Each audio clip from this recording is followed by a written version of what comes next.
And we welcome everyone to today's hearing on oversight of the Department of Justice. The chair now recognizes the gentleman from Wisconsin, Mr. Tiffany, to lead us in the Pledge of Allegiance. I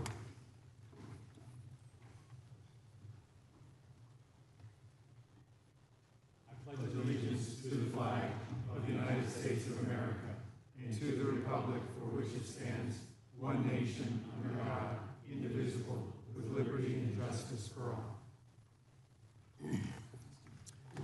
We'll begin with opening statements. The chair is now recognized. 18 cities, 11 states, 3 counties, and the District of Columbia are sanctuary jurisdictions, accounting for 31% of the population in this country. 31% of the American people, almost 1/3 of the American people, live in a city, county, or state where the left-wing leadership tells local law enforcement not to work with federal law enforcement. Now, what does that mean in practice? Let's look at Abraham Gonzalez, who on September 20th, 2023, was arrested by Border Patrol for illegally entering the United States. And of course, the Biden administration released him into the country. 5 months later, February 26, 2024, Mr. Gonzalez is charged with assault. 2 weeks later, March 11, 2024, he's charged with felony motor vehicle theft, stole a car. And on March 20th, 2024, 9 days later, he's arrested by the Denver police and placed in the Denver Justice Center. 6 days later, March 22nd, 2024, ICE sends a detainer notice to the Denver Justice Center saying this: if you're going to release Mr. Gonzalez, can you give us a heads up? Can you let us know maybe 48 hours before you're going to release this guy so we can come apprehend him there at the jail? And remember, a detainer is a final order of removal from a court where this individual or this individual's committed some removable offense. But on February 28th, 2025, Abraham Gonzalez is released to the streets. In fact, we can put that up. I think you can see this. Released, we got the form from the Denver Justice Center. What kind of inmate was Mr. Gonzalez for those 345 days that he was in the Denver Justice Center? We have that too. Violent to the staff, keep separate. So this guy was so bad, you had to keep him away from other inmates. He'd already assaulted some staff member, but Denver released this guy to the streets and instead of turning him over to ICE agents who would have come to the jail and arrested him there. And of course, we all know what happens. When the officers did apprehend Mr. Gonzalez out on the street, he assaulted one of the officers. This is what happens when you have a sanctuary jurisdiction. Right now in Minnesota, there are 1,360 detainer notices for violent offenders. Governor Walz and others have released 470 criminal illegal aliens back to the streets. In New York State, it's 7,000. Nationwide, it's over 17,000 that we know of. Where a detainer was filed, since President Trump's been in office, over 17,000 times a detainer was filed, and those individuals were released to the streets instead of turned over to federal law enforcement. 17,864 times. Illegals who've been charged with the crime have been released to the streets, and thereby jeopardizing the safety of the public, the safety of law enforcement, and of course the migrant themselves. And frankly, helping create the environment that results in the tragic deaths like we saw with Miss Good and Mr. Preddy. A few years ago, Governor Sarah Huckabee Sanders said this in response to the State of the Union address. She said, "The divide in America today is normal versus crazy." And it's true, because it's crazy not to have a border, which is what we had under the previous administration. It's crazy to abolish ICE, and it's crazy to release bad guys who are here illegally to the streets when with one phone call, federal law enforcement will come to the jail and pick them up. The mindset that says it's okay to release these guys is the same left-wing mindset that thinks it's okay to weaponize government against your political opponents. And that is exactly what we had in the previous Justice Department. The Biden-Harris Department of Justice called parents domestic terrorists. The Biden-Harris Justice Department used FBI SWAT teams to arrest pro-life advocates. The Biden-Harris DOJ targeted traditional Catholics. The Biden-Harris DOJ pressured social media companies to censor Americans, and the Biden-Harris Justice Department launched not one, but 2 investigations into President Trump. spending over $35 million to try to bring down their political opponent. To further this effort, they sought the phone records of over a dozen Republican members of Congress. Even the Democrats said this was wrong. They got bank records for scores of White House officials. They even paid at least one confidential human source $20,000 for information on President Trump. And of course, while doing all this, they couldn't tell us who planted the pipe bombs, who leaked the Dobbs opinion, and who put cocaine in the White House. But thank goodness the American people saw through it all. Americans were tired of being targeted for their beliefs, tired of the lawfare, tired of the rampant crime throughout this country, and that's why they overwhelmingly elected President Trump. And what a difference a year makes. What a difference a year makes. Under Attorney General Bondi, the DOJ has returned to its core missions, upholding the rule of law, going after the bad guys, and keeping Americans safe. The Trump Justice Department has restored the rule of law. Murders are down nationwide by 20%. In D.C., violent crime is down by 28%. The federal surge in D.C. resulted in 8,000 arrests, the seizure of 800 illegal guns, and the recovery of 16 missing kids. The Trump Justice Department apprehended a suspect in the pipe bomb investigation, and they've arrested 6 of the FBI's top 10 most wanted fugitives in just 1 year. Of course, they arrested narco-terrorist Nicolas Maduro, and they seized a record number of drugs flowing into this country. The Trump Justice Department put an end to targeting Americans for their beliefs. Attorney General Bondi rescinded Attorney General Garland's anti-parent memorandum. The Department of Justice ended the practices of using the FACE Act to target pro-life Americans. They've refused to tolerate attacks on places of worship and investigations of traditional Catholics that we saw in the previous administration. On her first day, Attorney General Bondi disbanded the Foreign Influence Task Force that was pressuring social media companies to censor Americans. And the Trump Justice Department has ended lawfare. Under Attorney General Bondi, along with Director Patel, they've worked to expose the political nature of Arctic Frost and the Jack Smith investigations. They've turned over hundreds of pages of documents to Congress, and that's why we know, for example, that Mr. Smith paid at least $20,000 to some confidential human source. That's why we know that Jack Smith knew it was unconstitutional to seek to toll records from members. But since the litigation risk was low, and because members would never find out about the subpoena until years later, they charged ahead and violated the Constitution. The Trump Justice Department has changed DOJ policy to require prosecutors to tell judges if NDOs relate to members of the separate and equal branch of government, the Congress. And to top it all off, the Trump Justice Department opened an investigation into the conspiracy behind the Russia collusion hoax.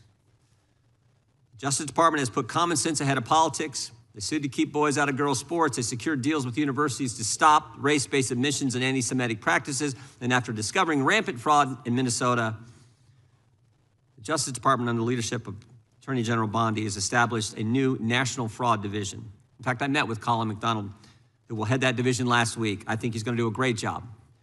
There's a lot of work to be done in that area, but I want to thank the Attorney General for her great work in the first year on the job, and I want to thank you for being here.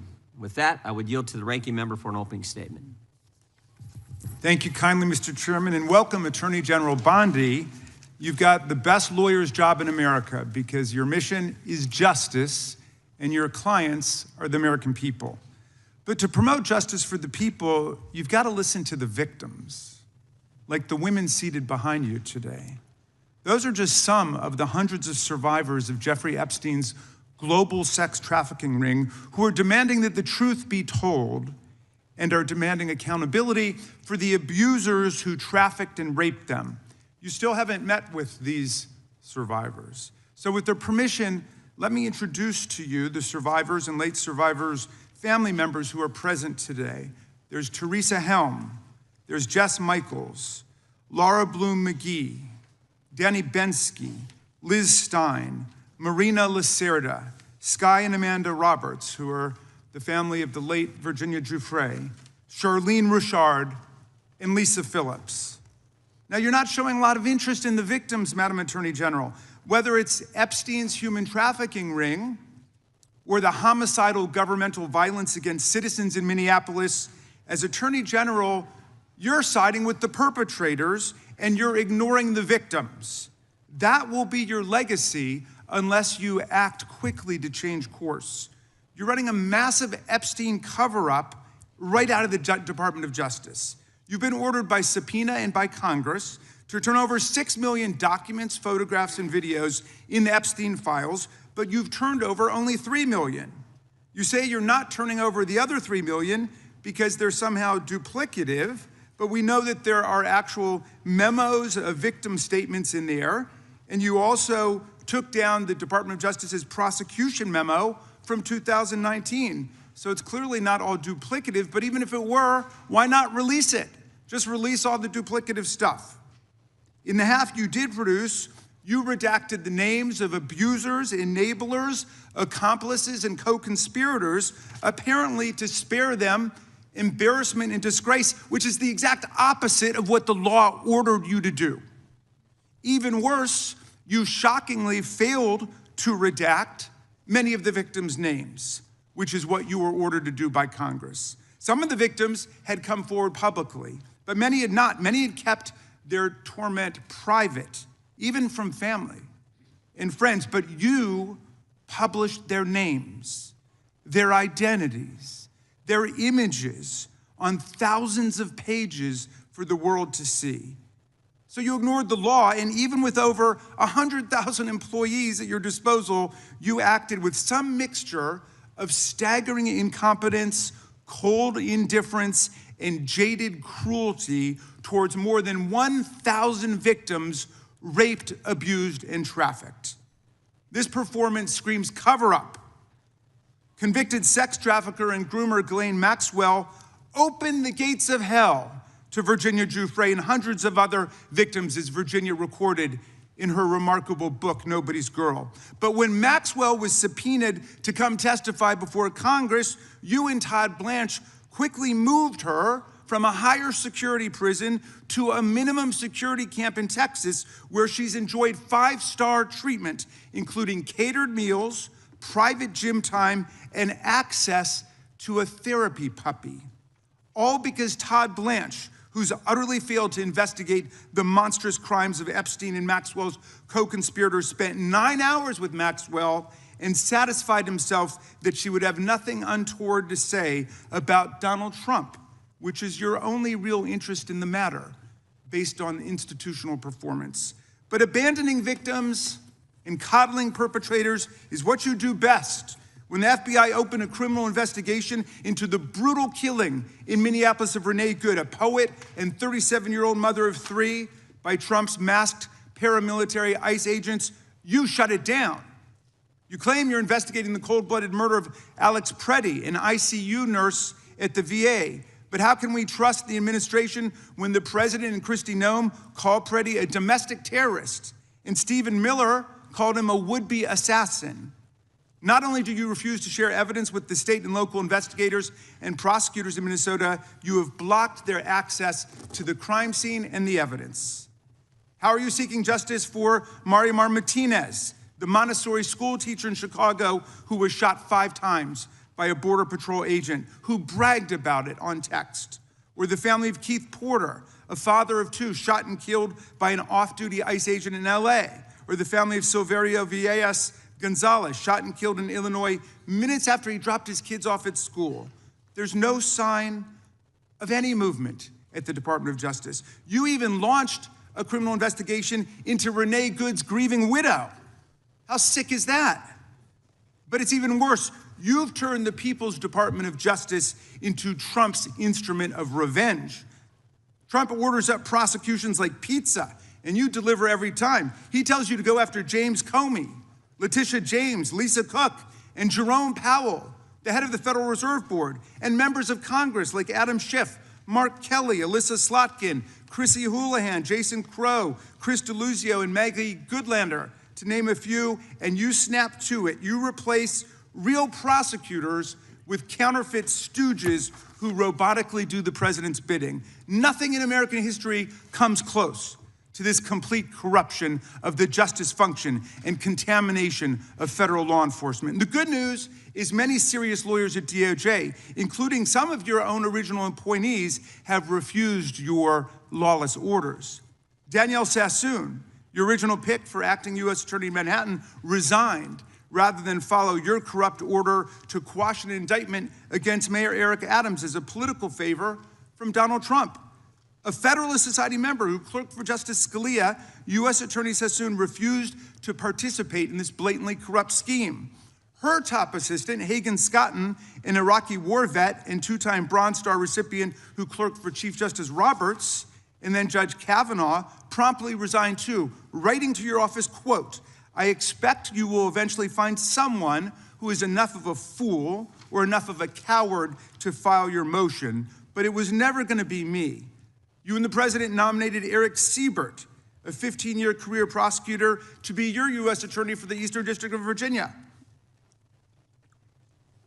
But after 5 months of investigating Letitia James and James Comey, he found no evidence to justify criminal charges. So you forced him out. You replaced him with Lindsay Halligan, Trump's personal lawyer from the Mar-a-Lago documents case, who had zero prosecutorial experience and no qualifications. And then you were humiliated when a federal judge found that this corrupt appointment was blatantly unlawful and threw out Halligan's indictments entirely. And grand juries of American citizens have repeatedly rejected your vendettas and baseless indictments brought by the hacks left at DOJ now, with 2 different grand juries in Virginia voting down indictments against Letitia James in a single week. And just yesterday, another grand jury shut down your vendetta factory by rejecting indictments against the 6 members of Congress who had spoken out to remind all service members that they have a duty to refuse illegal orders. You tried to get a grand jury to indict 6 members of Congress who are veterans of our armed forces on charges of seditious conspiracy simply for exercising their First Amendment rights. I hope you will heed the wisdom and the constitutional patriotism of those grand jurors and not try it again by doubling down on that humiliation. As your best lawyers are sacked for having participated in the January 6th case, or just flee for the exits now, your new lawyers keep lying in court. In dozens of cases, they've been excoriated for lying to federal judges. Chief Judge Boasberg, right here in D.C., suggested your Department of Justice perpetrated a fraud on the court. Other judges found your statements to be, quote, inexplicably misleading, patently incredible, totally inconsistent, and so disingenuous that the court is left with little confidence that the government can be trusted to tell the truth about anything.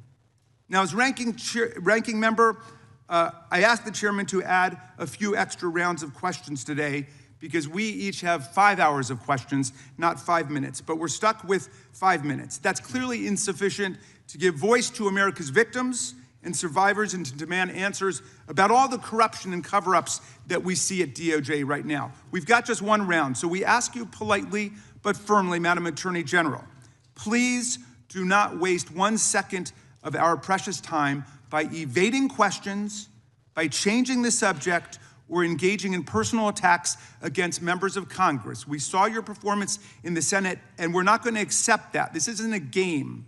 In the Senate, you brought something with you called a burn book, a binder of smears to attack members personally for doing the people's work of oversight.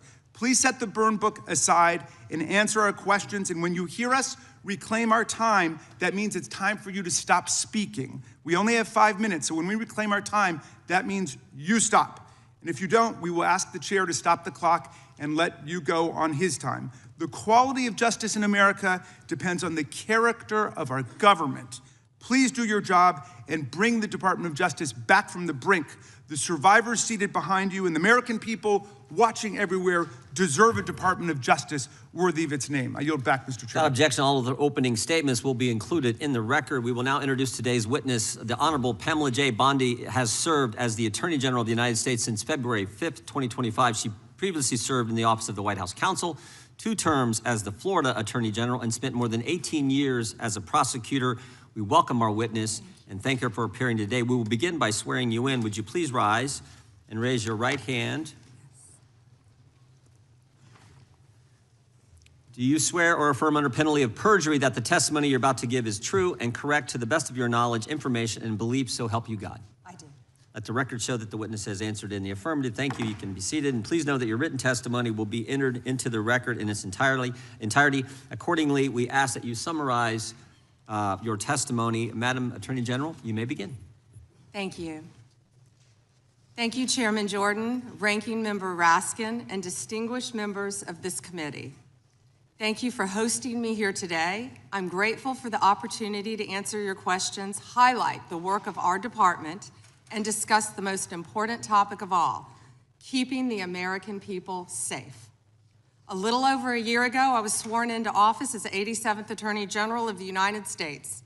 I came into office with the goal of refocusing the Department of Justice on its core mission after years of bloated bureaucracy and political weaponization.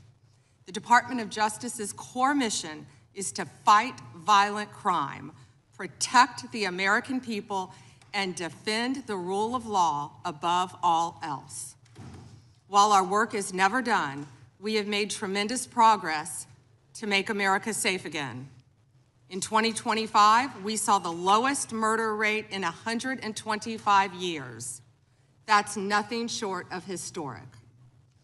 If you compare 25 to 24, here's what you'll find. The murder rate is down 21%, robbery down 23%, carjacking down 43%, gun assault down 22%, ag assault, burglary, could go on and on. Crime is declining. This did not happen by accident. The numbers tell an important yet straightforward story. President Trump has given us the resources, the support, and the leadership to protect the American people. President Trump's policies have saved lives. I cannot think of a policy outcome more important than protecting the lives of American citizens. Can you? This trend has been especially clear in Washington, D.C. and in Memphis. These are two iconic American cities that spent years in the grip of horrific violent crime.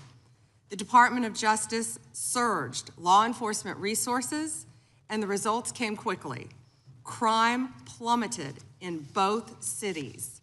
And I want to make one point loud and clear. We achieved those results by working with Democratic mayors. Public safety does not have a party registration. When your constituents call 911, they don't ask for political views of the responding officer. They ask for help. I have federal agents in each and every one of your districts. They're here to help, and I am here to help. Many cities and states have worked with us and taken advantage of our federal support. Some have not. Meanwhile, a few elected officials have declared that they are, quote, at war with the federal government and encouraged widespread obstruction of law enforcement. This has resulted in avoidable clashes on the streets, as you've all seen. We've seen rioters storming a Christian church. Citizens and law enforcement officers have both been endangered by reckless rhetoric. We have made dozens of arrests in and around Minneapolis so far, and many of them could have been avoided by simple compliance with federal law. Of course, our efforts reach beyond our urban centers. We are striking crucial blows against terrorist organizations such as MS-13, TDA, the Sinaloa Cartel, and Antifa. And as we sit here, I think you've seen the news this morning. The news is reporting that cartel drones are being shot down by our military. That's what we all should care about right now, protecting America. As we seek to dismantle these drug trafficking networks that poison Americans, in 2025, our DEA agents seized more than 47 million fentanyl pills and more than 9,800 total kilos of fentanyl. That represents 369 million potentially deadly doses that can kill Americans. Meanwhile, our attorneys are fighting for President Trump's agenda in courtrooms across this country. This administration has been sued 627 times. We've fought through a nonstop flood of bad faith temporary restraining orders from liberal activist judges across this country, America has never seen this level of coordinated judicial opposition towards a presidential administration. It is not only an unlawful attack on the executive branch's authority, but a serious attack on the democratic process. In spite of this unprecedented judicial activism, we've attained 24 favorable rulings at the U.S. Supreme Court, their emergency docket, and even more to come. We've done so while ending the weaponization of the prior administration by dropping FACE Act prosecutions, exposing the Arctic frost scandal via congressional disclosure, thank you, Chairman, and restoring one tier of justice in this country. To address the Epstein files, more than 500 attorneys and reviewers spent thousands of hours painstakingly reviewing millions of pages to comply with Congress's law. We've released more than 3 million pages, including 180,000 images, all to the public, while doing our very best in the time frame allotted by the legislation to protect victims. And if you brought us a victim's name that was inadvertently released, we immediately redacted it. All members of Congress, as you know, are invited to visit DOJ to see for yourselves. I want to take a moment to acknowledge the Epstein survivors who are here today. I'm a career prosecutor, and despite what the ranking member said, I have spent my entire career fighting for victims, and I will continue to do so. I am deeply sorry for what any victim has been through, especially as a result of that monster. If you have any information to share with law enforcement about anyone who has hurt you or abused you, the FBI is waiting to hear from you. I want you to know that any accusations of criminal wrongdoing will be taken seriously and investigated. The Department of Justice is committed to holding criminals accountable to the fullest extent of the law. In 2025, the FBI arrested over 1,700 child predators, a 10% increase from 2024. We also located 2,700 victims of child exploitation and shut down 3.8 million dark web pedophile accounts. 3.8 million. So please, if you have information to share that needs to be investigated, contact the FBI. Today, I look forward to discussing further our shared obligation to protect the American people, uphold the rule of law, and keep this nation safe. Thank you. Thank you, Madam Attorney General. The chair now, we now proceed under the 5-minute rule. The chair recognizes the gentleman from California for 5 minutes. Thank you, Mr. Chairman. Madam General, thank you for your extensive remarks, particularly on your continued investigation of those responsible over the years in the Epstein debacle. Obviously, you have an amazingly full docket between civil rights, between criminal, between so-called white-collar crime, and doing so, as the chairman said, at a time in which both you and the president are under attack, and our ICE agents and FBI and others are under attack when they try to enforce the law.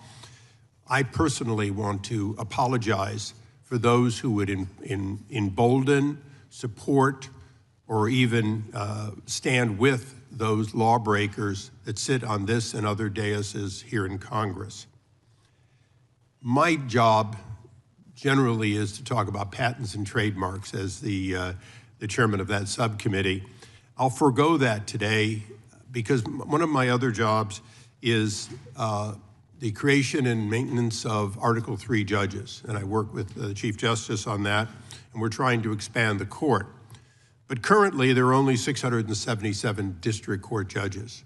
They have very full dockets as well. But you create a tremendous amount of judges, particularly immigration judges. You do so in order to save the court but adjudicate, as is requirement, each of those people who claim a right to be here in the United States. And that has been going on under Republican and Democratic administrations for years. What's unique about the Trump administration this time is that you and President Trump have managed to reduce the backlog of people seeking that for the first time in decades. You are getting ahead of that tremendous backlog that caused, for better or worse, the release of millions of people with little pieces of paper saying, come back later when we call you, and often to no avail when you call. So I want to congratulate you on that, because it's an accomplishment you might not take credit for, and the other side would never give you credit for. But I hope you can continue to do that and do more. And I say so for a reason, because much of this hearing will be about Minneapolis and other places in which the backlog of criminal aliens, including in my home state of California, people who have hurt other people, people who have victimized their communities, is extensive. And although the overall number through adjudication may be going on, because of places like my home state, California, you're unable to apprehend people that my sheriffs want apprehended. They desperately want to cooperate, and they're prohibited by law. It is this committee's opinion on this side of the aisle that, in fact, you should be given the ability to demand that participation, and that the release of a known criminal not be considered to be acceptable just because a state or a city has declared itself a sanctuary. I want you to opine on just one thing that I think has been misunderstood. As I said earlier, you create and maintain those judges that adjudicate these cases. You also support so many that, in fact, have to make decisions as judges.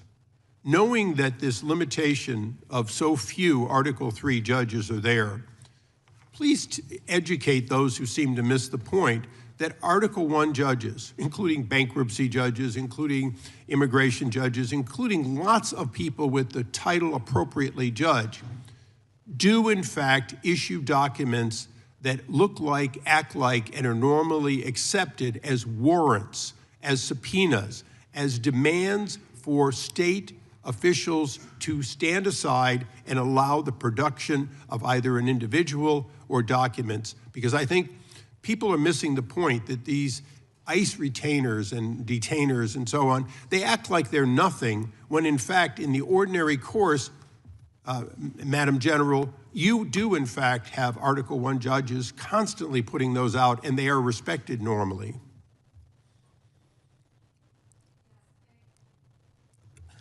Thank you, Congressman, for talking about all the great judges. And if I could add one thing to that, we are always recruiting and looking for judges. So please reach out to our office for these judges who are handling all these very important matters. We've even added some JAG officers as immigration judges. Thank you.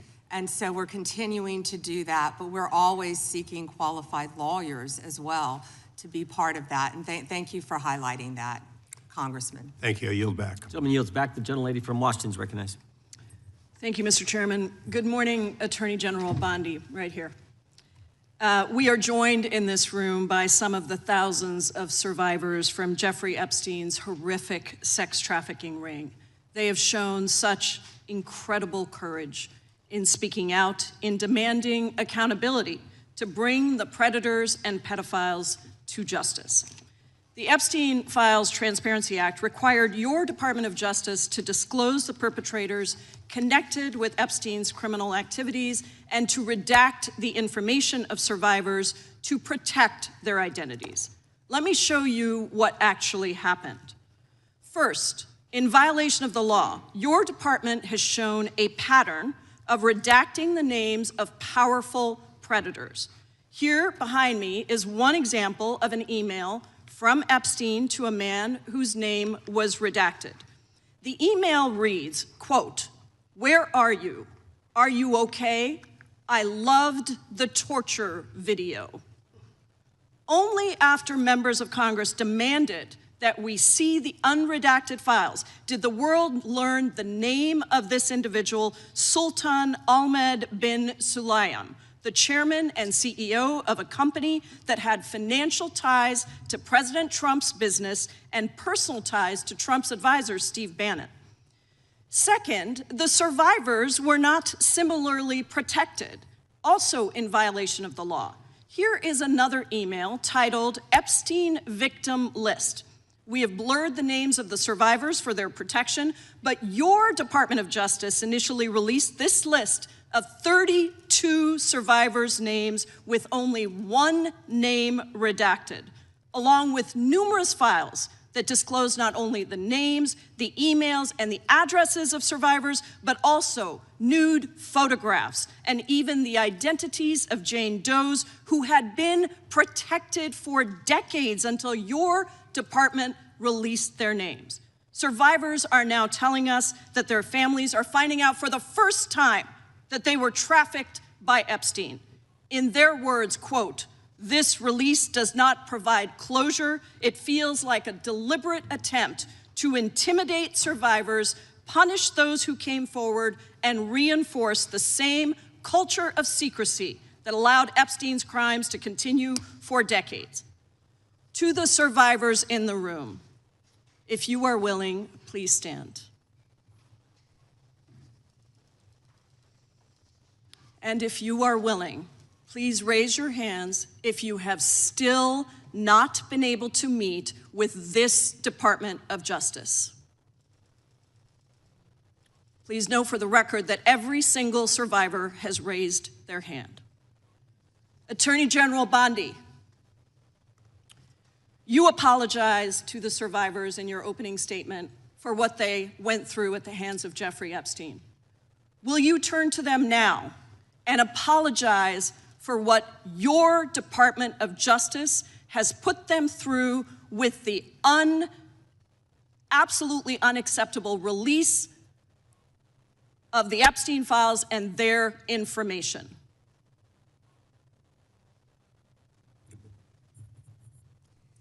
Congresswoman, you sat before, Merrick Garland sat in this chair twice.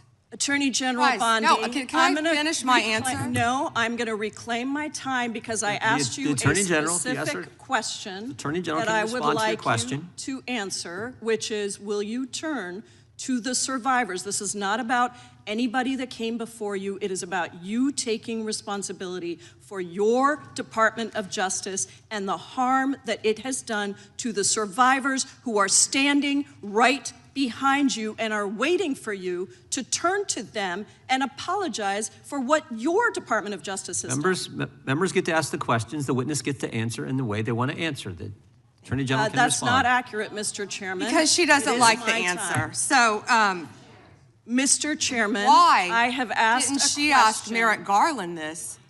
I am Twice reclaiming my time, and when I will reclaim my continue to time, answer. it is Mr. Chairman, the gentlelady has I'm reclaimed her not going time. to get in the gutter for her theatrics. The time belongs to the gentlelady. The gentlelady has 17 seconds. Thank you. You're not going to answer this question, so let me just Chairman, say this. I'll direct it to what you. a massive No, I'm cover-up. answering a Mr. question. Chairman, will you restore her time? The witness is interrupted. I'm not going to get in the gutter with this woman. Stop the She's time doing and theatrics. let me have my time. The gentlelady from Washington controls the time. The gentlelady has 17 seconds. You can proceed with your final Thank you. 17 seconds. What a massive cover-up this has been and continues to be. Donald Trump made the release of the Epstein files the center of his political campaign because he thought it would benefit him. Then you got into office, Attorney General, claimed to have a client list, only to then say that there was no list. Your deputy, Todd Blanche, met alone with Elaine Maxwell and transferred her to a minimum security prison. And now you continue the cover-up, and I wish that you would turn around to the survivors who are standing right behind you and on a human level, Chairman, apologize The chair now recognizes on what you have done. Time of the gentlelady yield expired. back. The gentlelady, you have no time to yield back. Theatrics. We appreciate the thought.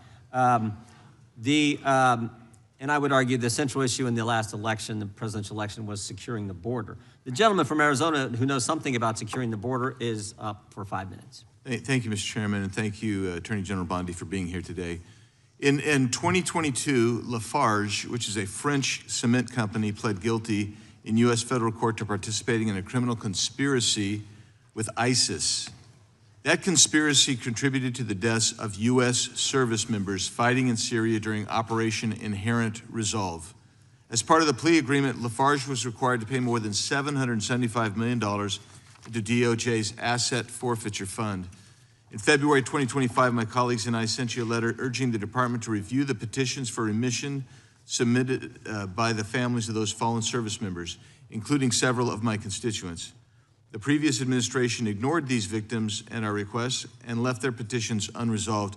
My question for you on this particular issue is if you're willing to work to ensure those families that their petitions will be reviewed and brought to a resolution.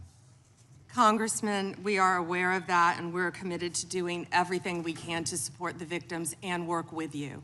Thank you for that question. Yeah, appreciate your answer. And now let's go to something that is also pressing that I've been working on for years, and this is the FISA Section 702 and Arctic frost. In January 2025, you testified before the U.S. Senate and agreed with Senator Lee that, quote, anytime an American citizen's private communications are intercepted or stored, whether through incidental collection or otherwise, those communications should not be searched without some showing of probable cause, close quote. You still hold that view today, I assume? Yes. And during the most recent FISA reauthorization, I offered an amendment to establish a clear warrant requirement for searches of Americans' data while preserving every publicly cited operational exception, including emergencies, defensive queries, cybersecurity threats. And my intent was to ensure the Department of Justice could continue to keep Americans safe while also ending warrantless searches of U.S. persons' data. Are there any additional circumstances or exceptions that you believe must be included to ensure DOJ can continue to operate effectively while still protecting American citizens' data and privacy? Yeah, Congressman, we are committed to working with Congress to uncover weaponization and other misconduct by Jack Smith, by others, Arctic frost, everything that happened under the past administration. And we are committed to working with you on that. And we are working with Chairman Jordan, with the House Intel, with all of our, my fellow cabinet members on resolving that issue. Well, thank you. And I'm glad you brought up Arctic frost because Section 702 was used in the Arctic frost investigation. It was. And information derived was used by Special Counsel Jack Smith. And my question has always been, and no one's been able to answer this, is what was the legal predicate for using a foreign intelligence authority in the Arctic frost investigation? Have you been able to ascertain any legal predicate? Congressman, what I can tell you today is that has been referred to my office. I can't discuss anything regarding that because it is very active and ongoing. And you probably can't answer this one either, but I really want to know if Section 702 queries related to that matter involved members of Congress, which we know at some level it did, congressional staff, which we know at some level did. We've heard that journalists or other U.S. persons not suspecting of acting as foreign agents were also caught up in that. Can you answer that question and say whether queries did cover all those groups I just identified? It is a very active pending investigation within my office. However, I believe many members of Congress have stated that their phones were part of Arctic frost. We are well aware of that, and we are taking this very seriously, and this is a very active investigation. And I would keep going and say if any member of the Democrat Party, if any of them, if that had happened to them, we would take that just as serious as we do. And they should be jumping up and down, screaming, supporting you and what you want to do, because this should be a bipartisan issue. Well, I hope it is a bipartisan issue. You know, I'll just leave with these last couple of questions, which I'm sure fall into the same investigation privilege. But that's this: how many such queries were actually conducted overall? This is outside Arctic Frost in the prior year by the FBI or other intelligence community. And particularly, we really need to know what were the legal standards applied? Did they use probable cause? Did they use reasonable articulable suspicion? Or did they have no individualized suspicion and just were gathering up information? And that's beyond the investigation with regarding Arctic Frost. I don't expect you to have that information today, but if you can help get that information so we can understand the extensive nature of this continued misuse of 702, it would be very particularly helpful. And it was extensive. Yes, Congressman. Thank you. Time of the gentleman has expired. I have a UC, Mr. Chairman. And that is the gentlelady from Texas. I ask unanimous consent to enter into the record. El Paso airspace reopened after FAA quickly rescinds 10-day flights restriction. This was published by the Texas Tribune on February 11th, 2026, and it says it was because of an impasse with the DOD over the use of unmanned military aircraft and not triggered by Mexican cartel drones. Without objection. Point of order, Mr. Chairman. I didn't hear back about the second round of questions. I assume that's not happening. I just want to be able to assure the members, certainly on my side, if not both sides. That's not a point of order. No, that every member will get 5 minutes with the witness. Will there be 5 minutes for each? Yeah, you get 5 minutes. Yeah. With the witness. Okay, yeah. Very good. Yeah. Okay. And are you up next? Gentleman from New York is recognized. Mr. Chairman, I want to begin by acknowledging the survivors of Jeffrey Epstein's horrific abuse who are in the room with us today. I want to thank all of you for your bravery in speaking out. And I want to say that you and the other survivors of these heinous crimes deserve better from this Department of Justice. In particular, it is shocking that the department did not redact the names of Epstein's victims, but it did redact the names of their abusers. I don't know whether this was done out of incompetence or whether it was deliberate and malicious. But either way, it is completely unacceptable. Even more troubling, the DOJ has failed to bring any of these perpetrators to justice. Instead, it has engaged in a relentless pursuit of Donald Trump's perceived enemies. I want to focus on just one example. The Attorney General of my home state of New York, Tish James. This DOJ has been hell-bent on securing an indictment against Ms. James for something, anything, simply because she held Donald Trump's companies accountable for years of financial fraud. And indeed, the department manufactured an investigation against her for alleged, quote, mortgage fraud. But the U.S. attorney leading the investigation, Eric Siebert, a Trump appointee, refused to bring charges against Ms. James because there was simply no evidence. Unfortunately, a prosecutor who refuses to do Trump's bidding has no place in this DOJ, so Mr. Siebert was forced out. Trump could not contain his fury that he expressed to you in a social media post addressed to you by name. I'm sure you've seen it. Quote, I fired him and there is a great case, he wrote to you about Mr. Siebert. Then we moved down. We can't delay any longer. It's killing our reputation and credibility. They impeached me twice and indicted me 5 times over nothing. Justice must be served now. And obviously, you followed that order. Lindsay Halligan, Trump's former defense lawyer who had never prosecuted a case in her life, was installed to replace Mr. Siebert, and it was clear that part of her mandate was to go after Ms. James. Halligan immediately sought an indictment, which the court dismissed because Halligan was illegally put into the role.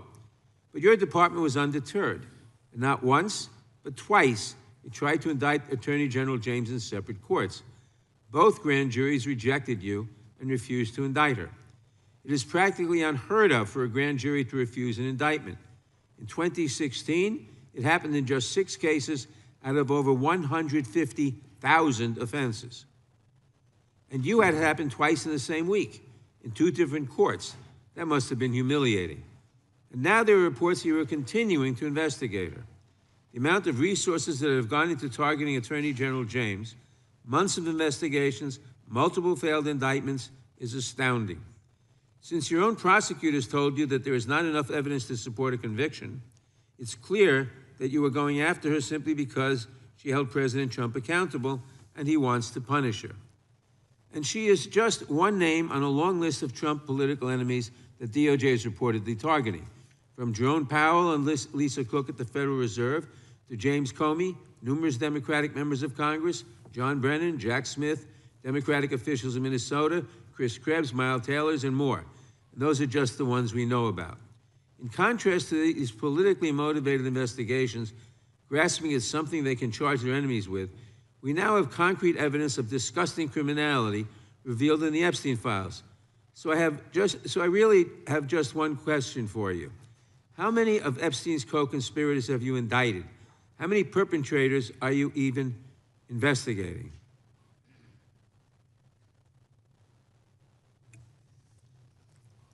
First, you showed it. I find it. How many have you indicted? Excuse me. I'm going to answer the question. Answer my question. No, I'm going to answer the question the way I want to answer the question. No, Your you're going to answer the theatrics are question the way I ridiculous. asked it. Chairman Jordan, I'm not going to get in the gutter with these people, but I'm going to answer the question. How many have you indicted?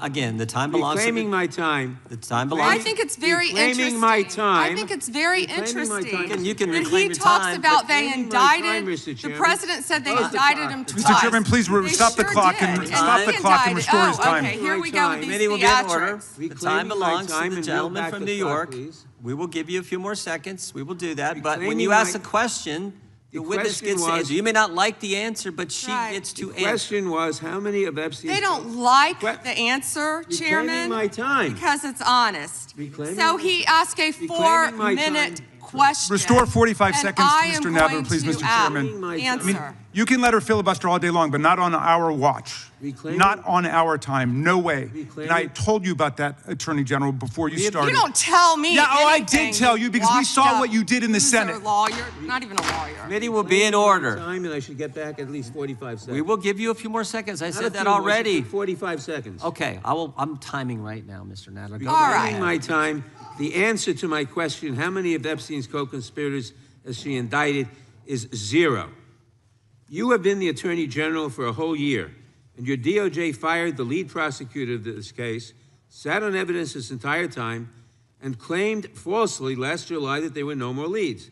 It took an act of Congress for you to finally release part of the Epstein files, and when you did, you included personal information about the victims while protecting the names of abusers. Time of the gentleman None of has the perpetrators expired. have been brought to justice, but enormous resources Time have been of the dedicated gentleman to has pursuing Trump's expired, enemies. and It's obviously clear there that was- under your leadership, the Department of Justice There no was longer no works question for the American in there people. It works for her to for Donald respond to. Trump. I yield back. The gentleman yields back. May I answer? I think our next questioner, Madam Attorney General, is going to give you time to respond to Thank you, Chairman. all kinds of things. So we will turn to the gentleman from Texas for 5 minutes. Ms. Bondi, you go right ahead. I'm over here. The time is yours. Thank you. First, he brought up the president saying they indicted me twice. They sure did. They tried to impeach him twice. And you, Mr. Nadler, were one of the leads on the impeachment. I was on the other side. I lived that with you. During impeachment, you said the president conspired, sought foreign interference in the 2016 election. Robert Mueller found no evidence, none, of foreign interference in 2016. Have you apologized to President Trump? Have you apologized to President Trump, all of you who participated in those impeachment hearings against Donald Trump? You all should be apologizing. You sit here and you attack the president, and I am not going to have it. I'm not going to put up with it. You know, all they want to do, the American people need to know this. They are talking about Epstein today. This has been around since the Obama administration. This administration released over 3 million pages of documents, over 3 million, and Donald Trump signed that law to release all of those documents. He is the most transparent president in the nation's history. And none of them asked Merrick Garland over the last 4 years one word about Jeffrey Epstein. How ironic is that? You know why? Because Donald Trump, the Dow right now is over, the Dow is over $50,000. I don't know why you're laughing. You're a great stock trader, as I hear, Raskin. The Dow is over 50,000 right now. The S&P at almost 7,000. and the NASDAQ smashing records. Americans' 401ks and retirement savings are booming. That's what we should be talking about. We should be talking about making Americans safe. We should be talking about, what does a Dow have to do with anything? That's what they just asked. Are you kidding? Mr. Jordan, Mr. Jordan. Committee will be in order. Mr. Jordan, am I going to get an extra 45 seconds added to my time? The committee will be in order. The time belongs to the gentleman from Texas. Ms. Bondi, the Attorney General can respond. Thank you. The Dow has shattered 50,000 for the first time. This is crazy. They said it couldn't be done in 4 years, yet President Trump has done it in 1 year.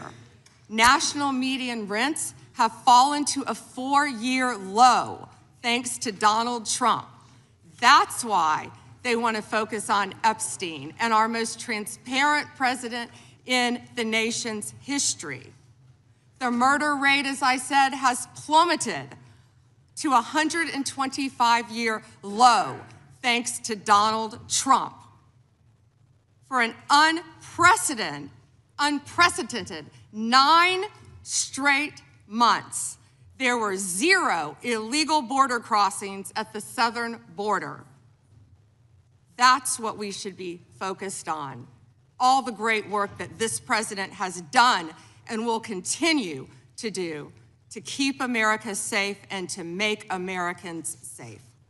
Thank you, Attorney General Bondi. I agree with you totally. I think you've done a fine job. I think that Democrats, in fact, should be apologizing to the Epstein victims for doing nothing during the 4 years that they were running the government. We did not hear about this, and it took you and President Trump to finally provide transparency and give answers to the American people, and I want to thank you for that. I want to thank you also for standing up for truth today and for fighting back against the theatrics and the time waste that you will endure over the next hour or two. I want to apologize on behalf of my colleagues on the left. They're not all that bad, but they've got to put on a show, and I'm sorry that you have to go through that, and I would like to yield the last, I'd say 40, but 40 is 80 seconds. The clock says 40, but I've got 80 seconds since I was so rudely interrupted, and I'll give all 80 seconds to Chairman Jordan. And I would just yield to the Attorney General if she has anything to add.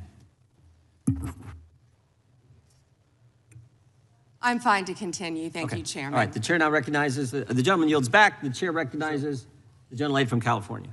Thank you, Mr. Chairman. I would note that Mr. Nadler's question has not yet been answered, but I want to start by asking that out of respect for the American public and the Epstein survivors, some of whom, of course, are here today, that we can have a transparent conversation and get the public the answers they deserve. I want to briefly direct your attention to 2 documents I'm hoping we will put up on the screen. In the first, an individual emails Jeffrey Epstein asking whether a woman identified as M was pro or civilian, and Epstein responds that she was a civilian, Russian, and fun. In the second email, Epstein writes to Steve Tisch about a Ukrainian girl, noting that she was, quote, a little freaked out by the age difference and stating that he would try to convince her not to return to Ukraine. He then instructs Mr. Tisch to call him, adding, I don't like records of these conversations. So I'd like to ask a straightforward question that really is either a yes or no answer. Do these emails constitute credible evidence, not proof, but credible evidence warning further investigation into whether Steve Tisch was involved in Epstein's criminal conduct? Do you think yes or no? I'm not going to play a yes-no game with you, but I will answer the question to the best of my ability. As I said, we will look and investigate any case involving any victim. I'm not familiar, there were 3 million pages, of course, with that email, but of course, we will look into anything. The documents have been released, 3 million, the redacted versions, we left them open for all of you to come view. I believe you view them. If not, will you have some copies? I'd like to. Could I finish, please? I'm not being rude, please. I only have 5 minutes. No, yeah, and I only have 30 seconds based on your filibustering. Well, you didn't give a yes or no answer, California. so let me just go further. Director Patel testified in this committee room that there was no credible information indicating that Epstein trafficked victims to anyone else. And glancing at the documents, that proves that's not the case. In July, your department issued a memo stating that it had conducted an exhaustive review of the Epstein files and concluded that no additional individuals would be charged. So I did go over to the Department of Justice yesterday. I would note that 400 and all our 35 members are in the House, and there's 4 computers. So it would take many months to actually have the time. I only had a few hours. I think the transparency argument is really kind of a sham because it's not really possible. Whoa. Did you have to wait to get a computer? It is not possible to really go in. I did, however, see a U.S. attorney information for the Southern District of New York indicating that there were additional survivors and probable co-conspirators. Other members of Congress have uncovered likely co-conspirators whose names were blocked out. Now, the Epstein File Transparency Act, which all but one member of this House voted for and the president signed, requires the department to release everything except that it needs to be redacted to protect the victims or an ongoing prosecution, which apparently there is none from the testimony we have received. I am concerned that this act has not been fully complied with. When Director Patel came to the committee, he admitted that up to 1,000 FBI agents had gone through the files and redacted President Trump's name from them. And it's pretty clear that what has been transmitted from the FBI continues to redact President Trump's name, even though he is mentioned thousands of times in these files. So I think the credibility of the department in terms of complying with the act has been damaged. And I think the department's credibility has been damaged in other ways. I think we all saw the horrible video of American citizens being killed by ICE agents in Minneapolis. And I think how the department has handled these cases raises a lot of doubt about the department. State and local police in Minnesota got a court order to get access to the crime scene to be sure evidence would be properly preserved by federal agents. But they took the agents defied the court order, and in a departure from general policy, the DOJ is not collaborating with state and local law enforcement on these homicides. So I really think that is a disgraceful approach to the homicides of American citizens, and really does nothing to bring credit to your department. And Mr. Chairman, I would yield back. Gentlelady yields back. May I answer? Attorney General can respond. I find it interesting that she keeps going after President Trump, the greatest president in American history. And if they could maintain their composure, this isn't a circus, this is a hearing. I find it interesting she keeps going after Donald Trump. She doesn't say how much money she took from Reid Hoffman, did you? None. And nor did Mr. she Chairman, post regular anything. order, please. She regular posted order. nothing on her X account, on Gentlelady. her Twitter account during the Biden years. Gentlelady. And yet Chairman, now, there all was of no a sudden, question she's asked. going after Committee will be in point of order. There was files. no Committee will be question in on order. the Attorney General. She doesn't just get to speak. Committee will be in order. I have a point of order, Mr. Chairman. Committee will be in order. Point of order, Mr. Chairman. Gentlelady can state her point of order. When a witness attacks, Not a valid point of order. You got to state. She hasn't completed her point of order yet. Gotta Please let her cite- speak, Mr. Chairman. Let's have some regular order here. Regular order is you got to state the rule. And she I am didn't do it. trying to make a point of order that the witness, And what rule are you referring to? without responding to a question, has attacked me personally. I think it's pathetic that she can't answer the questions and First instead time is that attacking is not even close members to a of the point of committee. order. The gentleman from Wisconsin is recognized. In August of last year, I sent a letter to the Department of Justice asking for assistance in seeking compensation for the town of Lac du Flambeau. Town of Lac du Flambeau is in my district, and your office replied that it was an ongoing matter and unable to comment on it, which I understand. That's just fine. But I want to set this up just as a reminder. So 3 years ago, it was at this time of year that 4 roads were blockaded in the town of Lac du Flambeau, and the temperature was 25 below zero. People had to park their cars at a neighbor's place, take the snowmobile across the lake to get their car, and then be able to drive into town. There were people 80 and 90 years old that could not, were very concerned that they'd be able to get emergency medical services. And the perpetrators of this, the tribe out there, they demanded compensation from the town. I would call it extortion. They ultimately got $600,000 from the town of Lac du Flambeau. The unfortunate part, Mr. Chairman, is that the Biden administration took the side of the perpetrators who closed those roads off, and the Biden administration made it clear to the town of Lac du Flambeau that we are not on your side in regards to this. Well, fortunately, there was a federal judge that said, no, this is wrong, what happened, and these roads should be left open, they should continue to be left open. My question to you is, are you willing to work with my office and with the town of Lac du Flambeau to further investigate this matter and seek compensation from the tribal government after their extortion of $600,000 from this little town in northern Wisconsin? Congressman, you do a great job representing your district. And yes, we would more than welcome working with you, and we are familiar with that investigation. Mr. Chairman, I would just add, we're highlighting these miscarriages of justice in the previous administration.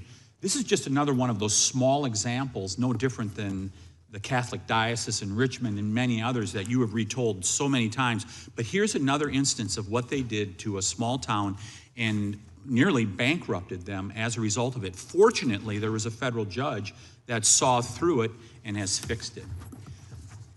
I want to move on to fraud enforcement. You have established a National Fraud Enforcement Division, is that correct, Madam Attorney General? Yes, Congressman. Has this new division begun any investigations and getting after those individuals that have committed the rampant fraud we've seen, like in Minnesota? Well, it's not only rampant in Minnesota, it's rampant throughout this country. Much of it is in California, as you know, and other places. Yes, we are working on it actively. Our criminal fraud division has been working on it.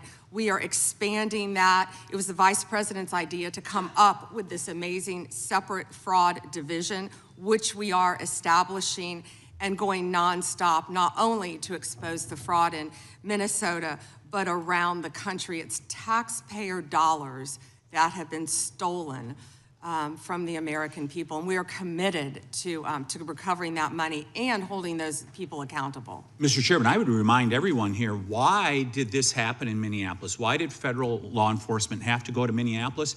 Because of industrial scale fraud.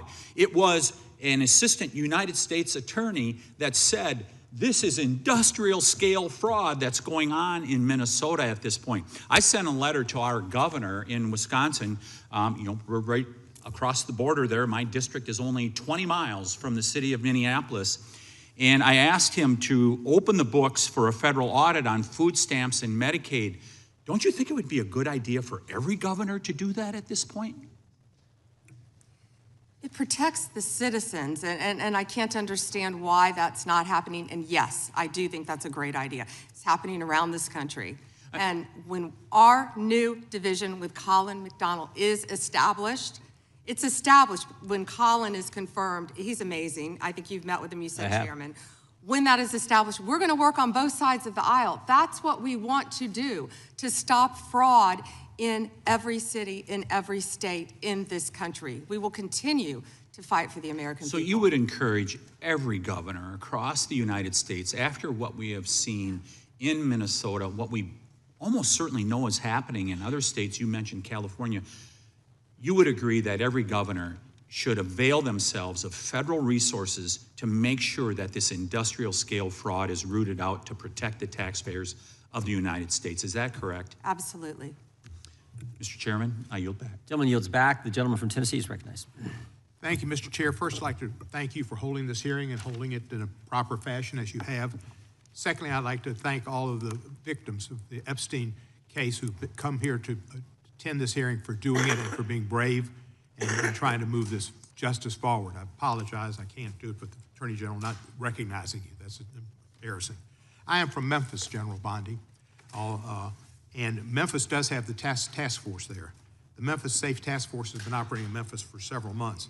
And we do have a Democratic mayor, Paul Young, and he's not against the task force, but he is against ICE being in Memphis, and he's not in favor of the National Guard being in Memphis. And I concur with him on those positions. I think the DEA being there, the alcohol, tobacco, and firearms, the FBI, who have been in Memphis in other ways, having more people there is good for Memphis. Crime has gone down in Memphis, but it went down 25% before the task force got there under the direction of Mayor Young and Director Davis, Chief Davis. It's gone down about 15% more since then, and that's good. But I would like to comment that Mexico City's homicide rate has gone down 40% during the same time when Memphis has only gone down 25%, and that's not necessarily because of the task force, although the mayor says he thinks it's helped. So I thank you for that. You would agree, I presume, that violent crime in communities across our country is critically important, and that's why the task force is there. Is that not true? Yes, and if I can just add to that, I think the surge, the FBI, our FBI under the leadership of Director Patel, came in and did a surge in Memphis. Earlier. Prior to the task force. Yeah, and thank you for saying that about Mayor Young. He's been great to work with, and thank you. He's a good guy. He's a very good guy. One problem I've got with where we are in priorities here. A recent Department of Justice, National Institute of Justice report based on arrest records in Texas and in California found that undocumented immigrants were less than half as likely as U.S.-born Americans to be arrested for homicide. And this pattern holds for assault, sexual assault, robbery, burglary, theft, and arson. Half as likely to be arrested for drug offenses. So I ask you, and I've written to you about this, there are TV ads that run that say to local law enforcement, specifically, says, are you tired of having your hands handcuffed because you can't do the things you wanted to do when you joined, and if you want to do something different, join ICE and you'll get a $50,000 bonus and we'll pay off your debts, student debts, and we'll help you with pensions, et cetera, et cetera, et cetera. So they're encouraging local law enforcement to leave local law enforcement and go to work for ICE. We need people working in the front lines of local law enforcement to protect our citizens from the worst of the worst. The worst of the worst are not the immigrants. The worst of the worst records show are native-born Americans, and they are committing crimes that hurt our citizens and our cities, and you're working against it, and thank you for that. But by trying to get our local law enforcement, where we have an undercount of officers in Memphis, to leave Memphis and go to work for ICE to deport people is a wrong priority. Why are we trying to get people, policemen who are working on the front lines, to leave the front lines, take the $50,000 and go to work for ICE and instead of working to fight the worst of the worst? Congressman, I have not yet seen that commercial, that ad. I would argue that we need strong people in both local law enforcement, state law enforcement, and all of our federal agencies working together. I've seen some of the worst violent criminals who were in this country illegally. We both know that. And in Memphis, working hand in hand, I want to stick with Memphis and your mayor and what you discussed, because there have been nearly 6,000 arrests as of February 8th, and I think you agree with this, in your district, and almost 600 gang members. What we found in Memphis, a lot of the gangs are local gangs. But 600 gang members were taken off the streets. Time, because I've only 40 seconds. I'm going to agree with you. Yeah. I thank you for that. And 148 missing children were recovered by all of us working together, and nearly 1,000 illegal guns were seized as a result of us working together. And I don't disagree with some of the things you said, but there are questions about those children, but it's a different thing. The fact is, ICE is running rampant, and you are not investigating them. When they killed Mr. Prete, and Miss Good, that was an execution, and you did not investigate it. And you tried to investigate Miss Good's widow, and you tried to investigate Mr. Prete. They were executed, like Kristi Noem executed her dog. And that was wrong. And you should investigate those people, and you should investigate anybody that uses a weapon, federal official or not, for civil rights violations. I yield back the balance. Gentleman yields back his time. Madam Attorney General, anytime you need a break, just let us know. If not, we'll just keep going. The chair is now recognized for 5 minutes. Madam Attorney General, you're not allowed to exercise your constitutional rights in a way that tramples on someone else's, are you? No. No, you can't do that. I mean, you have a right to petition the government under the First Amendment. That doesn't mean you can come into this room and start screaming at Mr. Raskin or me or anybody else and disrupt a congressional hearing. You have a right to protest on the street, but that doesn't give you a right to go into the Capitol and disrupt Congress. Something these guys talk about every day. You can't do that. So when Don Lemon said that he was exercising his First Amendment free press rights, freedom of the press rights, that's not really accurate because he was trampling on other individuals' rights. Is that true? Chairman, we will always protect our churches and the freedom of religion. And yes, that's accurate. First right mentioned under the First Amendment, freedom of religion, freedom to practice your faith the way you think the good Lord wants you to, right? That's right, under the federal government. And isn't it true that Mr. Lemon met at a shopping center with the rioters who entered City's church in St. Paul, met with them prior to marching to the church? He did meet, and this is a pending case right now, so I will only stick to what is in the four corners of the unsealed indictment, if I could, Chairman. Yeah, I'm There's a lot more that will come out.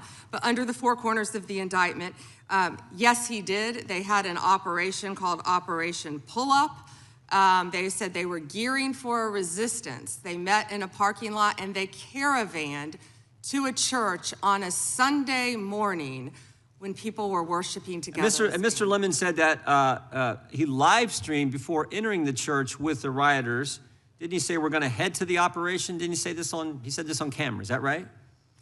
Yes, Chairman, yeah. And more. That he was in Minnesota and that, as you said, they were gearing up for an operation. So you can't do that. This is why this is, I think, so important that this guy be held accountable, and I think why you guys have charged him and indicted him. Moving to a second subject here. Will John Brennan be indicted? Mr. Brennan lied to the committee, which you're not supposed to do. Last Congress, when we deposed him, he definitely, 18 U.S.C. 1001, we're all familiar with it. He lied to the committee, and the committee, the Congress, and I think the country would like to know if, in fact, he's going to be indicted for lying. And here's why it's so important. I'll give you a chance to respond. Here's why it's so important. It wasn't just that he lied to us, it's what he lied to us about. He lied to us about when all this weaponization against the President of the United States started. He lied to us about the dossier, and specifically what role the dossier played in the intelligence community assessment.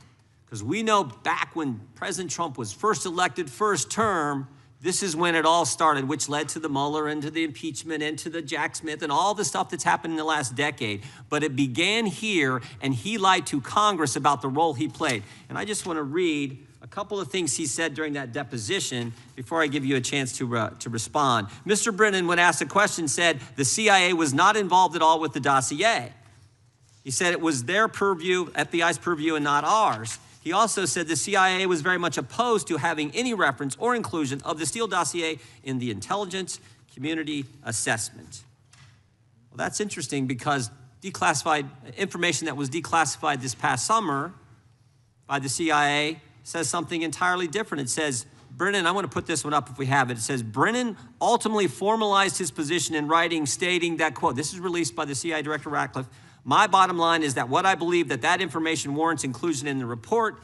He was further asked by an CIA official. The same officer said when he approached the director and asked that the director refused to remove it after being explained this wasn't good. With the dossier's many flaws, he said, yes, but doesn't it ring true? So this is John Brennan using that document to change intelligence community assessment, which I think led to all the stuff we've seen over the last decade. And I think this committee in the country, Congress in the country, like to know if Mr. Brennan is going to be indicted.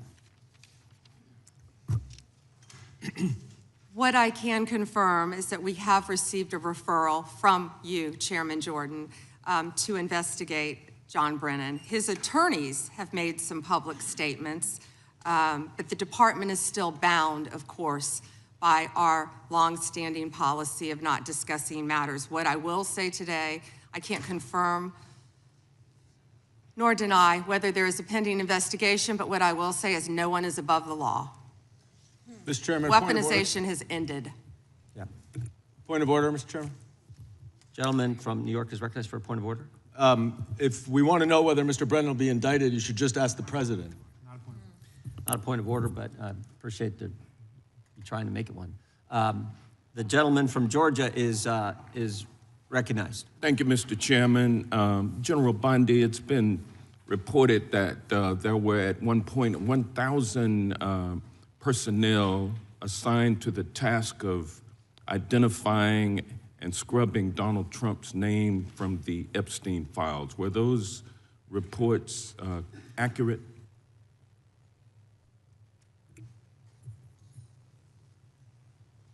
I believe his name has appeared countless times in the documents how that many have people were been released. assigned? If I could finish, I'm going to read you the stats. I just simply asked whether or not it was true that it was 1,000 folks who were assigned that task. Were those reports accurate? There are more than 500 attorneys and reviewers. I cannot give you an exact number. And I wanted to ask you about that also, because this is a different question that you're getting to now. There were 500 DOJ lawyers and others assigned the task of redacting the appropriate information, including identities of the Epstein victim survivors from the Epstein files prior to their release. 500, is that correct? If I could have finished my answer, there were more than 500 attorneys and reviewers who assisted with the. They asked the question and they don't want an answer. That answers my question, ma'am, and I'm going to move on. I'm going to move on. From General Bondi, would you agree? The time belongs to the gentleman from Georgia. General Bondi, would you agree that your 8 years of service as the state of Florida's Attorney General, the third largest state in the nation, served as an excellent preparation for your current role as Attorney General for the United States of America? Not only that, I was a career prosecutor for 18 years. And for 18 years. And for 18 years, He you asked a question and doesn't want an prosecuted. answer. This is theatrics. Well, no, for 18 years, you prosecuted serious felony cases, including drug cases, correct? Oh, I prosecuted homicides, I prosecuted capital cases, I prosecuted domestic violence cases, I prosecuted multiple cases, and that's why I feel for all of these victims. And did you ask Merrick Garland this when you were sitting before him, sir? You also prosecuted sexual assault cases and child sex trafficking cases, correct? I answered that question earlier. I prosecuted multiple cases when I was a prosecutor. Bottom line, if I can you're an answer the experienced question, and seasoned. For 18 years. Mr. Chairman, will you remind her of the rules? The time belongs to the member of the committee. You are a seasoned and experienced prosecutor, correct? I think we've established that. Yes or no? Does he want an answer or not? I think he wants to say I want a yes or no answer. I think he wants to say I want a yes or no answer, but I'll live with what you have already said. Let me ask you this question. Clearly, in the prosecution of sexual assault cases, you are acutely aware of how important it is to protect the identity of victims of sexual assault, correct? I have addressed this multiple times. I think others were cutting me off when I was trying to. Well, I just simply asked, are you aware of the fact that it's vitally important to protect the identity of sexual assault victims as you prosecute the people they accuse of assaulting them? Isn't that correct? Excuse me.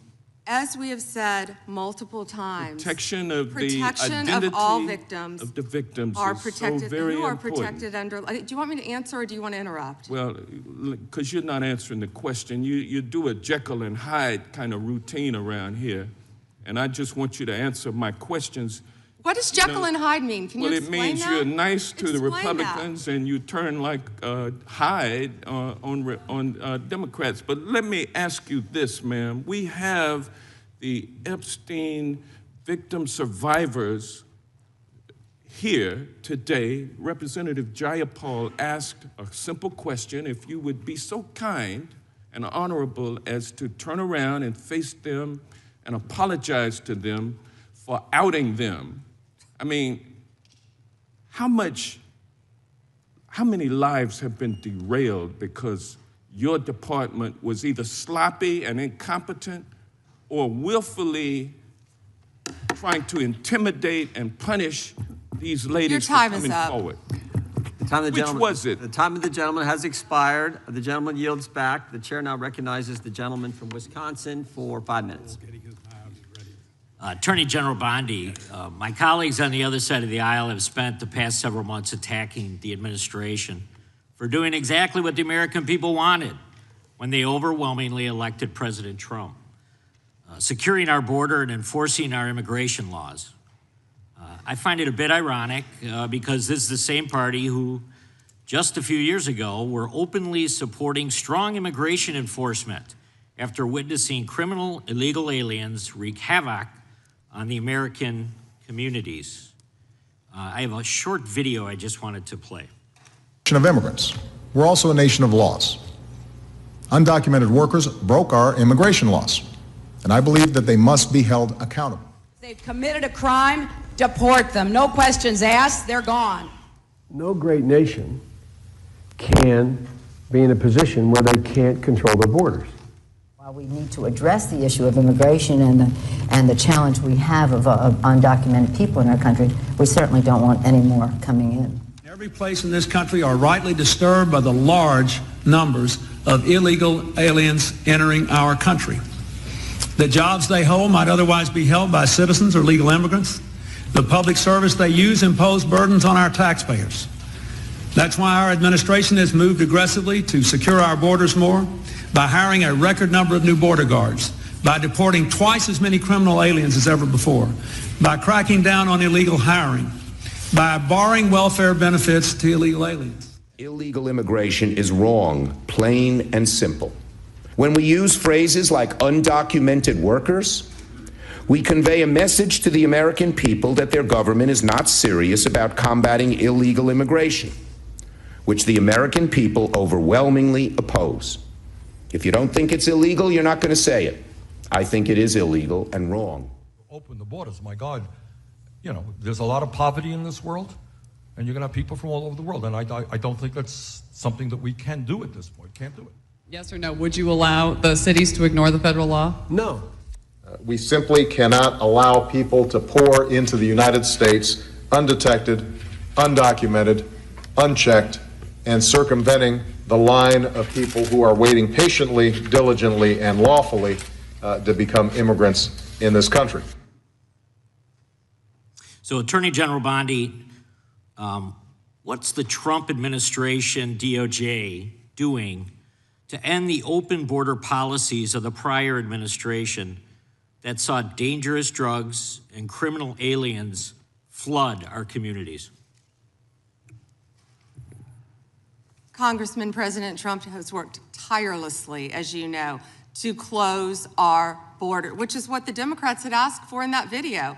President Trump closed our borders on day one. He is protecting Americans. He is protecting our kids from the influx of drugs that were flowing into this country from Mexico.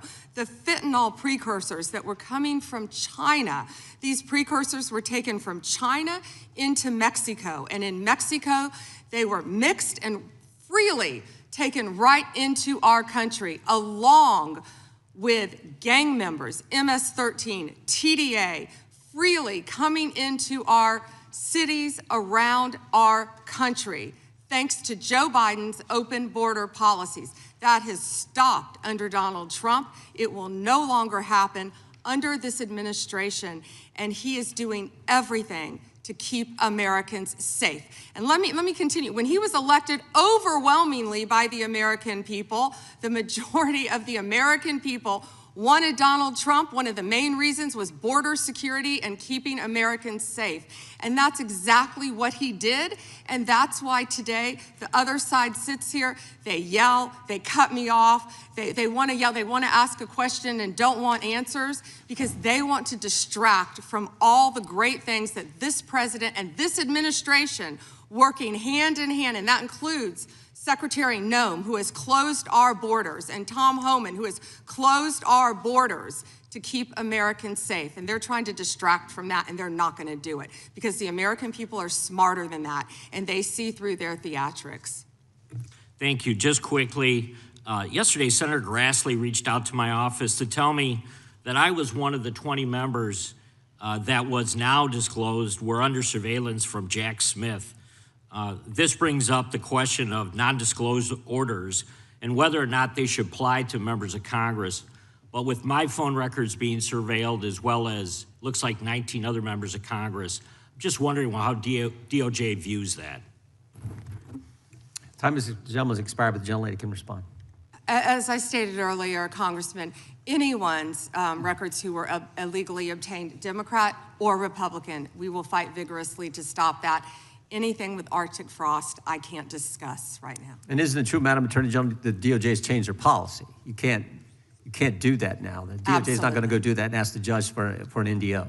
Absolutely. Yeah, good. That in and of itself tells you why how wrong it was. The chair now recognizes the gentleman from California. Great, thank you. Madam Attorney General, you acknowledged earlier to Mr. Johnson that President Trump was mentioned and the release countless times, you said, in the Epstein files. I just want to play a video, though, for you that I think speaks to the frustration that many of these victims have. Of times Trump's name appears in the files, so it could at least be 1,000 times. Is that right?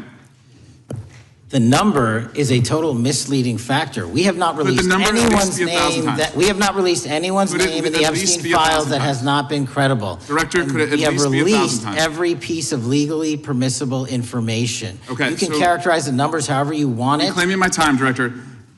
It sounds like if you don't know the number, it could at least be 1,000 times. Which it's not. It's not. Is it at least 500 times? No. Is it at least 100 times? No. Then what's the number? I don't know the number. I understand why the victims are frustrated, and the Attorney General acknowledged what Mr. Patel would not acknowledge, that it was way more than 1,000 times. But I want to move, Madam Attorney General, to weaponization of government. And yesterday it was reported that 6 members of Congress had indictments sought against him, and they were not returned by a grand jury.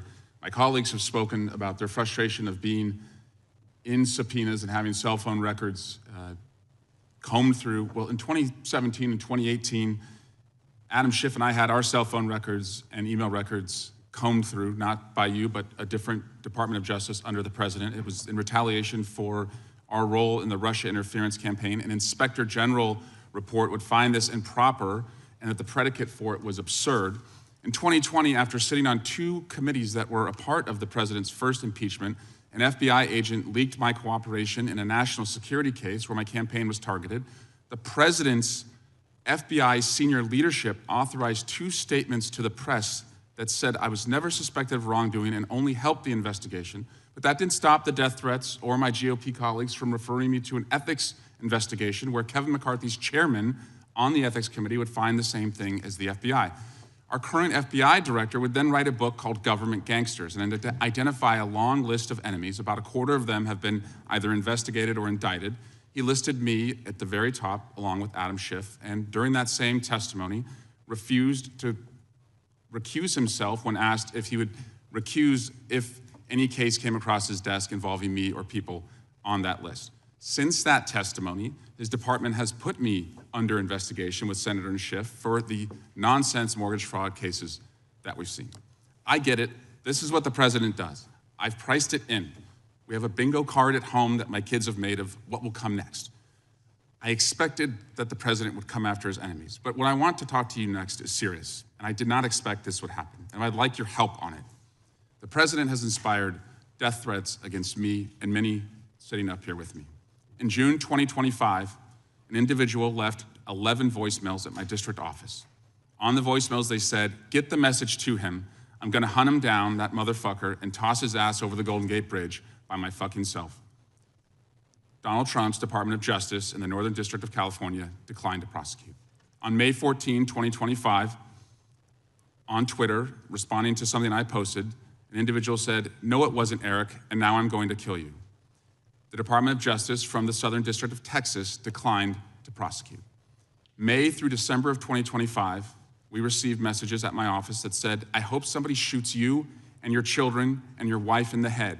Pew, pew, motherfucker, pew, pew." I would stay indoors as much as possible, and my children, unfortunately, have to do that. The Department of Justice has not charged this individual and cited that he's a prolific caller and has health conditions, although what we have found in our own investigation and his voicemails is that he has said he will employ others to do this.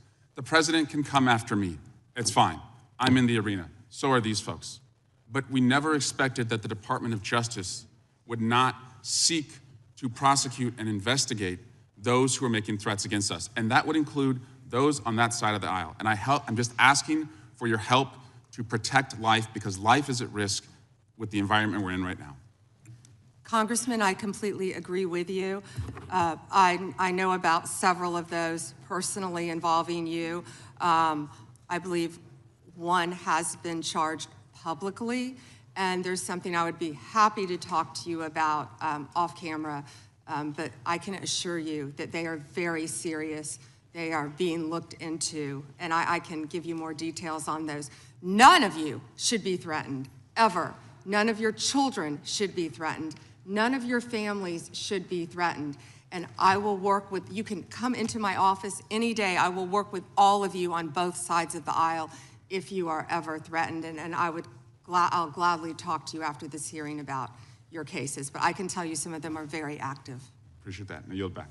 Gentleman yields back, and we're sorry for what the gentleman and his family have had to go through. We appreciate what the Attorney General said. And I think some of the things that the gentleman from California related, we can all relate to, and it's unfortunate, it's wrong, as the Attorney General said, and we appreciate the help we get from the Justice Department. With that, we will now recognize the gentleman from New Jersey, Mr. Van Drew. Thank you, Chairman. I don't know where to begin. Thank you for being here, General. You might see me when I'm right in front of you. I have to mention this first. You know, I used this word before, and my friends on the other side of the aisle got mad at me, but hypocrisy. Epstein, Epstein, Epstein. But for years on the other side of the aisle, we heard nothing. Crickets, not a word. Nothing was said when they were in control. Nothing was mentioned basically till last summer, and the ranking member points out that he did do something last year. Yeah, he did a letter complaining about the plea deal for Maxwell, but it wasn't a big deal.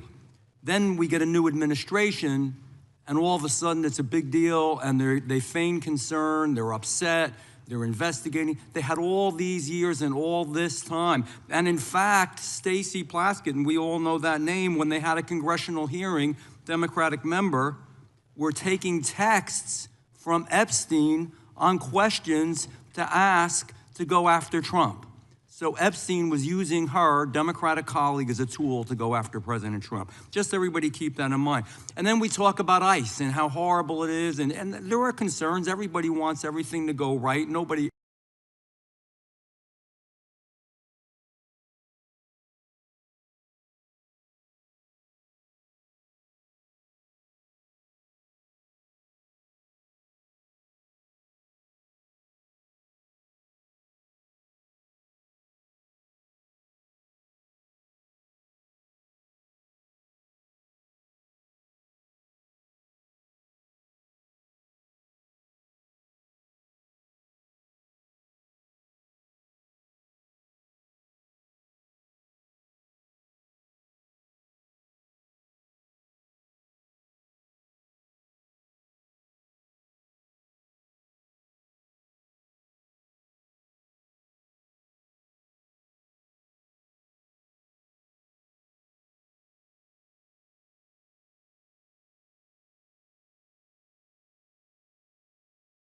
this number, I'm being conservative. We were told the people weren't dangerous, But they were, General. They were dangerous, many of them. More than 300 individuals on the terror watch list during that time. Violent criminals came across, as we saw consequences where mothers and fathers, daughters and sons, children were raped, murdered, hurt, abused, beaten, trafficked, all from the drugs. My God, the drugs they brought into our babies in this country. 73,000 illegals with criminal histories, 20,000 with convictions of assault, robbery, and sex offenses, 13,000 convicted murderers, assault offenders. It was madness, it was insanity, it's bizarre, it's perverse. What in God's name were you doing? So we finally are cleaning this up now. We're finally trying to make it right and safe for our people. So my questions are this. General, do you believe in removing criminal illegal aliens from our communities will save American lives? Yes, and given the cases that you just discussed, that's proof of it every single day. President Trump is committed to that. This entire cabinet is committed to that and making and keeping Americans safe. Thank you. Would you agree that, and thank you for doing that, would you agree that allowing individuals with known criminal histories to enter and remain in the United States, we knew this back then, they knew it. Would you agree that creates serious risk to our public safety? I know the answers, but let's just say them clearly. Yes. Would you agree that when dangerous individuals are released instead of detained, and they were released over and over and over again, and these are the real issues. This is really what America cares about. They want their children and their families to be safe. Do you think if you release them instead of detaining them, that crimes will happen because of that? Absolutely. Would you agree that, I'm sorry. And it did. And it did, thank you. Would you agree that cooperation between, and this is a biggie, and I'm gonna ask you to elaborate on this. This is a big deal. This is why some of the problems we're seeing in some of the places like Minnesota are happening. That cooperation between federal and local enforcement, which we always used to have, helps remove violent offenders from our communities, that we should be a team. Yes. And can you elaborate on that a little bit? In other words, when the local enforcement is forced by the politicians, not their fault, not to do their job and not cooperate, why does it create the situations that we see where we have need for crowd control? By the way, they're not peaceful. Those are not peaceful protesters. We know what a peaceful protester is. When you spit on law enforcement, when you push them, when you hit them, when you beat their car. If you can answer the question, thank you. It's time's expired. You may answer the question. Thank you. Yes, I spent 4 days myself in Minnesota, in Minneapolis. What I will say about some of these sanctuary cities, some of these democratic cities, law enforcement, they quietly want to work with us. I've spoken to law enforcement in multiple cities who want to work with us. And yes, we're gonna do everything we can to keep our citizens safe, whether or not these Democrat-controlled sanctuary cities do or don't. And damn it, that's what really matters. I yield back. Mr. Chair, I have a UC. Ms. Crockett from Texas is recognized for UC. Thank you so much. Donald Trump's approval rating implodes on his strongest issue. This is from Newsweek today. It says 40% of people approve of Trump's handling of immigration and border security, while 60% disapprove. Without objection, that is a admitted. net drop Now I to recognize the gentleman -20. from California, Mr. Liu.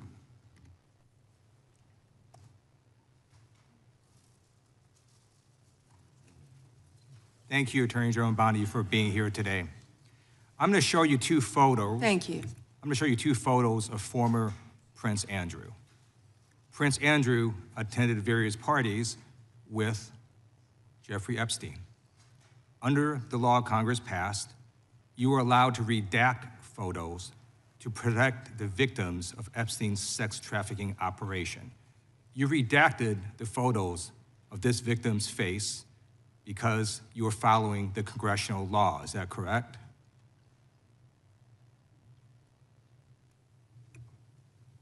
I'm sorry, that we redacted the victim's Because you were face? following the congressional law, correct? Yes. Okay.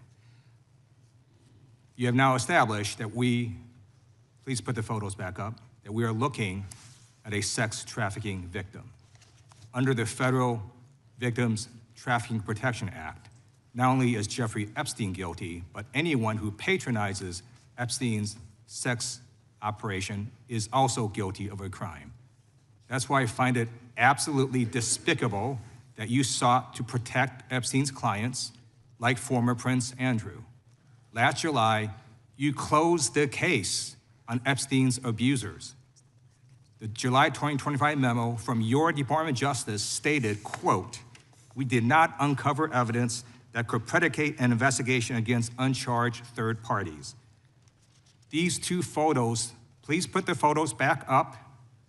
These two photos staring you in the face are evidence of a crime and more than enough evidence to predicate an investigation against former Prince Andrew. So I ask you, Attorney General Pam Bondi, why did you shut down this investigation last July, and why have you not prosecuted former Prince Andrew? I don't believe you asked Merrick Garland these questions when he was Attorney General and set before I agree with you. You twice. I reclaim my time. I agree with you. I agree with you. During the Biden administration, I called for people looking at Epstein files. Merrick Garland dropped the ball, as did Attorney General Bill Barr, as did Alex Acosta, a whole string of failures, but you are in charge. You have the power to change things, to hold these men accountable, and you're doing the opposite. You're protecting them. So I want to move on to another man. Can I answer Donald that, Trump. though? I want to move on to another question. Can I answer question. your question about protecting You Prince answered Andrew? the question. You're saying no. I love this. I want to discuss another man, Donald Trump, who is all over the Epstein files, like former Prince. Here's the video.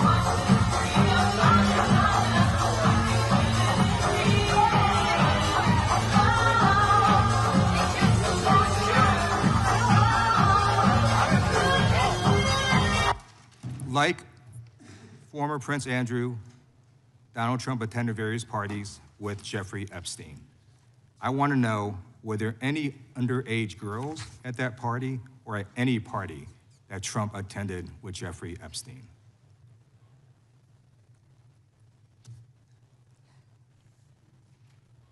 This is so ridiculous, and that they are trying to deflect from all the great things Donald Trump has done. There is no evidence that Donald Trump has committed a crime. Everyone knows that. This has been the most transparent presidency. He's the one that asked that those files I'm reclaiming my time. be I got your answer. You said there's no evidence. Trump asked Mr. Chairman, please stop the clock. Stop the clock. The legislation. This is Time belongs to the gentleman from California. Okay. I'm going to put up another document from a witness who called the FBI's National Threat Operations Center, because I believe you just lied under oath. There is ample evidence in the Epstein file. Don't you ever accuse me of a crime. I believe you just lied under oath, and this is all on videotape. You said there's no evidence of a crime. I'm showing you, here is a witness statement who called into the FBI's Threat Operations Center. He drove Donald Trump around in a limo. He overheard what Donald Trump said to Jeffrey on his cell phone. He was so angry, he was going to stop a limo and hurt Donald Trump. And he met a girl who said she was raped by Donald Trump and Jeffrey Epstein. She later had her head blown off, and officers at the scene said that could not have been suicide. No one at the Department of Justice interviewed this witness. You need to interview this witness immediately. Epstein should rot in hell, so should the men who patronized his operation. And as we say here today, there are over 1,000 sex trafficking victims, and you have not held a single man accountable. Shame on you. If you had any decency, you would resign right after this hearing concludes. The gentleman has expired. May I respond? Yeah, I don't know how you respond. No one can. I did not ask a question, Ms. You're allowed to. I did not ask a question. Crime in California. He does not want to talk about I did not ask a crime question. in his state. She can't just add lip stuff. I did not ask a question. Meeting will be in order. The gentleman has yielded back his time. I think our next witness will be more than happy to let the Attorney General Madam respond. Attorney General, would you like to? Gentleman from Alabama is recognized for 5 minutes. You have a few minutes to respond. Thank you, Congressman. This is what Congressman Liu didn't want to talk about. He didn't want to talk about all the crime that is happening in his state. California refuses to honor detainees because of its dangerous sanctuary city policies. The refusal means California has released 4,561 criminal illegal aliens onto its street. The crimes of these aliens include 31 homicides, 661 assaults, 574 burglaries, 184 robberies, 1,489 dangerous drug offenses, 379 weapons offenses, and 234 sexual predator offenses. That's why they are deflecting. That's why they're trying to talk about the Epstein files. That's currently happening in his home state. Attorney General, thank you for being here, and I wanted to make sure you had time to respond. I'm going to change gears a little bit. In October, when you were testifying before the Senate, I know you and my friend Senator Katie Britt discussed concerns of infiltration of the illegal Chinese vapes into our country. As a father of three, obviously, I'm worried a little bit about this, and I believe that many parents in the country share our similar concerns. Can you provide an update on DOJ's work in this space over the past few months? Yes, and thank you for bringing that up. We're talking about the vapes. And this should be an issue where both sides of the aisle can work together on. Parents need to understand, children need to understand that so many of these are being manufactured in China, sent to our country, and have the potential to be laced with lethal drugs.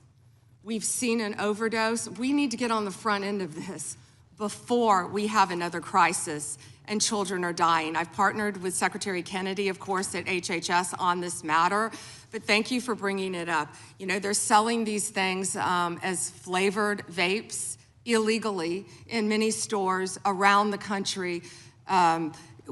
Secretary Kennedy and I actually we went and did something on this, and it was sadly the day that Charlie Kirk was assassinated. And so it didn't get a lot of attention, nor should it have after that happened. But yes, we're continuing to work on that, and thank you for bringing that up. That's happening in all of our states, and I would ask everyone here, I know Congresswoman Ross was just nodding, it's happening in every state. And not only are they laced with THC, many of these vapes, but they could be laced with fentanyl. We have had a child, I wish I could think of the state it was in, but we have already had someone overdose. And we have to get together on this, and we have to get on the front end of this. And I would love to work across the aisle on this to protect our kids. How many school kids do you see now vaping? And it's not only, I believe a vape has 20 cigarettes, but you know, that's one vape is 20 cigarettes, I believe it is, but also what they could be laced with, because so many of them, the majority of them, are manufactured in China. Sure, and if you need additional resources, please let us know as you're going through the process. And then I'm going to change gears one more time on you. Under the Biden administration, there was a lot of confusion created when parts of the DOJ began treating software developers like financial institutions. Even when they did not hold or control anyone's money, they were simply building the technology. That uncertainty made it harder for Americans to build, innovate here at home. Earlier this year, the Deputy Attorney General issued a memo entitled Ending Regulations by Prosecution, a clear break from the Biden administration's approach, and I think it's important that that's a good step in the right direction, but can you talk a bit about how the DOJ is now putting that memo into practice, especially when it comes to making sure that people are just writing the software and don't control the user's funds, we don't want them treated as an unlicensed money, or they're not money transmitters, so. Yes, and we're doing everything we can to protect the American people on that, and I would refer everyone to Deputy Attorney General Blanche's memo, and we're working as hard as we can on that topic. Because we want to lead the way in the space on that, so we appreciate the help. And with that, Mr. Chairman, I'll yield back 10 seconds. Gentleman yields back. We'll recognize the gentleman from Arizona for unanimous consent. Thank you, Mr. Chairman. I have a number of UCs. Gentleman can proceed. Thank you. Bombshell new docs show Trump called police about Epstein in 2006. Without objection. Kamala Harris defends Biden administration decision not to release Epstein files. Without objection. Why weren't they released during the Biden administration? Without objection. House Democrat Stacey Plaskett exchanged texts with Epstein during 2019 congressional hearing. Without objection. New York judge allows Epstein victims' claims against Plaskett to proceed. Without objection. Hakeem Jeffries solicited funding from Epstein in 2013 after financier was convicted child sex offender. Objection.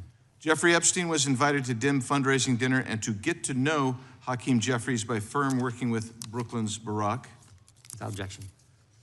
An email from Leslie Groff to Jeffrey Epstein concerning Hakeem Jeffries fundraising.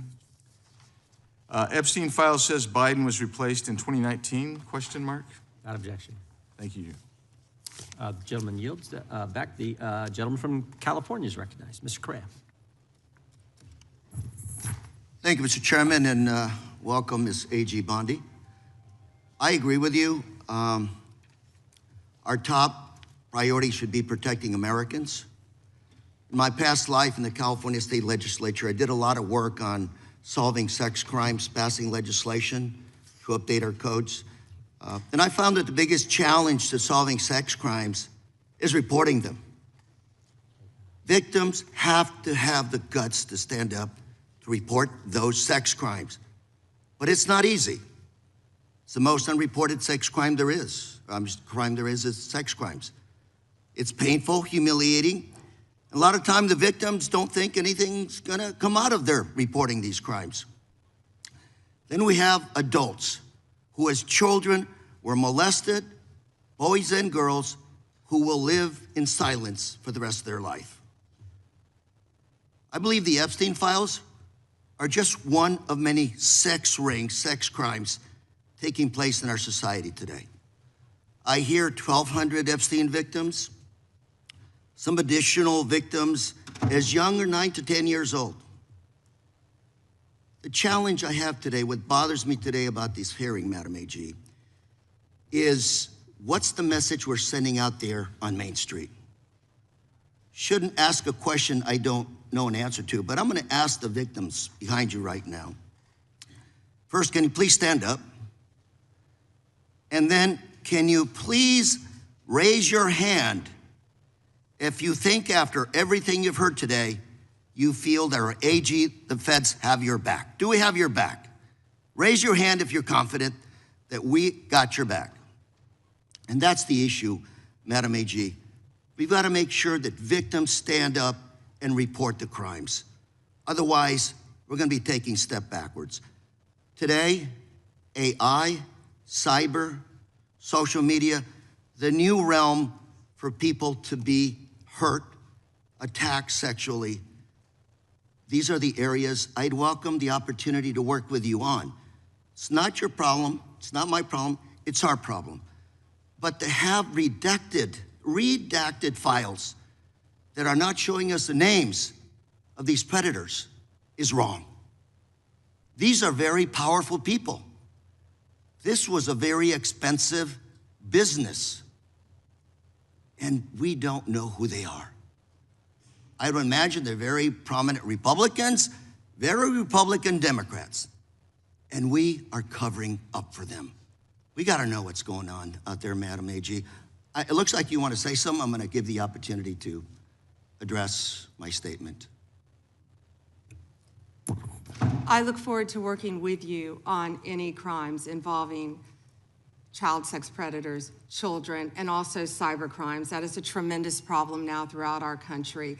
AI, you are correct. AI is causing great problems online we're working on that though. AI is an incredible tool, but it also can be fraught with peril with victims of crime. I've experienced that with someone I know who we've been trying to help. I look forward though to working with you on that and all Madam, cyber crimes. Can I? Please, go ahead. And as I said before, to any victims, we ask them to come forward to our office, and we want to work with them. I have never not worked with a victim, and I believe I've actually spoken to several of the Madam, victims. if I can reclaim my time, I only have a minute. Behind me. If I can reclaim my time, I just think we start out by making sure those redactions are unredacted, those Epstein files, to make sure that the public, according to the law, following the law, that those names in those files are made public. We have to make sure we tell those predators there is no place for them to hide, and if they commit the crime, they're gonna fry for it. It starts with showing us the names of the perpetrators in the Epstein files. May I respond to that? Sure. Okay. So if any man's name was redacted that should not have been, we will, of course, unredact it. If a victim's name was unredacted, please bring it to us and we will redact it. We were given 30 days to review and redact and unredact millions of pages of documents.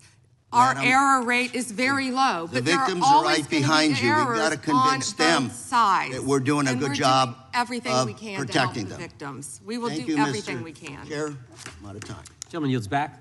The gentleman from California, Mr. Kiley, is recognized. Thank you, Mr. Chair. Good morning, Madam Attorney General. I wanted to return to a point that the chairman raised at the beginning of this hearing, which is these jurisdictions that refuse to honor detainer requests from Immigration and Customs Enforcement, often called sanctuary jurisdictions. Now, I know that you are not involved directly in immigration operations per se, but you do deal with the legal issues surrounding these jurisdictions. So let's say we have someone who's here illegally, who has committed a crime that, like the thousands of people you mentioned in California, murderers, sexual predators, drug traffickers. If that individual is in detention in a jurisdiction that has a sanctuary policy where they do not honor ICE detainers versus in any other jurisdiction where they do, how does the nature of apprehending that person, how does the nature of ICE's involvement in that operation differ in those two circumstances? Well, I believe you've seen that in Minnesota, where people were not cooperating with us. I believe there a lot of local law enforcement did want to cooperate, but we are doing everything in our power to arrest and deport illegal criminal aliens, and that is not going to stop under Donald Trump's administration. You know, why sanctuary cities are so dangerous, what we've seen in Minneapolis. Where do all the criminals go? The gangs, TDA, MS-13, where are they gonna go? They're gonna go to a sanctuary jurisdiction because they believe they're protected, and that's not fair to the citizens of those cities. Yeah, and this is a point that there at least used to be a lot of consensus on. The idea that, you know, it's better to do a handoff to the immigration authorities in a custodial setting rather than releasing them where they have to be apprehended in the community. This is Alejandro Mayorkas when he was before this committee, not exactly a paragon of border security, but he said, "I do not consider it in the service of public safety to release an individual into the community when that individual can be released to Immigration and Customs Enforcement for prompt removal." Now, his words are one thing, his actions are another. But when you have jurisdictions across the country, including my state of California, doing systematically precisely the thing that even Alejandro Mayorkas said threatens public safety, I mean, what does that say to you? It's a danger to the citizens of your community, and thank you for fighting to protect them. Absolutely, and you know, we're having this conversation right now in relation to Homeland Security funding. And I believe there are some common sense reforms that have been proposed that folks on both sides would agree make sense, but those reforms have to go hand in hand with reforming this reckless practice of refusing to cooperate, refusing to honor detainers, and declaring oneself to be a sanctuary. So I'm hoping that we can find bipartisan support for what has long been a bipartisan principle. I want to go to a second topic, which is the school board memo.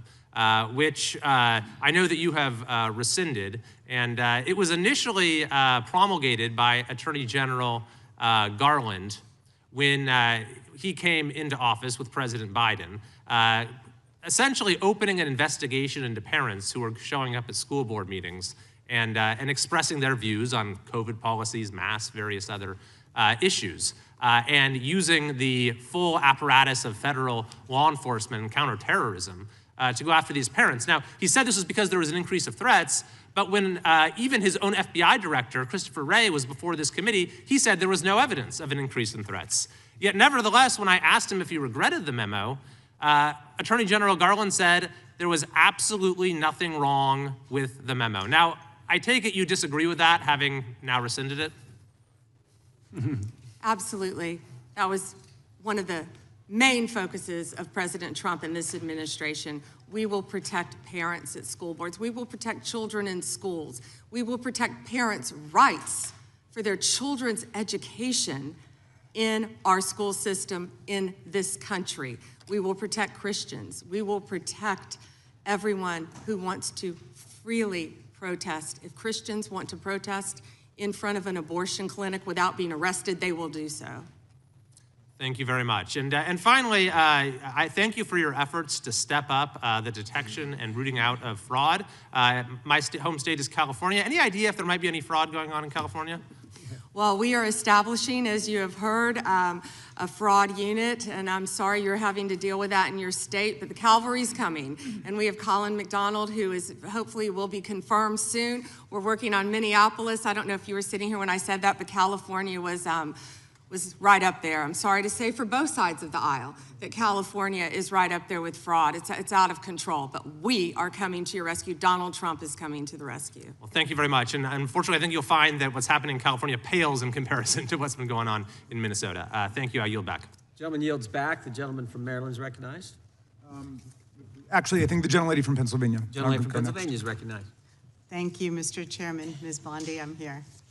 On September 25th, President Trump signed a memorandum known as NSPM 7, purporting to address domestic terrorism. But Americans across the political spectrum were immediately alarmed by the memo's blurring of the line between unlawful conduct and constitutionally protected speech and activity, as well as its call to investigate, prosecute, and dismantle groups that the president and Stephen Miller described without evidence as, quote, an organized campaign of radical left terrorism. Now, counterterrorism experts were further alarmed by the administration's singular focus on left-wing extremism, combined with the sudden deletion from the DOJ website of decades of research and law enforcement analysis, which had concluded that right-wing extremism poses the greatest terrorism threat to Americans. The president's memo broadly and vaguely links violent conduct to ideologies, and it targeted specifically anti-American, anti-Christian, and anti-capitalist beliefs, as well as, quote, hostility to so-called traditional American views on family, religion, and morality, end quote. President Trump has repeatedly and openly, however falsely, tried to brand his political opponents with these sentiments listed in his memo. But as you know, as a lawyer, holding beliefs that the White House disagrees with is not a crime. And the statute defining domestic terrorism requires criminal acts, not just thoughts and ideas. That's why legal experts, nonprofit leaders, religious freedom, and civil rights advocates immediately raised the alarm that the new presidential directive was a politically motivated attack on civil society designed to silence those who disagree with the administration. So, Ms. Bondi, Section 3 of that memo directed you, as Attorney General, to submit to the President and Stephen Miller a list of groups or entities whose members are engaged in acts that meet the definition of domestic terrorism. And then on December 4th, you directed the FBI to work with a variety of law enforcement entities to compile a list of groups and entities engaged in such acts by January 3rd, 2026, and to update that report every 30 days thereafter.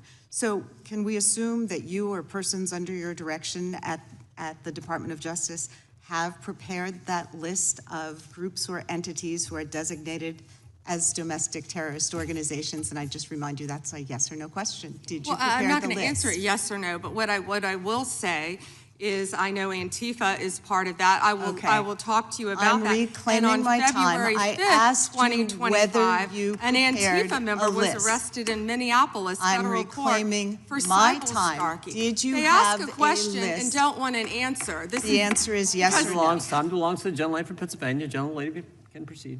Okay. So will you commit to providing this committee with any list of organizations that you have recommended be designated as domestic terrorist organizations? We will comply with the law in all matters. Will you commit to provide this committee with your list of entities that you recommend be designated as domestic terrorist organizations? I'm not going to commit to anything to you because you won't let me answer questions. Okay, well then, we do understand that your current position is that you have a secret list of people or groups that you are accusing of domestic terrorism, but you won't share it with Congress. And I'd remind you that when the US government designates an entity as a foreign terrorist organization, it must report that to Congress and to the entity, because the government can make a mistake and the entity has the opportunity to contest it. So your position seems to be that if you falsely designate an American or an American organization as a terrorist group, there's nothing they can do about it. I think we get it. You don't want to answer the question. No, you don't get anything regarding public safety. Thank you. Nothing. Thank you for the insult. It's clear you didn't come to Congress prepared to answer questions that the American people have every right to have answered. But if you were to prepared to answer truthfully, here's what we expect the facts to show. The administration is keeping lists of Americans who the White House says are engaged in domestic terrorism. Those lists could include Americans who have not committed any acts of terrorism, but simply disagree with this administration, people like Renee Good and Alex Preddy. And your list may include clergy, elected officials, and members of indivisible groups across the country. And those lists likely don't include Proud Boys or Oath Keepers who were actually convicted. Americans have never tolerated political demagogues who use the government to punish people on an enemies list. It brought down McCarthy, it brought down Nixon, and it will bring down this administration as well. And you're right. That's why we're so glad they rescinded the memorandum targeting parents. For goodness sake, as the gentleman from California just pointed out in his 5 minutes, the gentleman from Kentucky is recognized for 5 May I minutes. respond very briefly to her statement? Well, I think we can do that probably on one of our members' time. Okay, thank you. I don't want that to get away. Thank you. Yep. Thank you, Mr. Chairman. Behind me, I have 3 documents from the DOJ production that are emblematic of the massive failure of the DOJ to comply with the Epstein Files Transparency Act. To my right is an email that was sent by the victim's lawyers to the DOJ. It was a list of names not to redact, a list of names not to release. What did the DOJ do with this email?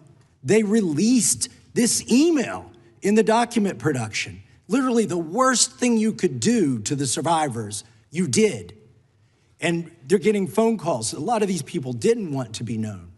And we know you touched the document because you redacted one name and you redacted the lawyer's name, but you left the survivor's name there. The next document I want to show you, that was in the title, the victims' survivors' names, all right? The title of this one is Child Sex Trafficking, Co-Conspirators, fully redacted. And by the way, I'm gonna unredact them here. Les Wexner is in this. Now your your deputy attorney general said, oh, well, he appears hundreds of times in the files, but he doesn't appear in this file until I forced you to release it, where he's listed as a co-conspirator, not to tax evasion, but to child sex trafficking, not to prostitution, not to money laundering, child sex trafficking. And then finally, what we have here is the third exhibit that I have is emblematic of the FD 302 release. These are the documents that we need that you're holding on to and over-redacting because they have the names of the men who are implicated. How do we know? Because the survivors gave testimony to the FBI, and it's in there. And what happens when you go to the portal at the DOJ to look at what's behind this redaction? Another redaction. So we can't even see them. And then there's some of these files you've pulled down from the website that we will never see because we can't search the redactions. So I have several questions for you. Who's responsible? Are you able to track who in your organization made this massive failure and released the victims' names? Are you able to track who it was that obscured Les Wexner's name as a co-conspirator in an FBI document? Do you have that kind of accountability? I believe Wexner's name was listed more than 4,000 times. Yeah, I already told you that. This is where he's listed as a co-conspirator. Can I finish my answer? Come on, let me finish my answer. We corrected that within 40 minutes. He was already, you're acting like everybody's trying to cover up Wexner's name. Reclaiming my time. I'm going to answer this question. Reclaiming my time. Mr. Chairman. This is how this works. Can I have my time back? Mr. Chairman. The gentlelady can give her answer. The time belongs to the gentleman from Kentucky. All right, I'm reclaiming my time. Can I give my answer? So I'm going to put the language of the bill up on the screen. Chairman, may I give my answer on that? Here's a political the question. joke, and I need to give my answer on that. We'll let the Attorney General respond, and then the gentleman can move to his next question. It's my time. Within 40 minutes, you asked me a question. Within 40 minutes, Wexner's name was added back. Within 40 minutes of me catching you red-handed. There was one redaction out of over 4,700, and we invited you in. This guy has Trump derangement syndrome. He needs to get, you're a failed politician. You need to get on to watch the matter. Mr. Chairman, please restore his time and remind the witness of the rules here. There is no credible information. None. If there were, I would bring the case yesterday that he trafficked to other individuals. Is that your position as well? My position is any victim who comes forward, of course, we would love to hear from them. 1-800-CALL-FBI. Did you ask Merrick Garland that the last 4 years? Did you talk about Epstein? I am reclaiming my time. I'm glad you're asking about Merrick Garland. You don't get to reclaim time this is bigger than Watergate. When I don't answer a question the way This goes over 4 administrations. You don't have to go back to Biden. Let's go back to Obama. Let's go back to George Bush. This cover-up spans decades, and you are responsible for this portion of it. And that's now, where the I want to know at what point did the FBI and the DOJ decide that Lex Wessner was not a co-conspirator? Because our Epstein Files Transparency Act requires you, please put it back on the screen, please, to release the internal decision about whether to prosecute him or not, and it's not in the files, and it's not in the files for any of these other men. Time of the gentleman has expired. May she answer? And he's a hypocrite because he voted against the ban that we were talking about on deep fake AI porn. Only 2 people voted against it, and you were one of them, hypocrite. The gentleman's time has expired. Mr. Chairman, Mr. Chairman, could she answer the question? Chairman, I was wondering. The gentlelady's allowed, the Attorney General's allowed to respond the way she wants to respond to any member's questions, Republican, Democrat. All right, I have unanimous consent request. Gentleman's recognized for a UC. All right. This is an example. I'm submitting these 302 forms that are entirely redacted, even when you go to look at them. Without objection. I'm submitting a witness statement that implicates Les Wexner. Without objection. I'm submitting an article from the New York Times that the DOJ released nude photos and identifiable pictures of the victims. I'm submitting a letter from AG Bondi, the Cash Patel, imploring him to quit keeping the files when you found out that they were keeping files from you, because they're still redacting files that you... Chairman, are we going to recess for votes? Yes, we are. I'm submitting for unanimous consent a document of 17 individuals who've resigned because of the Epstein files. Without objection.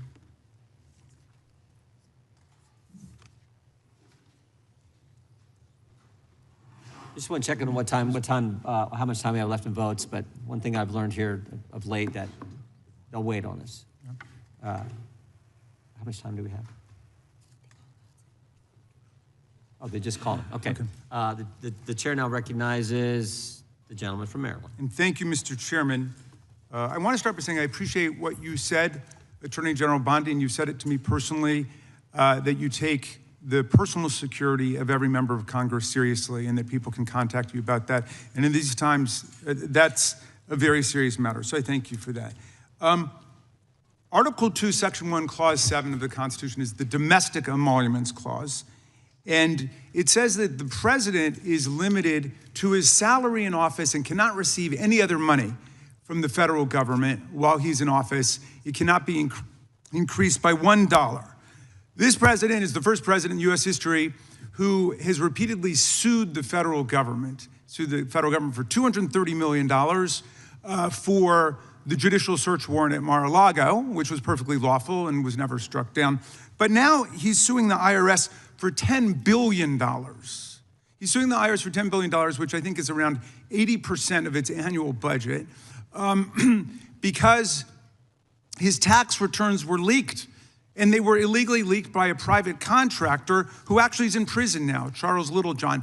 But he wants $10 billion. Now, but I want to ask you the question of whether you think it would violate the Domestic Emoluments Clause for you to settle that $10 billion case or any of the other claims that the president has made against the government. He himself has remarked, it's interesting because I'm the one that makes the deal, right? And he says, I kind of have to work it out with myself. Do you think it would violate the Domestic Emoluments Clause for the president to work out a deal from people who are his subordinates under his unitary executive theory to get money in one of these cases? I'm not going to discuss pending litigation. Okay, so theoretically you're saying because his privacy rights were violated in that tax case, and they were. I'm with the president on that. I mean, his Mar-a-Lago thing is ridiculous, but there's no doubt that his tax returns, despite the fact that he promised to release them, despite the fact that every other president released the tax returns, he suffered embarrassment when it showed that he hadn't paid taxes for several years, and he had a right for that not to happen. Now, I want to turn back to the Epstein survivors, because President Trump may have been a little bit embarrassed by the release of those tax returns. How much do you think the claims of these survivors are worth? As the good congressman from Kentucky just pointed out, there were lots of survivors who had decided, for reasons of their own, never to release their names. That determination was represented to people in Congress, and we built it into our federal law that their names could not be released, and yet you published their names, their phone numbers, their addresses, personally identifying information. If Donald Trump can get $10 billion, theoretically, from the Department of Justice, how much should these people get for a far worse violation of their privacy rights and a far greater danger established to them in their lives? Do you even know who Chase Mulligan is? You're so obsessed with, you don't, do you? I'm going to teach you the rules again. You're the Attorney General of the United States. We have rules here. You're obsessed with him. You're the Attorney General of the United States. With obsessed with Donald Trump. You have Trump derangement syndrome. Mr. Chairman, I'd like my time restored. I'd like my time restored. In your district. In your district, and you don't even know about it, about keeping children safe from online predators. Time belongs to the gentleman from Maryland. The gentleman can proceed. Yeah, and I want the whole country to look at this. Because this is the Attorney General of the United States, whose job is law enforcement. We've never had a witness who has misunderstood our rules and been unable to conform his or her conduct to our rules before. We have only 5 minutes, and so we use our time to ask you specific questions. How long are you giving me to answer? Excuse me, I'm not yielding to you right now. I'd like that second restored too. So, Ms. Bondi, the way it works is we ask you a question, and you answer it, and if you go off on a wild goose chase, another tangent, you start reading statistics, or you start talking about stuff going on in our district. And by the way, I invite you to my district. Come to my district, but that's not what we're here to do today, okay? So, and you do that, then we're allowed to say we reclaim our time. At that point, you have to be quiet. You have no choice. You have to be quiet. So I hope you understand the rule at this point. Now, here's what I want to ask you. You're in law enforcement. We've seen all kinds of evidence of crimes. And when we go over to the Department of Justice for the 4 computers for every member of Congress, we see more evidence of crimes. Will you create a joint task force of the Department of Justice and governors and state attorney generals and district attorneys across the country to investigate the crimes that have taken place against these victims and more than 1,000 like them? The DOJ is not doing its job. Will you create a task force with state and local law enforcement to make that happen? Gentlelady can respond if she wants to. Thank you, Chairman. He called Chase Mulligan a wild goose chase and didn't even know who he was. He is a defendant in your own district who preyed on girls. Mr. Chairman. Well, you know what? If he were part of the Epstein investigation, you wouldn't do anything about it. Online chat rooms and committed sextortion. Yet he didn't even know in your tiny little district who he was. Mr. Chairman, she's embarrassing you. He's about to be This is your committee, and she is embarrassing you. Shame on you. The time of the gentleman has expired. I would remind the committee that last Congress, Secretary Mayorkas was here numerous times, and he wouldn't answer our questions, even when we sent them to him ahead of time in writing. So that's what we've had to deal with. I think the Attorney General is doing just fine. We have votes shortly. I will go to the gentleman from Virginia, and then we will take a break to head to the floor. I thank the Chairman, Attorney General Bondi. Thank you for being here. And I wanted to thank you for your work at DOJ in restoring the rule of law, encouraging transparency surrounding Jack Smith's partisan investigations into President Trump, declassifying information about the Russia collusion hoax, cracking down on sanctuary jurisdictions, and establishing the National Fraud Enforcement Division. Let me first go to securing the border and immigration enforcement. Our new governor has recently rescinded 287G cooperation between the state and ICE. Can you talk about, have you evaluated the public safety impact, how that would affect safety in Virginia to withdraw that support, and what that would do to criminal activity involving illegal immigrants in Virginia? Yes, it would be detrimental. And as you know, Congressman, one of the top members of MS-13 in the entire country was living in Virginia, in a suburb, among all of us, living not even probably half an hour away from where we are now. And the cooperation previously with the governor, with the members of the state of Virginia, helped catch him and take him off our streets. An illegal MS-13, one of the heads for the entire country, was living in Virginia, and it's a shame that that's happening now, and thank you for bringing it, talking about it, because we're going to keep America safe. And when people feel like they can flee to these cities and states and be safe, they can't, because Donald Trump is going to protect Americans. We're going to protect the citizens there, whether or not the governors, the mayors, are going to do it or not, but President Trump is. We're going to keep Americans safe from violent gang members like he's been doing this last year. We appreciate that. We appreciate your work to make that happen in Virginia and keep Virginia safe. I want to move on to the Fraud Enforcement Division that you've established. My understanding is that this initiative is intended to centralize, coordinate enforcement of fraud laws related to government programs. You've talked about Minnesota, you've talked about California. Would this affect Virginia as well? Because we have fraud in Virginia as well. Absolutely, and we look forward to working with you. Would this affect things like long-term care accountability, senior living facilities engaged in Medicaid fraud, including systemic overbilling practices and the misappropriation of taxpayer-funded benefits? That is exactly what it's set up to help. Okay. I know that whether it was related to fraud specifically or another subject, that under the Biden administration, there was a sitting member of the Virginia General Assembly under investigation. Is that investigation still ongoing? Can you speak to that? I can't discuss that. Okay. I'm going to move on to the Second Amendment rights of law-abiding Americans.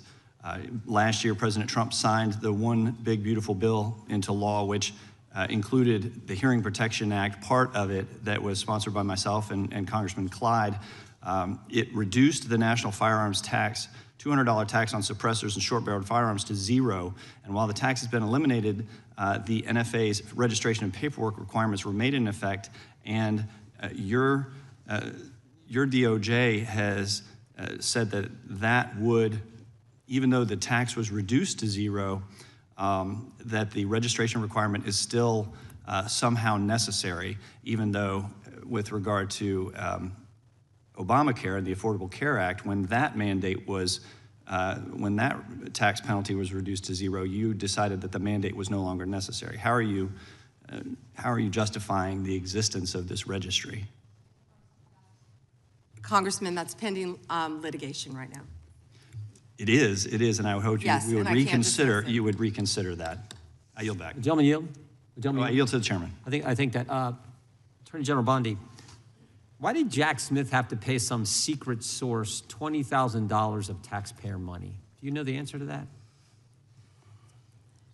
I can't discuss anything on that matter, but that's a good question, Chairman Jordan. Well said, it's a good question because he subpoenaed just about every Republican in this town, got half the Congress's phone numbers if you were a Republican. But he has to pay some secret source a bunch of taxpayer money. We'd like to know, the committee would like to know how many other sources he paid. Was it more than $20,000? Why he had to do those things? We'd like to know when you can, if you could get that information to the committee. I think when you think about the guy who was trying to put the President of the United States in prison, ridiculous as that whole thing was, we'd kind of like to know the answer to that if you could.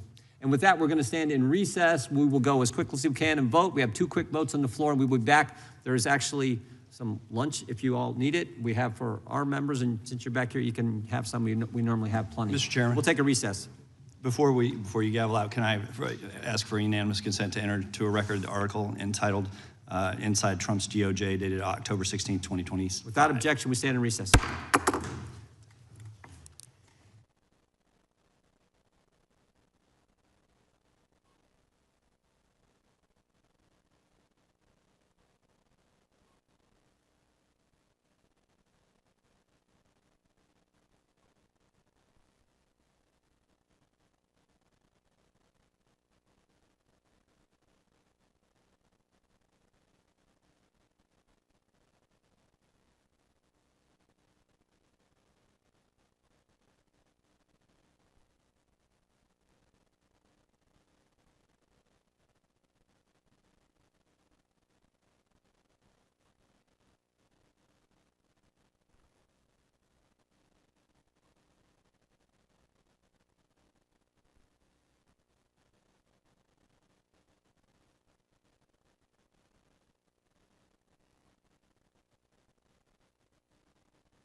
And the gentleman from Colorado is recognized for 5 minutes. Thank you, Mr. Chairman. Here. Attorney General Bondi, 6 days ago, you posted online, quote, "If you come for law enforcement, the Trump administration will come for you," end quote. I want to show you just a brief video. It's about 30 seconds, and I'll ask you a couple questions about it. You guys are disgusting, man. Hey, you guys are disgusting. I'm former law enforcement. You're disgusting. You are the Nazi. You are the Gestapo. You can't see it because you're chasing your pension, right? Your pension, your retirement, right? That's what runs your life, your retirement. The sad thing is they're not even going to get their pension because it's going to be worthless. And shame on you. Shame on you. Shame on you. Yeah. Fuck that. Yeah.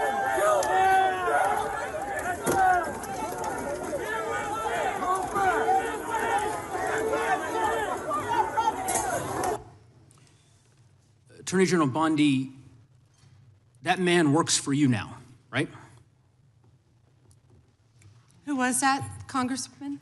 The man in that video, the one who was in the police-worn body cam footage, the one allegedly yelling, "Kill him," at police officers on January 6th, his name is Jared Wise. He does work for us. He works for you at the Department of he Justice. Does. He does. This is an individual whom a federal grand jury indicted for 2 felonies and 4 misdemeanors related to his participation in the attack on January 6th. One of those charges was forcibly assaulting, resisting, opposing, impeding, intimidating, and interfering with police with the intent to commit another felony. This is who you choose as the chief law enforcement officer of the United States of America to hire at the Department of Justice. Someone on video yelling, "Kill him," at police officers? Right? I believe he was pardoned by President Trump. Oh, he was pardoned. You're right. You're right. Pardoned by President Trump for his offense. Pardoned for yelling, "Kill him," at police officers. And yet you expect hardworking police officers across the country to believe that you take law enforcement seriously. You could imagine the reaction of so many folks across the country hearing the chief law enforcement officer of the United States refuse to even condemn what that individual whom you've now hired did. But in any event, let's talk a little bit about some of the other divisions within the Department of Justice and what's happened over the last year. You're familiar with the public integrity section of the DOJ's criminal division. I think it's referred to as PIN. Is that right? Yes. Okay. Do you know which presidential administration under which the PIN was first created? I can tell you what administration that the weaponization was ended under. I'll reclaim my time. This wasn't a trick question. You don't get to Attorney reclaim General. your time. Madam Attorney General. Because I don't like it. Mr. Chairman, will you explain to the witness that he does reclaim his time? Because I don't answer a question to your satisfaction. Mr. Chairman. Madam Attorney General, the time belongs to the gentleman from Colorado. The president under which PIN was created was Gerald Ford. It was created after Watergate. I'm not asking a question, Madam Attorney General. The administration under which it was created was Gerald Ford. When you first started as the Attorney General of the United States, there were 35 people working in that office. There are now 2 people working in that office because you have gutted it. How many people work for the National Cryptocurrency Enforcement Team in the criminal division today? Can I answer the question about PIN? I've asked you a question. How many You've people asked work? me a question, but you don't How want many the answer. people work I'm not for the gonna answer your National questions the way you Cryptocurrency want. Enforcement Team? You won't answer how many I'll people? answer PIN. You. PIN will not be you know what? weaponized. You know what? What's Madam funny Attorney about General, this? I'll say to the chairman. What's funny about Chairman, this? you know what the answer is? And I think I What's understand funny why the about Attorney General this? does not want to answer the question. Because you eliminated the National Cryptocurrency Enforcement Team last year. So I understand why you don't want to tell the American people who works there. Yeah, I no one understand works why there you don't want to anymore, talk about Madam Mohammed Attorney Solomon General. in So, your district. In any event, who I would murdered people. Mr. Chairman, will you stop the clock so his time is not wasted by the witness? I've been very generous with allowing extra time when we have these little disputes. I understand. You got the time, Mr. Goose. I might as well ask the chairman these questions. I'd be happy because to answer what some is of your questions. What's profound, the questions I've asked, the crime in your I've district. asked, Mr. Chairman, are not trick questions. They're not gotcha questions. They're actually basic questions about how the Department of Justice functions and the unwillingness of this Attorney General to answer them in good faith. When a member of Congress asks how many people work at the National Cryptocurrency Enforcement Team, and the Attorney General refuses to answer it, it is not a coincidence. It's because she eliminated the team. Why? Because her boss, the President of the United States, is making money hand over fist, $1.4 billion over the course of the last year through cryptocurrency holdings. I think what is happening at the Department of Justice is a disgrace, Mr. Chairman, and I would urge you to gain control of this hearing. With that, I yield back the balance of my time. Yeah. I would ask the gentleman, does he agree with the standing up of the Deputy Attorney General for dealing with fraud? That's something that's happened in this administration. First time. You talked about Penn. That happened with this Justice Department. We're talking about this committee. Mr. Chairman, had you answered the question, had the Attorney General answered the question in that way, perhaps this hearing would have some modicum of resembling something that has typically been fairly conventional, an oversight hearing of the Department of Justice. The gentleman's time has expired. The gentlelady from Wyoming is recognized for 5 minutes. Attorney General Bondi, I want to express my gratitude to the President, you and your team for your continued efforts against extreme anti-energy policies taken by states and cities that serve only to increase costs on the American people. This is an issue of great concern for Congress as well as the consumers. At the behest of networks of non-governmental organizations and anti-growth activists, Democratic-controlled states and cities are enacting laws and pursuing coordinated lawsuits that would impose retroactive liability on energy producers for past global emissions based on speculative future climate change harms. The proponents of these plans call them climate superfund laws, but in reality, that is simply window dressing for taxes and fees imposed on consumers and businesses that don't even have a presence in these states or communities. But if you look at the billions of dollars they hope to gain from these efforts, the real goal here is to increase their already mismanaged state budgets by imposing fees on consumers and businesses in energy-producing states such as the state of Wyoming. I would describe this as the tobacco litigation on steroids. Vermont has enacted such a law, and another has recently gone into effect in New York. Similar laws are under consideration in a number of other states. Clearly, this problem is spreading. Would you agree that Congress has not authorized states to impose retroactive liability against energy producers and lawful carbon emissions? Yes. And would you also agree that protecting consumers is a core part of the DOJ's mission? Absolutely. Would you further agree that combating state policies that seek to hide and shift the true cost of programs like these onto consumers fits within your mission? Yes. So, Attorney General Bondi, fossil fuels are the foundation of the U.S. economy, and the recent winter storms underscored that gas, coal, and oil remain essential to grid reliability and heating our homes. Can you confirm that the DOJ is fully committed to using all available legal tools to stop these state and local level attacks on domestic energy production? Congresswoman, we are committed to that, and so is the entire administration. We talk about that a lot. Thank you. Thank you. The President's April 2025 executive order directed the DOJ to identify and act against state laws that burden U.S. energy production. What concrete actions has the DOJ and the administration more broadly taken to carry out this directive? Well, we filed 4 lawsuits. We're filing multiple lawsuits. Many things are pending within this office to carry that out. Okay. States continue to invent new causes of action to pursue state climate lawfare, as is evidenced by Michigan's recent novel claim related to antitrust violations. The city of Boulder, Colorado has also filed such a lawsuit, despite refusing my challenge that they actually forego the use of fossil fuels if they disagree with them so much. Does the Department of Justice agree that these novel approaches require a federal response, and will the department pursue such an approach? Yes, Congresswoman, and we'd be happy to talk to you more about that. Wonderful, Yes. Thank you. Multiple climate lawsuits are now advancing toward trial, even in states that rely on those energy forms to provide heat and electricity for their citizens. In fact, in any community, they all rely upon fossil fuels in some fashion. Is the department actively considering intervention to protect federal supremacy over interstate emissions and energy policy? Yes, we'd be happy to discuss that with you. Thank you. And clearly, this is an area in which Congress has a role to play. To that end, I'm working with my colleagues in both the House and Senate to craft legislation tackling both these state laws and the lawsuits that could destroy energy affordability for consumers. To that end, are there any authorities or tools that DOJ and the administration don't currently have at their disposal that would be helpful in that effort that Congress could adopt? Well, we work with multiple agencies throughout the administration, but I'd be happy to talk to you about that more. Wonderful, yes. Thank you. I appreciate your effort in this regard. And may I have 20 seconds of your time before to address something? Yes. Thank you.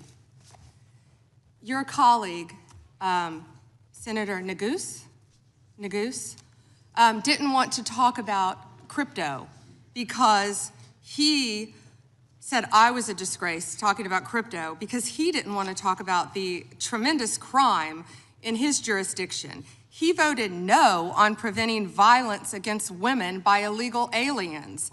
Yet, on June 1st, 2025, Mohammed Solomon attacked members of the group Run for Their Lives in Boulder, Colorado, where an 82-year-old woman sustained burns on over half of her body and eventually died from her injuries. I believe that she was a Holocaust survivor. She was. The time the gentlelady has expired, the gentlelady yields back, and the gentlelady from Georgia is recognized. Thank you, Mr. Chair. Ms. Bondi, as the Florida Attorney General, attorneys from your office handled the appeal of my son, Jordan Davis's murder, which was denied. As a result of the efforts of those attorneys under your watch, the court actually upheld the life sentence for a man who used prejudice as his defense for murdering my son and scarring his friends for life. Attorneys from your office, under your management, worked hard to remove a dangerous man from the community who terrorized innocent people like my son and his friends. The compassion and respect that my family received throughout that ordeal were critical in helping us keep faith in the rule of law and justice. Based on my experiences, I have seen how strong victim services, sustained investigations, and well-supported prosecutors can make a meaningful difference in the lives of families who are grieving and suffering.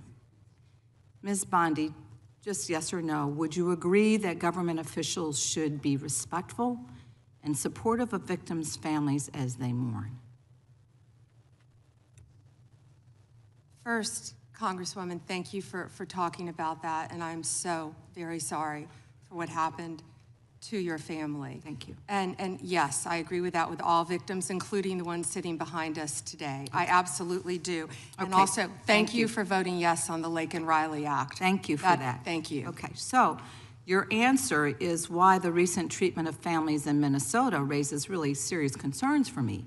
Because shortly after Mr. Alex Preddy was murdered, administration officials referred to him as an assassin and called Mr. Preddy the definition of domestic terrorism. They also lied about Mr. Preddy holding a gun and threatening officers. After Ms. Renee Good was murdered by ICE officials in Minneapolis, administration officials also accused her of being a domestic terrorist and investigated her wife in a clear act of retaliation. The statement Mr. Preddy's mother made after the murder resonated with me more than you'll ever imagine. She said that, and I'm quoting, "The sickening lies told about our son by the administration are reprehensible and disgusting," end quote. And I assure you, I know how it feels to hear lies that are told to justify the taking of someone's son. They were used by my son's murderer as a defense, and those lies still affect me today. He was called a thug, and he was called a gangbanger. And the attorneys from your office actually defended my son's name, his memory, and defended his honor. I'm certain that Mr. Preddy's mother watched videos of her son, Alex, an ICU nurse at the VA hospital, using his phone to record federal agents. She also watched him getting pepper sprayed, kicked, hit in the head, and surrounded by at least 7 agents before having his gun removed from his waistband, which he legally carried. And she watched seconds later as 2 of those agents shot her son Alex at least 10 times. The administration was quick to spew an incorrect narrative and call him so many things that they wanted us to ignore the truth that we actually saw with our own eyes. Ms. Bondi, will you denounce the statements that were made to tarnish the names of Alex Preddy and Renee Good, and will you protect their names like those attorneys back in Florida under your watch protected my son's name?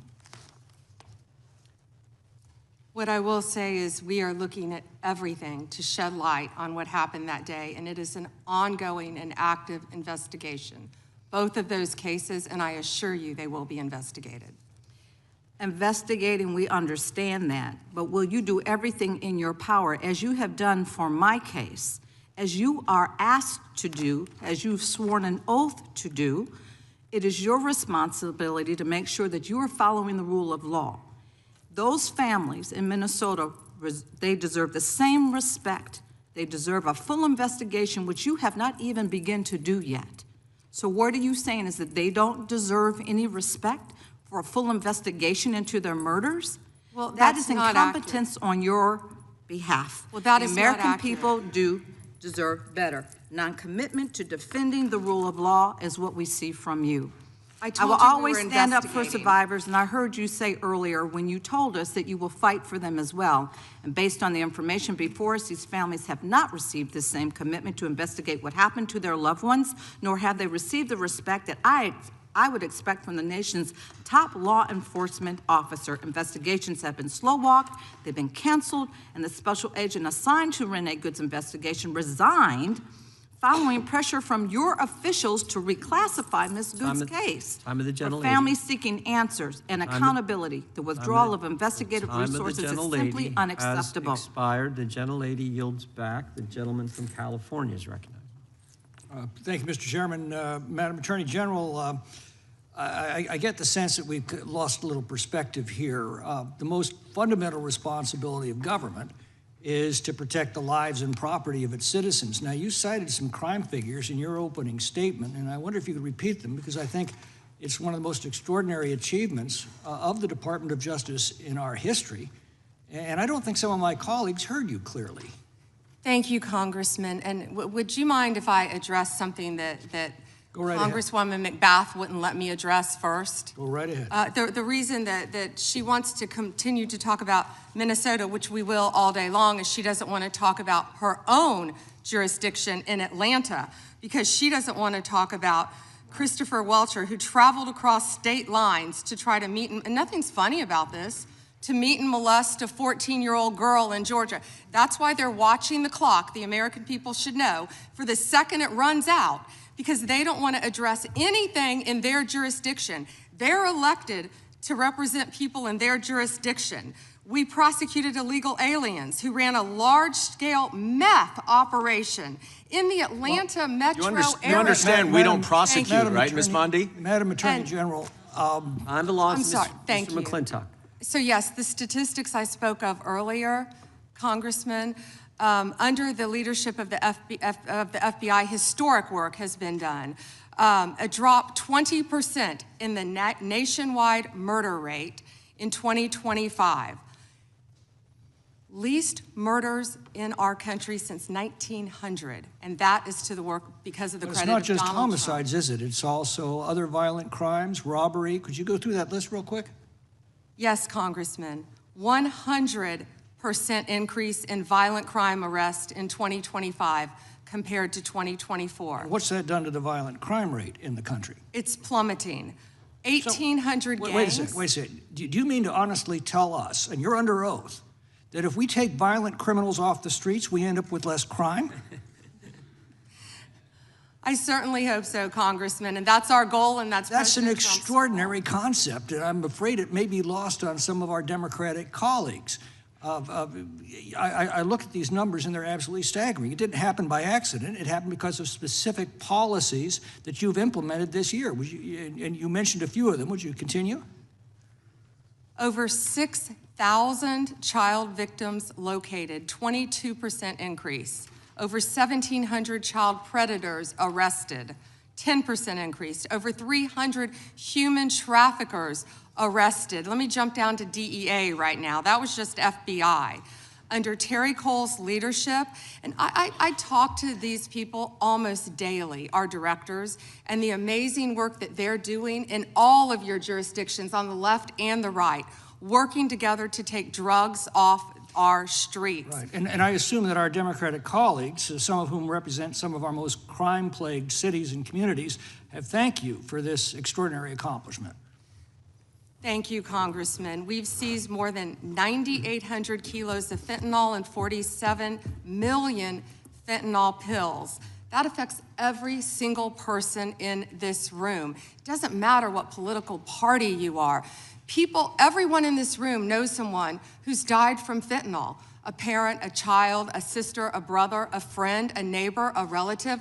Everyone here knows someone who has been impacted by that. That is the common ground that I wish we could find to work together in this country, to take these drugs off the streets. And someone nodded with vapes. Well, in your opening statement, you said that this historic success in protecting the lives and property of Americans has occurred when local governments have cooperated with you. Yes. Let me ask you, what are the greatest impediments you're facing in bringing down crime across the country?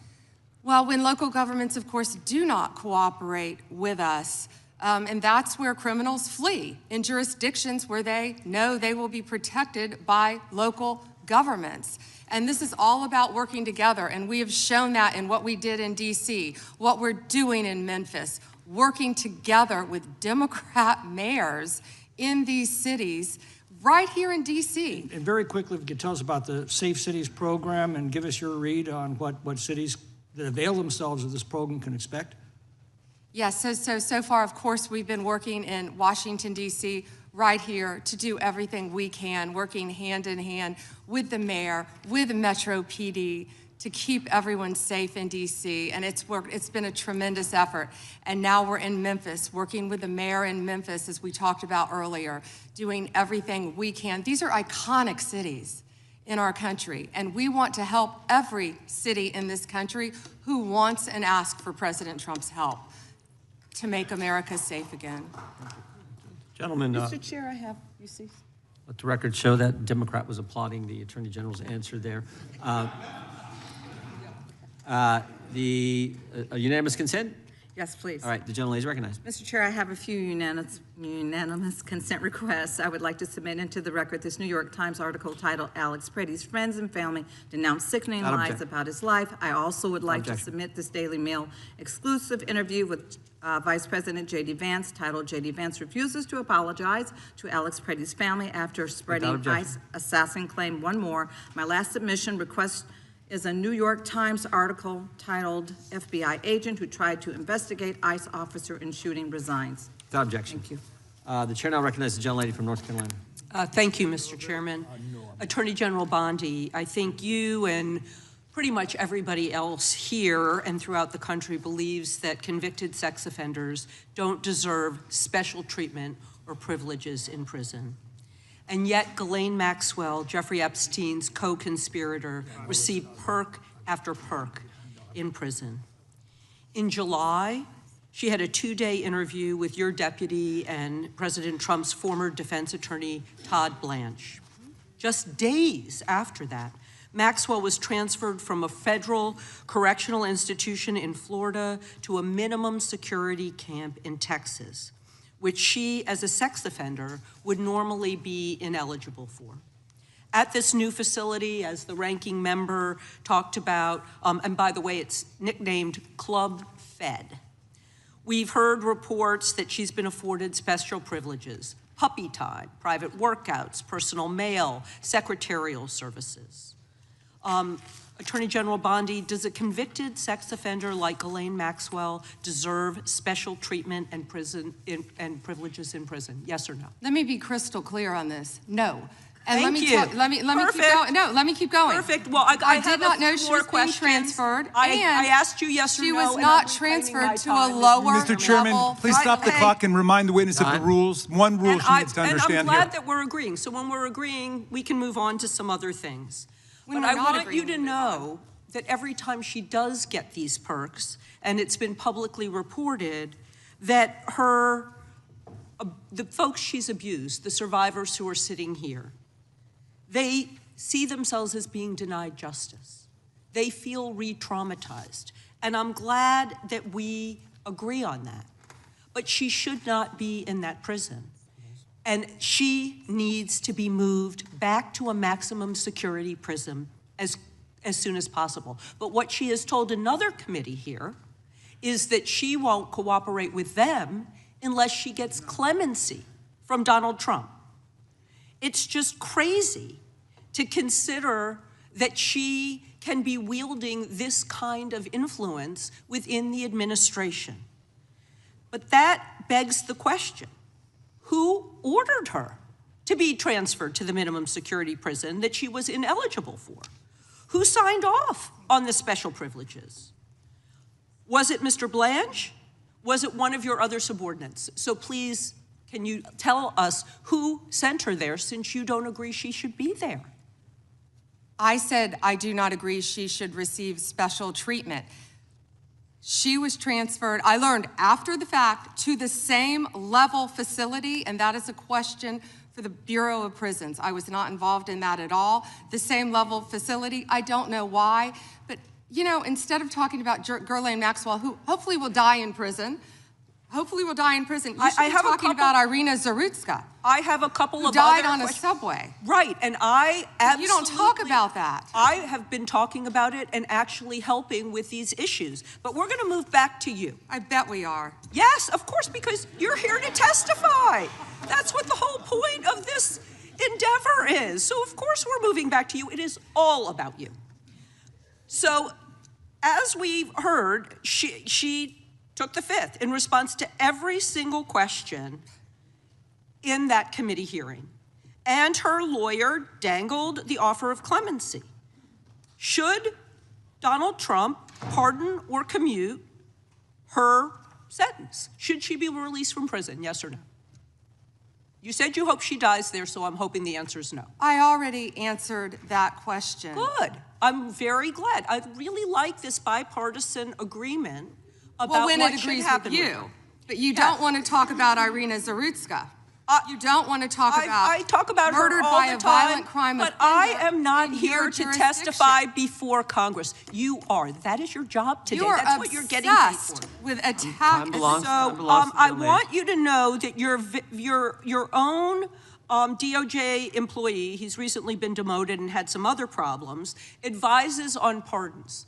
Do you think he will be advising Mr. Trump on any kind of clemency or pardon for Ghislaine Maxwell?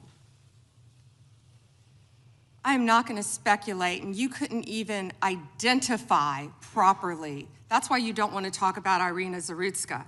You couldn't properly identify her relative. I absolutely it's embarrassing. Have been, and her family, by the way, appreciates all of the condolences, all of the help, everything that our law enforcement in North Carolina has been doing to help her family. Her family feels well treated. Thank you, and I yield back. The gentlelady yields back. Gentleman from California is recognized. I'd ask unanimous consent to enter into the record an article by former Attorney General William P. Barr entitled, "Why Pam Bondi Didn't Publish All the Epstein Files in 30 Days."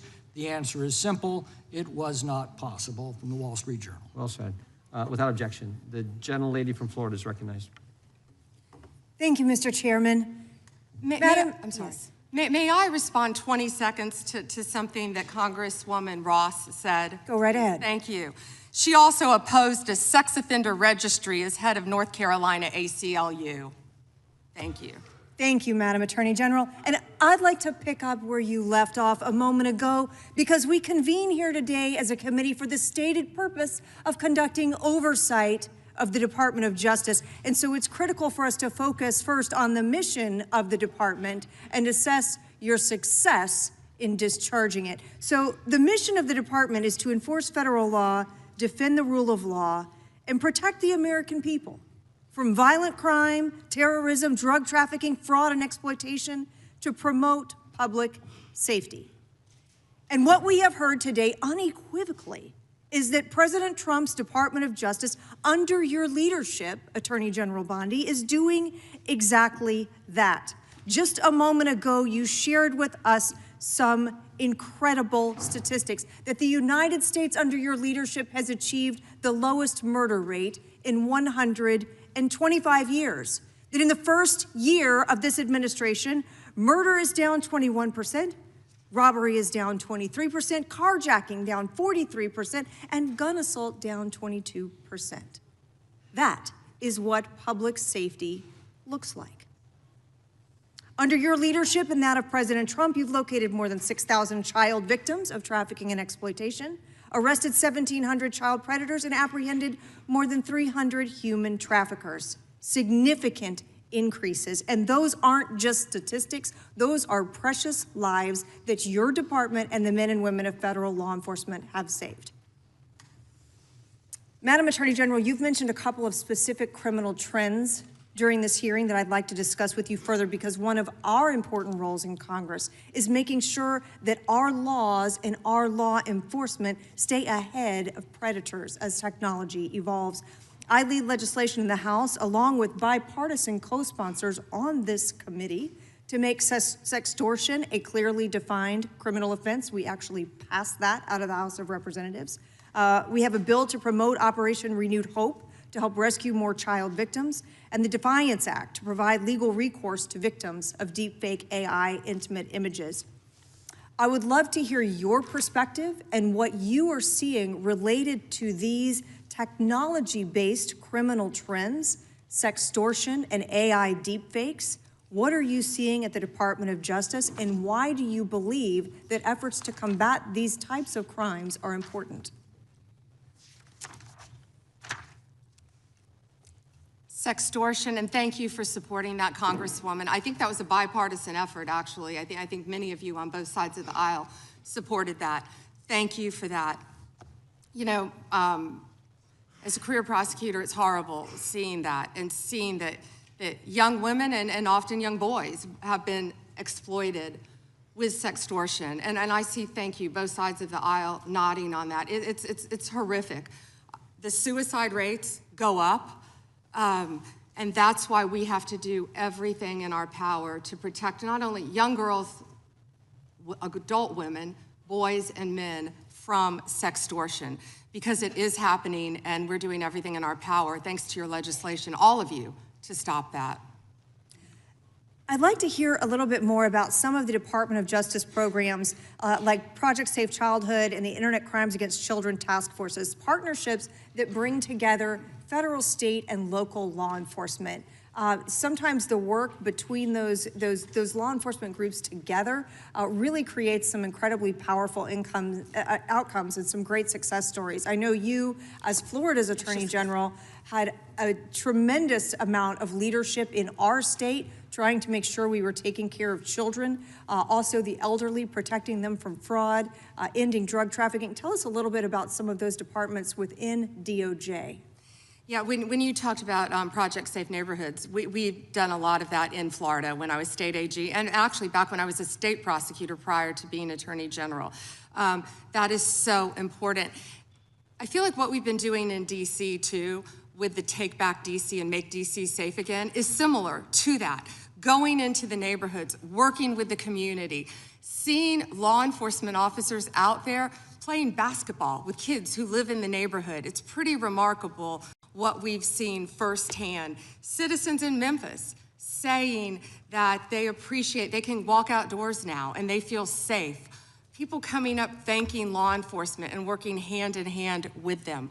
We will continue all of these programs and working jointly with both sides of the aisle to keep our families safe.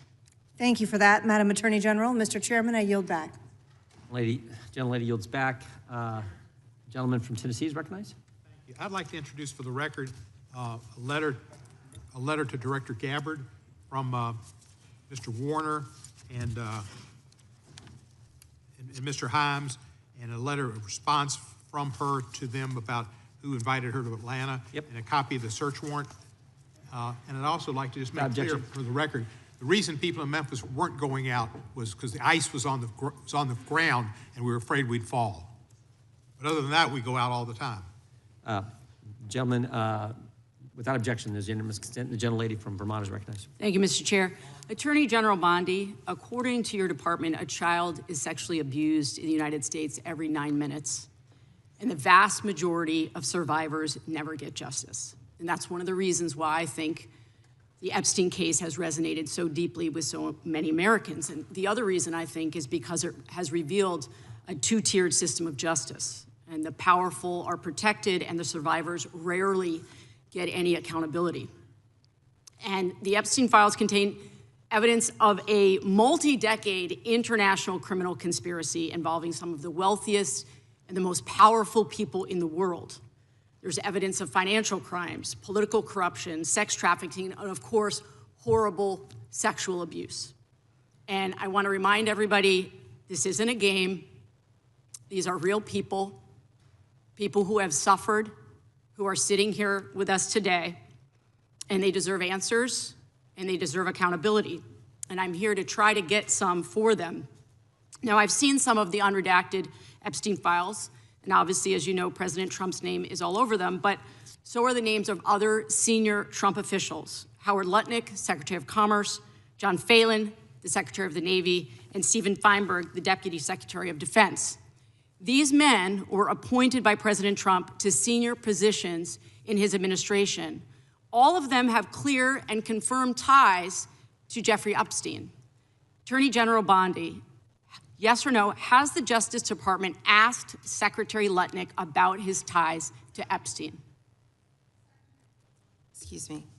Secretary Lutnick has addressed those ties himself. I'm asking you, has the Justice Department specifically asked Secretary Lutnick about his ties to Jeffrey Epstein? He has addressed those ties himself. Has the DOJ asked Secretary Phelan about his ties to Jeffrey Epstein? I don't know whether he has addressed those or not. Has the Deputy Secretary Feinberg talked to the Department of Justice about his ties to Jeffrey Epstein?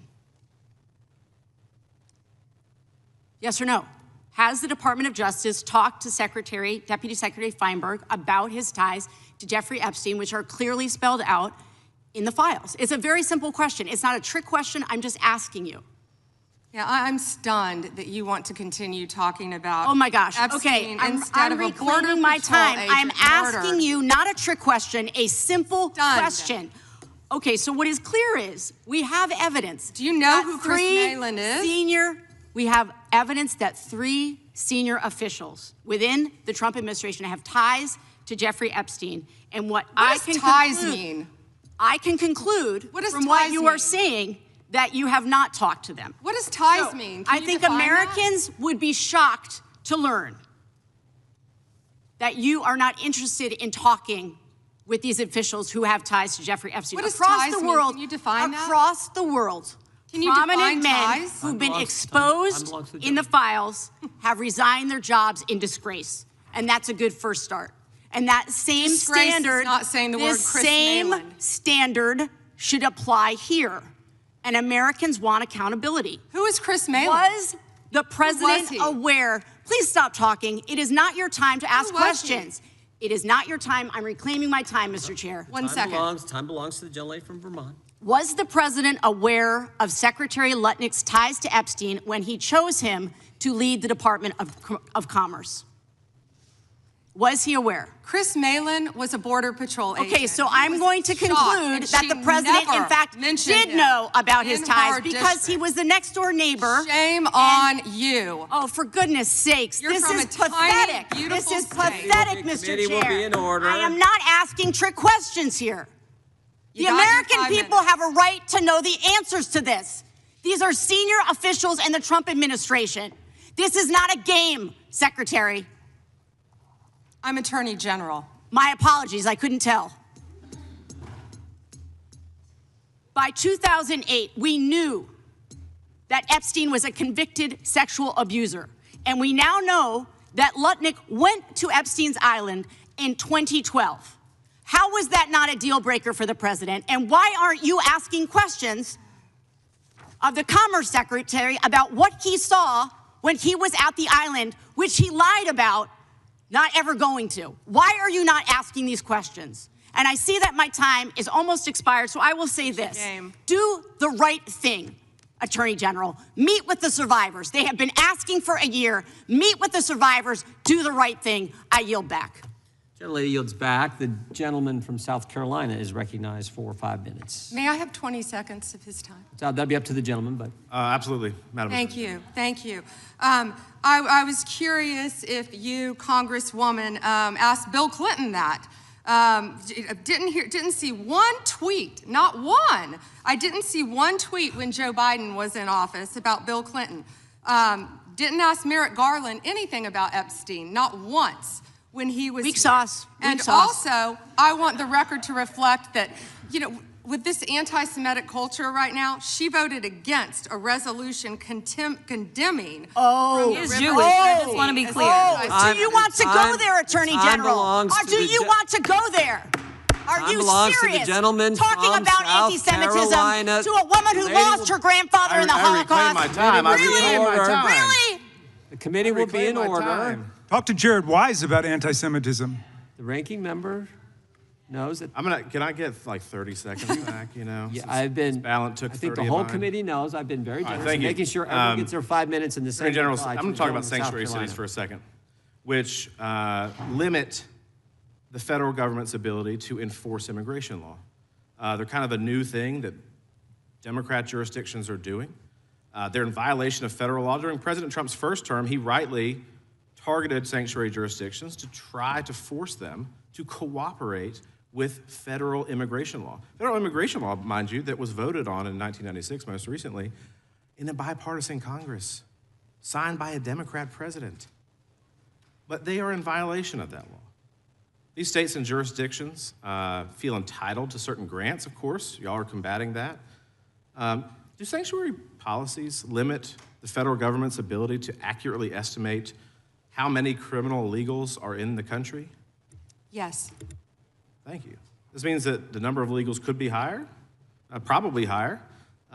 Does this hurt the federal government's ability to carry out immigration laws designed by Congress? Yes, Congressman. In your opinion, do you believe that the Biden-Harris administration and Democrat pro-sanctuary policies make our communities safer and for the American taxpayer? Do sanctuary policies make our communities safer? No, Congressman. I want to do a brief video to highlight sanctuary cities.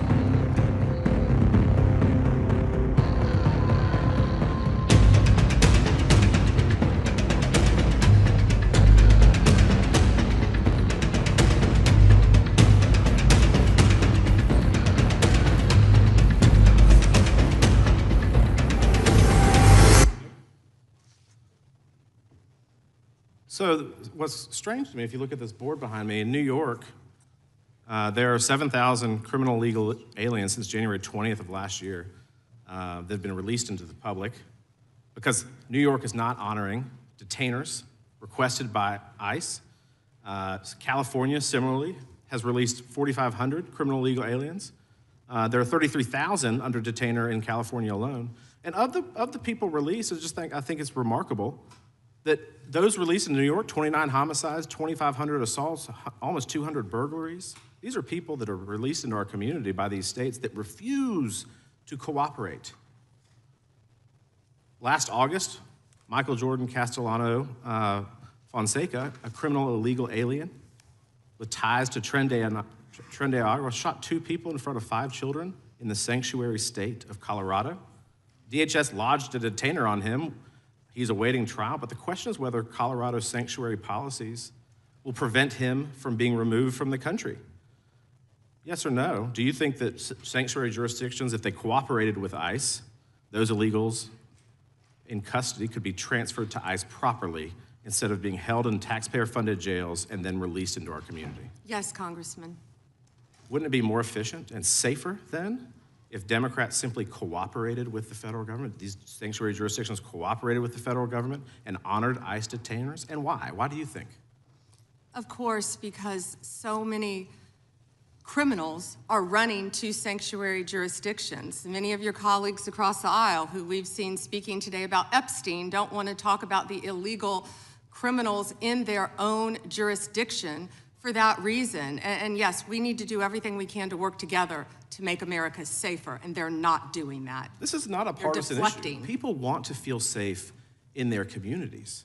Nobody wants a criminal illegal alien released into the street. I think that the thing that maybe the American people don't quite understand is that when you do not honor a detainer, as we've seen, an illegal is released into the public, and now it's up to ICE to maybe apprehend them, rather than behind the courtroom passing them off from one law enforcement to the next. Is that true?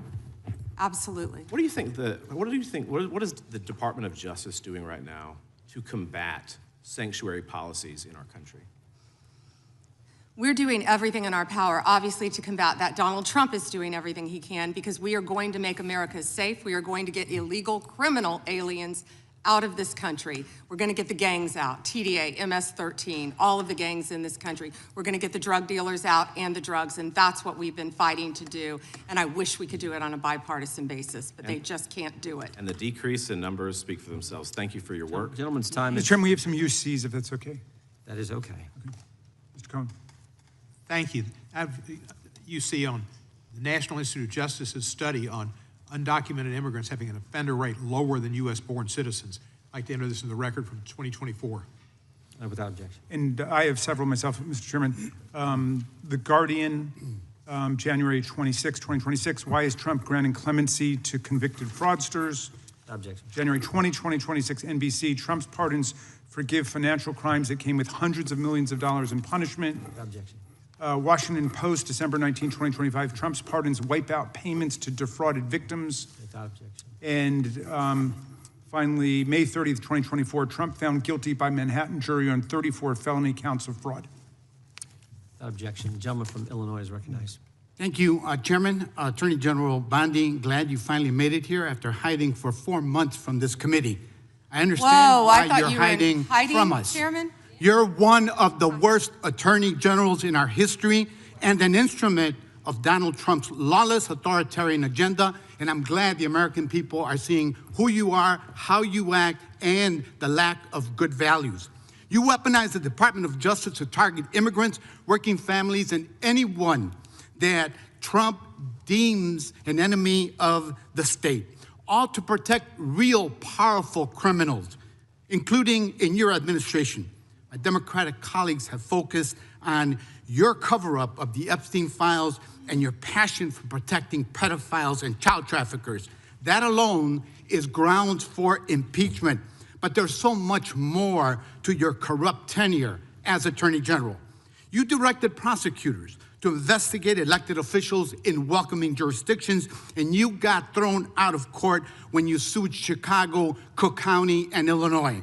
You directed prosecutors to prioritize low-level immigration cases while gutting enforcement against corporate criminals and public corruption. You revived draconian law of 1798, which should be repealed to illegally send people to a torture prison in El Salvador. You fired over 100 immigration judges, including the assistant chief immigration judge in Chicago, without cause, and installed unqualified military judges whom you instructed to deny asylum in violation of the law. You prosecute the president's enemies like Jim Comey and Tish James while giving impunity to federal agents who are murdering and brutalizing and terrorizing constituents, including in Chicagoland, in my neighborhood. I saw it last year firsthand. You and Kash Patel covered up the murder of Silverio Villegas Gonzalez in my district by ICE agents. You tried to investigate Renee Good instead of the ICE agent who murdered her, and you tried to cover up the murder of Alex Peretti by CBP agents. You bring fake charges against protesters like the Broadview Six and Marimar Martinez, whom your administration labeled a domestic terrorist. This is the Montessori teacher who lives in my district, while protecting thugs who terrorize us and DHS authority. That's what you do. Protect and enable the criminals who are plundering our society and destroying what's left of democracy and the rule of law. Epstein accomplices, mass DHS thugs, corporate criminals, Tom Homan, Eric Adams, insurrectionists, the list goes on. And you talk about fighting crime, but you protect any criminal who helps you and Trump turn our country into an authoritarian gangster state. And after all this, nobody supports you. I'm not talking about Democrats, I'm talking about conservative judges who are condemning the rampant lawlessness at DOJ under your leadership. Your prosecutors are quitting in droves over being forced to prosecute low-level immigration cases, including in Chicagoland. Your MAGA base despises you because you're covering up the Epstein file. How ironic. And even your own boss has repeatedly complained to your staff about you, calling you weak and ineffective. Weak and ineffective. That's what Donald Trump thinks of you already.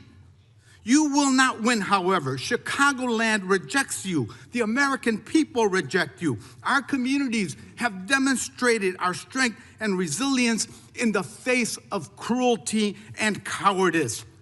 Democrats must impeach and remove lawless officials like you and Kristi Noem and impose accountability for every criminal action. But you can spare yourself more humiliation. Resign now and submit yourself to accountability by the American people. Mr. Chairman, before I yield back, I ask unanimous consent to submit for the record this Wall Street Journal article dated January 12, 2026, entitled, "Trump has complained about Pam Bondi repeatedly to aides." Thank you, and I yield back. Objection. Gentleman yields back. The gentleman from Texas is recognized.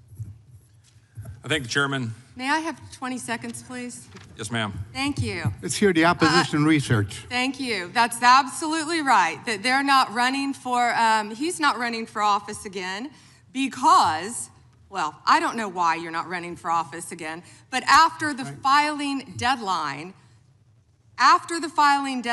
you publicly announced you would not run when your chief of staff, Patty Garcia, announced and took your seat. That's a state matter. That isn't a federal matter. You should investigate crimes. You should investigate violations of the law. The time belongs to the gentleman from Texas. And a little flexibility on the time. I appreciate the chairman.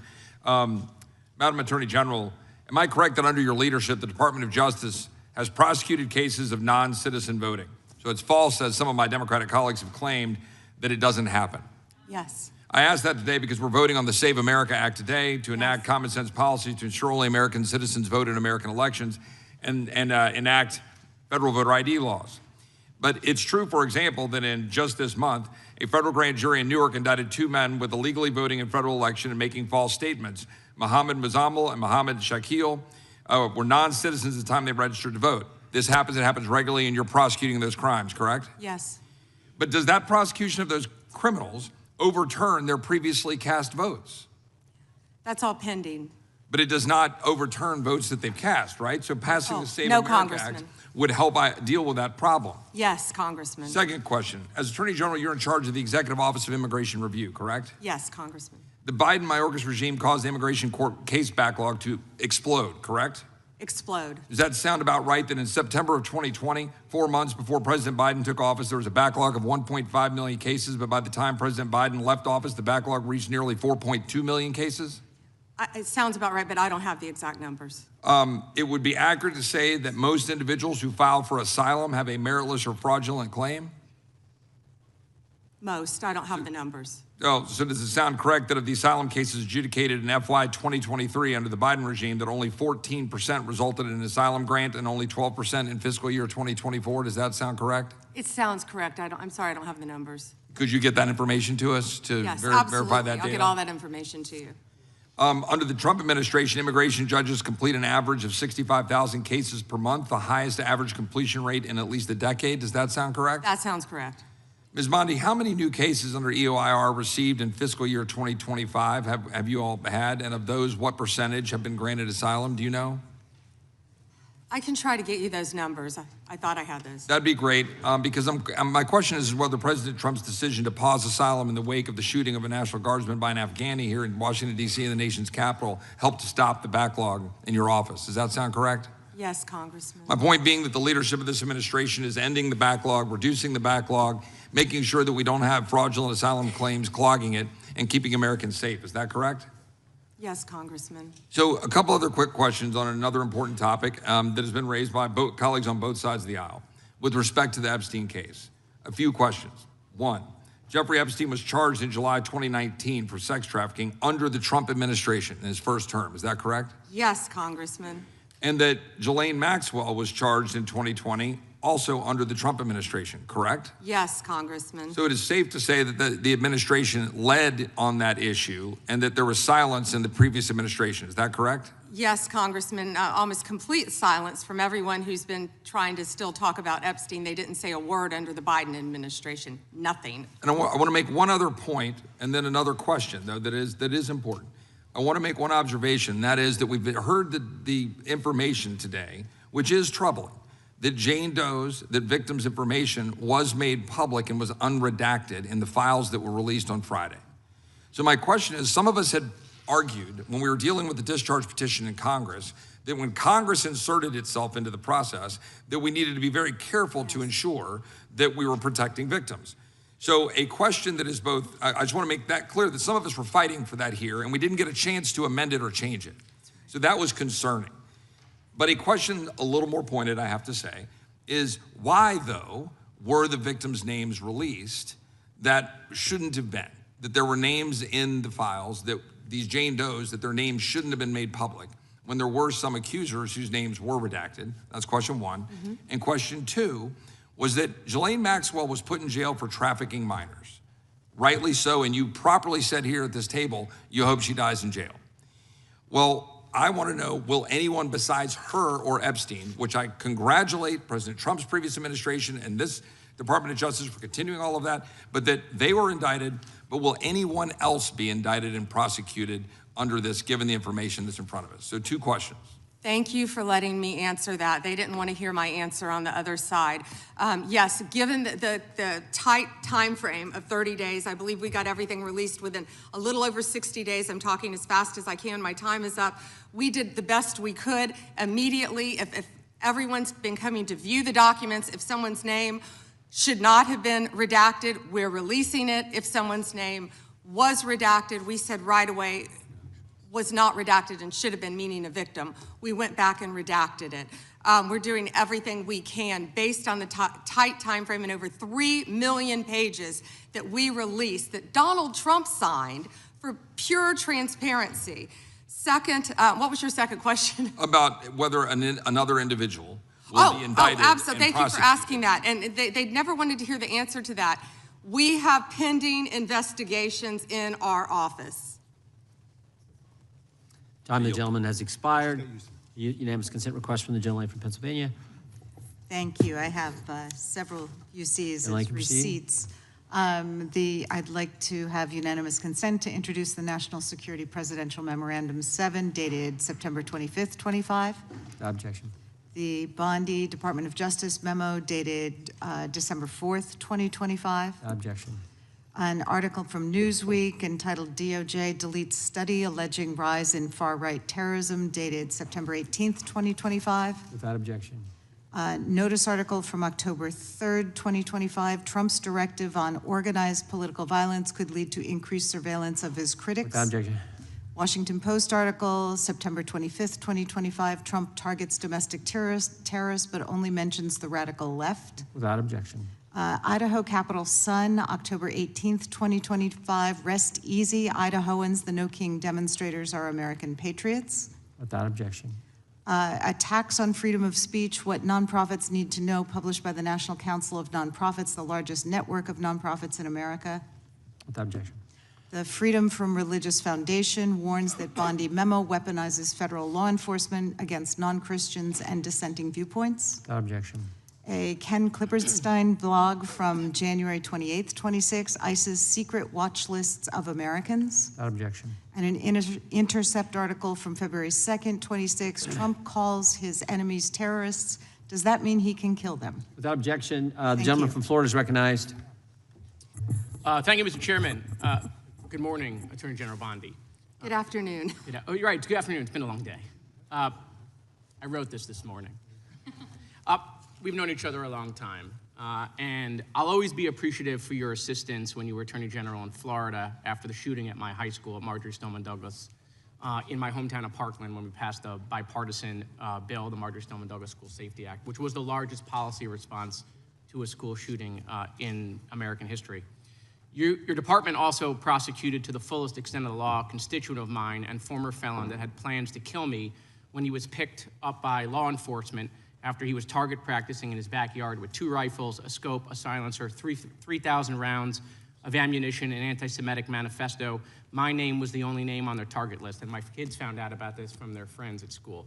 So thank you. However, the most transparent administration in American history. Before Trump, we didn't know the word transparency, apparently. It's been 12 months since you gave Republican influencers part 1 of the Epstein files. You said the list was on your desk. Then a memo came out and said that there was no list. Phase 2 of the binders never happened. The President of the United States says the Epstein thing is a hoax. He blasts his own base for wanting the release of the files. He blamed Barack Obama. Republicans voted against the release of the files in the Rules Committee. Then they refused to even return to the Rules Committee until they could be protected from future votes on the release. Speaker Johnson sends Congress home a day early before break. They sent the Deputy Attorney General to meet with Maxwell. She says something favorable about the president. Miraculously, she gets transferred to a minimum security facility. No one can explain why. Miraculously, the leaks to the Wall Street Journal stop. We come back from break. We have the Massey discharge petition. Republicans drop a rule, a non-binding resolution trying to kill the Massey discharge petition. The White House says passing the Massey discharge petition is a hostile act. Trying to stop the necessary 218 signatures, according to Republican members that signed it, the White House brought them into the Situation Room, you know, the place where the president goes for time of war, promising things like appropriations or maybe even to primary them. People in the room say you were there. It didn't work. We get the 218 signatures. We eventually passed the Massey petition. You guys didn't release the files. You were forced by Congress. Every member of the House except one, and the entire Senate. The reason the president signed it is because it was a veto-proof majority. We can't agree on anything, and yet the entire House but one member and the whole Senate forced the administration to release the files. Kash Patel under oath said to Senator Kennedy, the FBI is not in possession of any credible evidence that Epstein trafficked girls to anyone but himself. We know now that's not true. According to documents, Epstein had a worldwide sex trafficking ring. Girls from Poland, Czechoslovakia, Russia, Paris, modeling agencies sending him girls. He even had a relationship with a summer camp where he groomed girls at a picnic table. Ghislaine Maxwell says 29 Epstein associates cut secret DOJ deals. Turns out there is a list. 6 names readily available if you unredact them. Co-conspirators named, but we got them when you unredact them. Maxwell recently tells a House Oversight Committee that she wants clemency to release more names.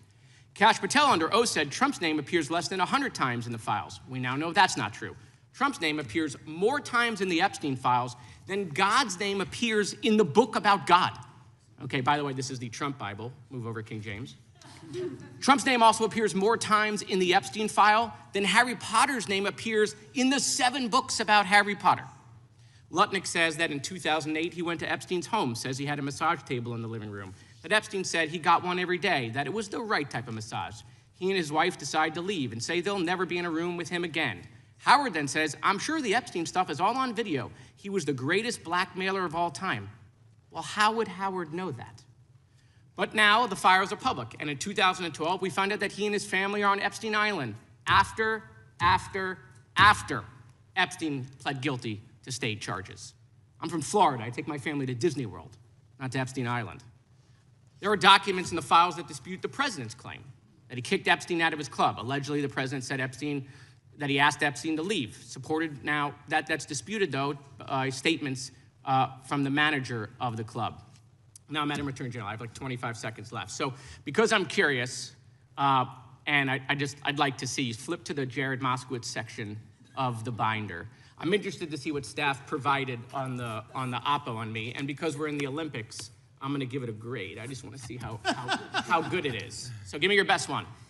So first of all, nothing is funny about mocking the Bible and holding up a Trump Bible. That's what you did. You made a joke, and I find offense to that. That's all I have to say. I want it from the burn book. Shame. I want it from the burn book, which is the best one. What you got?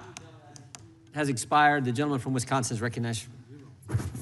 Thank you. First of all, I'd like to clear something up that was said earlier and is frequently said and is manifestly not true. And that is the supposed small number of crimes committed by immigrants or illegal immigrants in the country. That has been based on a poorly done study by the Cato Institute, and I believe the Cato Institute itself has even updated that study. The reason that we know that study is not true is that those statistics are not out there. For whatever reason, when somebody is arrested, even for very serious crimes, we do not have on the paperwork whether that person is a legal or illegal immigrant, okay? If I go to one of my local sheriffs in Wisconsin and ask them how many illegal immigrants in your jail, they will say, I have no idea. We don't keep track of that. When I tour the federal prison right outside of my district, and I ask them, in this federal prison, how many of your inmates are illegal aliens, they will tell me, we have no idea. We don't keep track of that.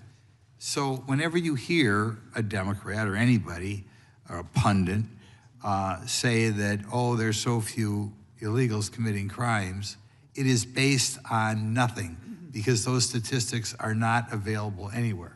What I would offer in the next round of appropriation bills, if one of my Democrat colleagues wants to help me out, perhaps in appropriations we can get funds to add to all the paperwork whenever anybody is convicted of crime as to whether or not they are citizen or non-citizen. And then we will have the statistics. But otherwise, whenever you hear somebody say on MSNBC or wherever, oh, so few crimes are committed by illegal immigrants, they don't know what they're talking about because nobody has those numbers. Okay, there's the first thing. Now, the next thing I want to point out, we have had what I think is an unprecedented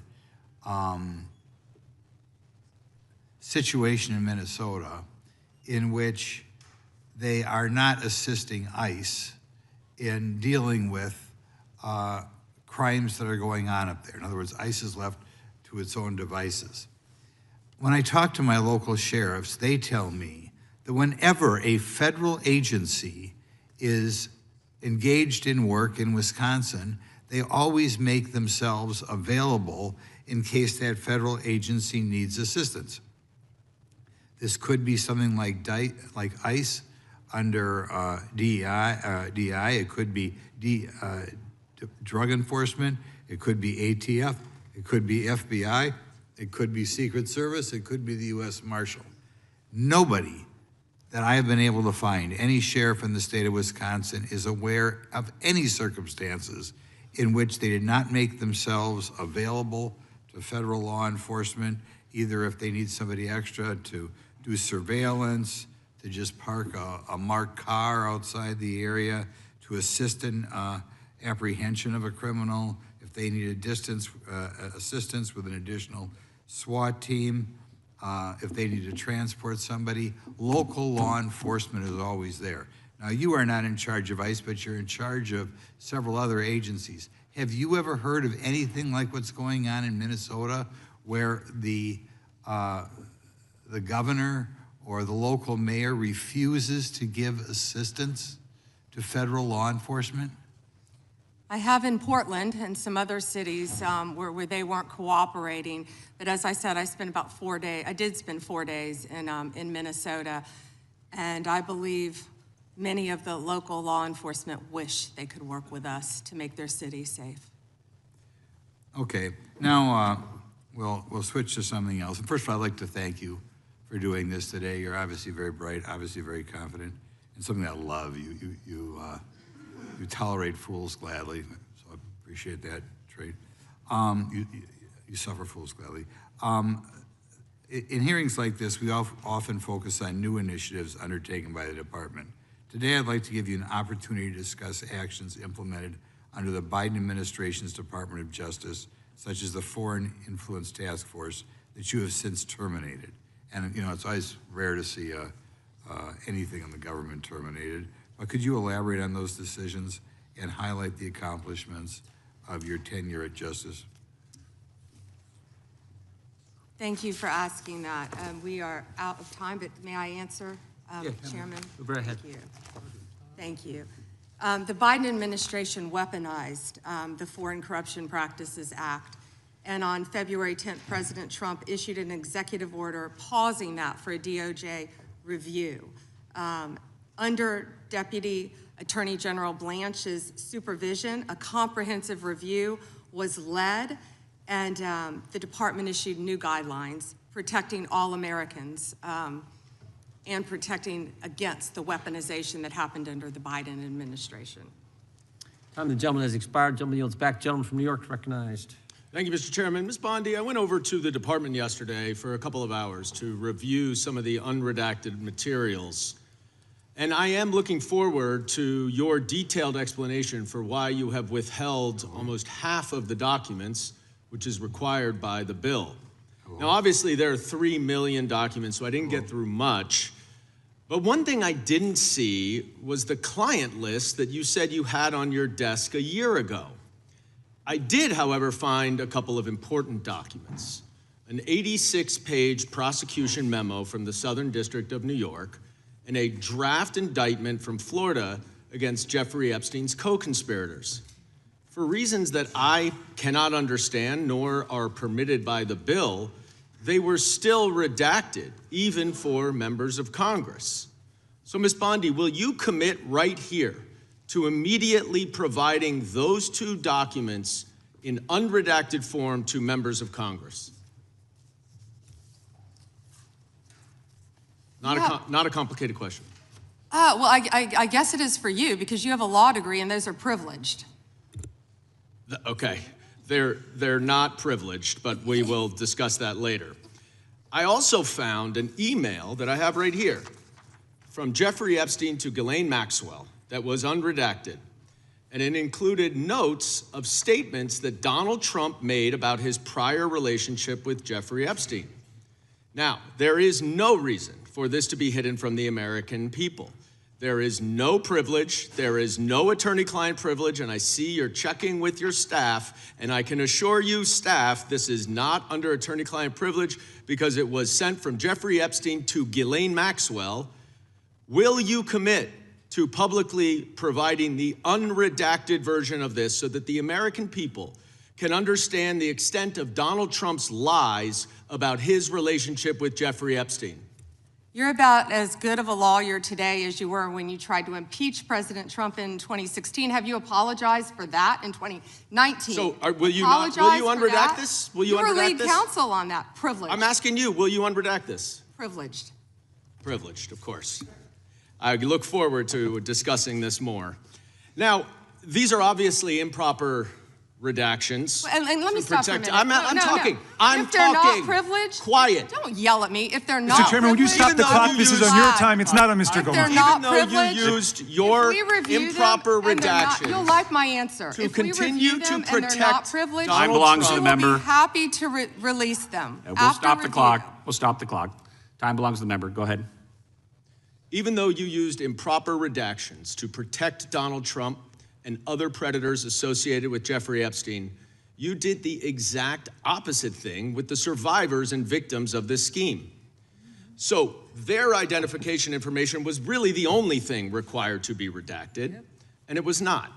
And it's clear this was not a mistake. This was not by accident. This was not because you only had 30 days when you really used 75, and that doesn't even include all the hours last March that you were redacting it. But I'll tell you why it's clear it wasn't a mistake. There is an email entitled Epstein Victim List. There are 32 names. 1 is redacted, 31 are not. So someone looked at it and decided to redact something. And I will tell you, that is clearly intentional to intimidate these survivors and victims. Now, in an interview last week... How will you tell me that's intentional? In an interview last week, Deputy Attorney General Todd Blanche... You can't go off script. ...said that any victim that wants to speak with the department has done so, hopefully. Well, thanks to the incredibly brave people sitting here behind you, we can actually ask them if that's true. Now, would the survivors and victims who are here please stand up one more time? Just by show of hands, how many of you or your loved ones actually have met with the Department of Justice and provided testimony and evidence? None. And of those of you who have not met, which is everyone, how many of you have reached out either individually or through a lawyer or representative to offer to provide testimony and evidence? All of them. And of those of you, all of you, who have reached out, how many of you were denied or ignored by the Department of Justice? All of them. And despite the shameful and despicable efforts by Ms. Bondi and her department to intimidate you, how many of you are still willing to speak to the Department of Justice? All of them. Well, Ms. Bondi, it looks like you have some more witnesses to talk to. Gentleman's time has expired. And I yield back. We will go to the good gentleman from North Carolina, Congressman Knott. May I have a moment, Congressman? Yes, ma'am. Thank you. Here we go. Here's the photograph. This is why he wanted to repeat everything that had been said previously on Epstein. This is his state, New York. You probably don't even know who this is. Wahid Mohammed from Afghanistan. Yes, because I'm no longer a prosecutor. Convicted of assault. Wow, he represents New York. Wow, yet he doesn't care about the illegal aliens convicted of crimes. Assault and homicide. No longer a prosecutor, so he doesn't care about his constituents. Here we go. Arson, El Salvador, Miguel Palacios. Fermin Flores Ramales, Mexico, rape. Let's talk about the 70% of immigrants who are detained without a criminal conviction or arrest. Stop the clock. Stop the clock. Time belongs to Congressman Knott. Thank you, Mr. Chair. Madam Attorney General, I want to be sure that the American people understand exactly what we're referring to when we talk about sanctuary policies. They are often framed in sort of innocuous terms like, we refuse to take part in immigration law. And when you add up all of the population represented by these cowardly politicians in sanctuary jurisdictions, whether it's a county, city, or state, sanctuary jurisdictions account for roughly 40% of the United States. Now, in reality, it's much more than just a passive exercise. Is that not correct? Yes. It's unbelievably active. And in terms of breaking down these terms, I want to break it down in as clearly a term as I can. What is a federal detainer for the American people? Please describe it. A federal detainer is when someone is held in federal custody. Yes. And when a federal detainer is issued to local law enforcement, they are obviously in local or state custody, correct? Yes. And federal officers take note of that apprehension and they say, we want to come and apprehend him or her to deport them. Isn't that correct? Yes. And in these sanctuary jurisdictions, whether it's California, Illinois, New York, or other places, even in North Carolina, there are sanctuary jurisdictions. That federal detainer often prompts not any cooperation, not any assistance, but a release onto the streets. Isn't that correct? Yeah, and Congressman, a federal detainer is federal law. Yes. That people must abide by, yet these jurisdictions, many of these jurisdictions are not abiding by that. And we hear a lot of talk from the other side about victims of violent crimes, sex crimes, murders, whatever it may be. But I want to be very clear. Illegal aliens who have been arrested for committing some of the most heinous crimes, they have been released by sanctuary cities, by sanctuary states, rather than being turned over to the federal government for deportation. Isn't that correct? It is, and it's sad for all Americans that any jurisdiction would do that. These are some of the most violent criminals I think we've all seen. Yes. And despite their best efforts to obstruct you and the president in making us all safer, I just want to go through a quick list again of the accomplishments that you have been in part responsible for achieving. True or false, the country now has the lowest murder rate in 125 years. Yes. True or false, 62 major cities are now reporting rapid decline in murder rates. Yes. True or false, robberies are down nearly 20% over the last year. Yes. True or false, violent crime is down almost 15% over the past year. Yes. True or false, right here in Washington, D.C., violent crime is down almost 30% since President Trump took office. Yes, and the number may be even better than that, but yes. Good. Yes. True or false, the DEA has seized over 200,000 kilograms of cocaine since President Trump took office. I believe so, and 78,500 kilos of meth and more than 260,000 kilos of cocaine. Unbelievable. That's lives saved every Unbelievable. day for all of us, for Absolutely. families, for children. And then true or false, the Department of Justice under your leadership has a 92% success rate at the Supreme Court, I believe so. or ballpark.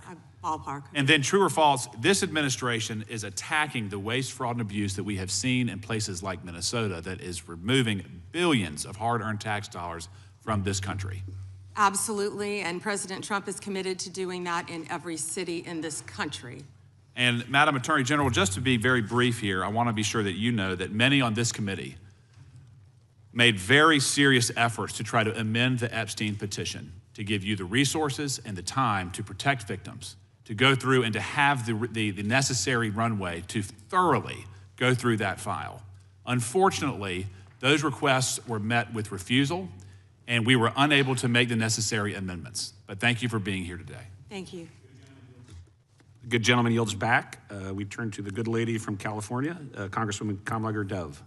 Thank you, Mr. Chair, and thank you, Attorney General, for being here today. I want to talk with you about an issue on which there is broad bipartisan agreement: the importance of ensuring trust between the American public and those government officials who wield powerful law enforcement responsibilities. So, Attorney General, would you agree that it is important for law enforcement leaders to be honest?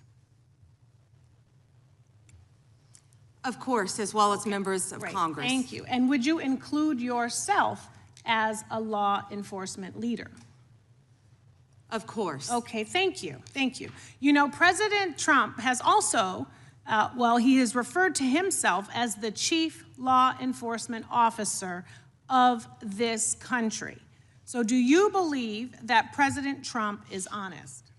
He is the commander-in-chief of the United States of America, and not only is he keeping this country safe, he is keeping this world safe. It's a simple question, which you didn't answer. Of course I do. He is the commander-in-chief. Last June, Minnesota lawmaker Melissa Hortman, her husband Mark, and their dog were brutally murdered in their home.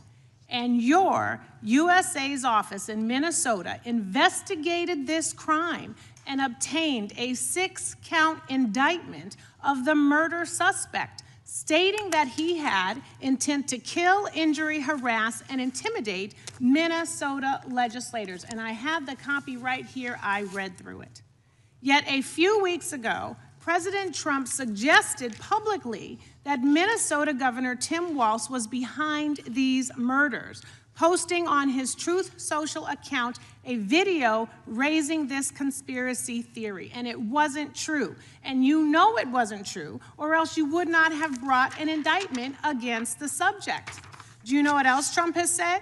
He has said he has cut gas prices by 1,400%. False. That he won the 2020 election. Actually, gas is down to $1.99 a gallon, thanks to President That he didn't know Epstein. Maybe $5 in California. It's my time, Mr. Chair. That he sent water to LA during the wildfires. False. That Governor Westmore of Maryland called him the greatest president of his lifetime. False. So many tales, too many to keep up. But I want to go back to what he said about Tim Walz. Do you agree that President Trump undermined public trust in law enforcement by suggesting that Governor Walz was involved in the Hortman murders? I am not familiar with that statement. Well, that is a disappointing response, and it is also why your office and Donald Trump have zero credibility, because I know, and you know, it was a right-wing extremist who murdered the Hortmans, and you and the president are being dishonest with the American people. Last fall, after the horrific shooting of Charlie Kirk, President Trump was asked if there were extremists on both the left and the right. And his exact words were, "I'll tell you something that's going to get me in trouble, but I couldn't care less. The radicals on the right oftentimes are radical because they don't want to see crime. The radicals on the left are the problem, and they're vicious, and they're horrible, and they're politically savvy." Do you agree with this statement? You're taking too long, Madam Attorney General. But you know the answer, because your own department has addressed the question. In 24, the DOJ's research arm issued a report on domestic terrorism, stating that the number of far-right attacks continues to outpace all other types of terrorism and domestic violence extremists.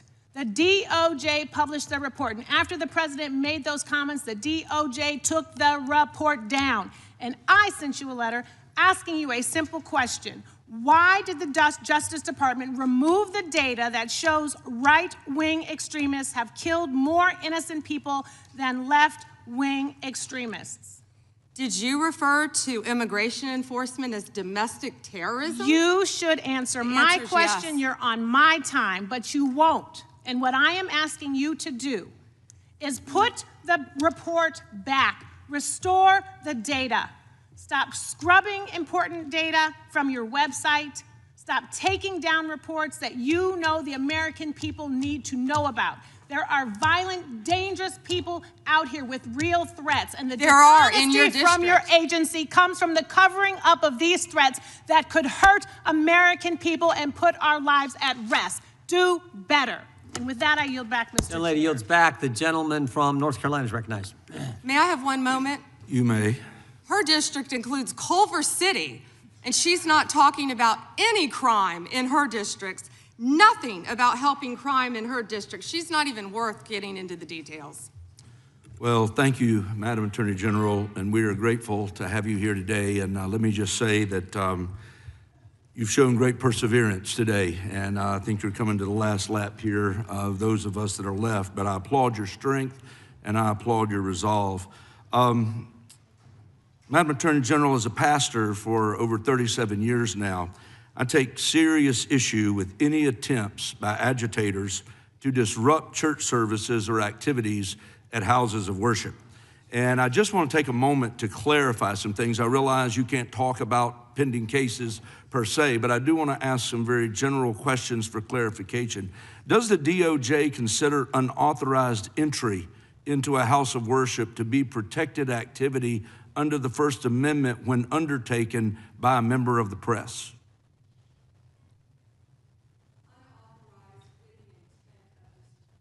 Unauthorized with the intent of disrupting, yes. Okay. Even if it's a blogger like Don Lemon.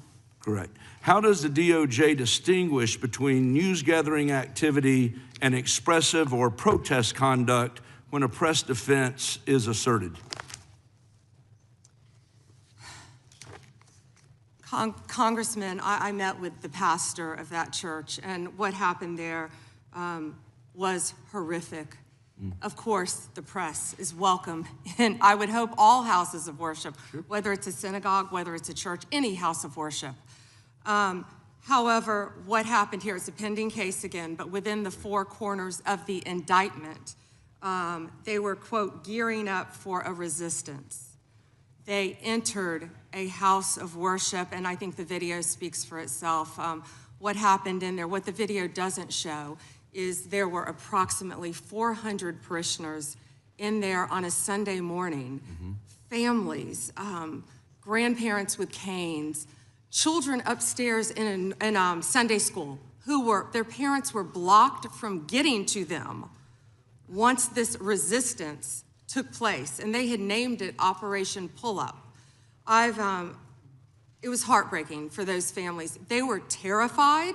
I think they've all said that, and nothing like that should happen in this country, and under my watch, it won't. Thank you. And just to clarify, accosting members of a congregation and creating a scene marked by intimidation and threat inside a house of worship would not be protected First Amendment activity, correct? Absolutely not, and a grand jury has indicted individuals over that. Thank you. One other question, just shifting a little bit. You know, my home state of North Carolina has been making national headlines at times, and particularly in the city of Charlotte. We've made pleas at times for our governor to get involved, bring in the National Guard. Our Fraternal Order of Police had pointed out that we were about 270 local cops below what we needed in order to adequately police the city. And yet the governor's declined to offer to partner with the federal government to bring in reinforcements to Charlotte. I want to give you just a few moments, really the balance of my time, to explain the impact that Memphis Safe Task Force has had on crime and safety in Memphis, because I know there was a place we saw that cooperation has tended to breed great results, and I would love to hear a little more about that. Thank you. And I have numbers for you too.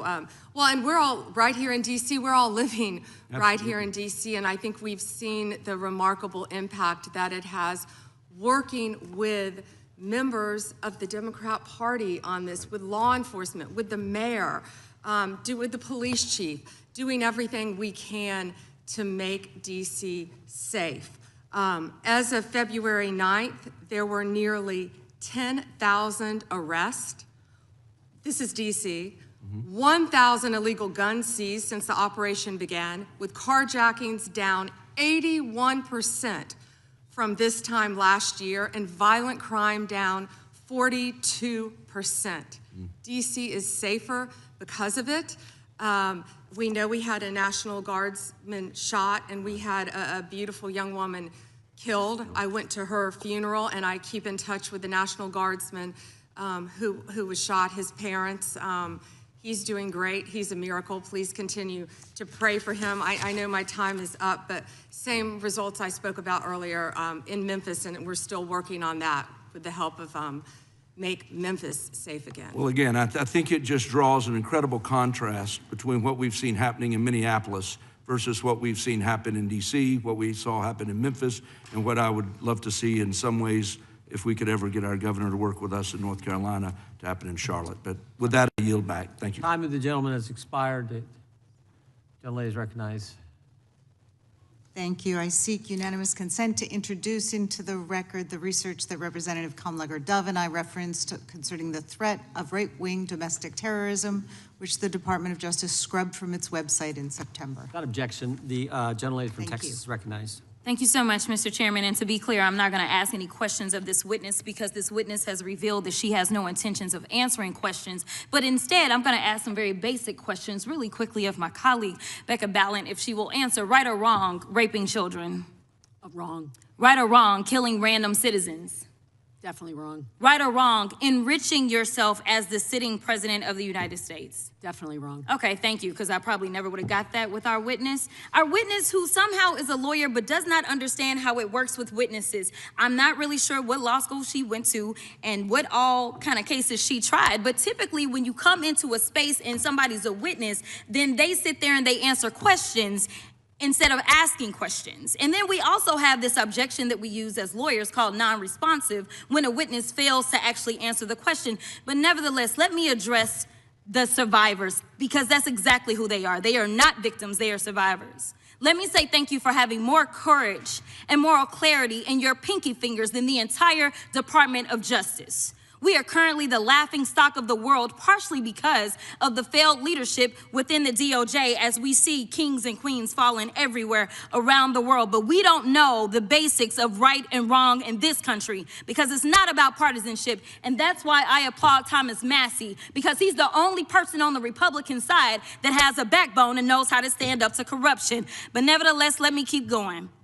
My Democratic colleagues have been attacked this entire committee hearing. They have been lied on, and frankly, the American people weren't looking for that. They were looking for answers about the corruption that they see coming from this administration.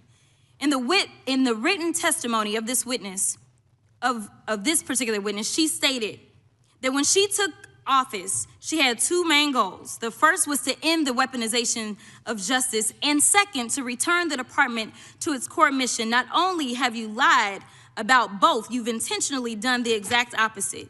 You're spending more taxpayer resources arresting journalists than you are prosecuting pedophiles and creeps. In fact, your boss, the President of the United States, stated that this administration, quote, took the freedom of speech away.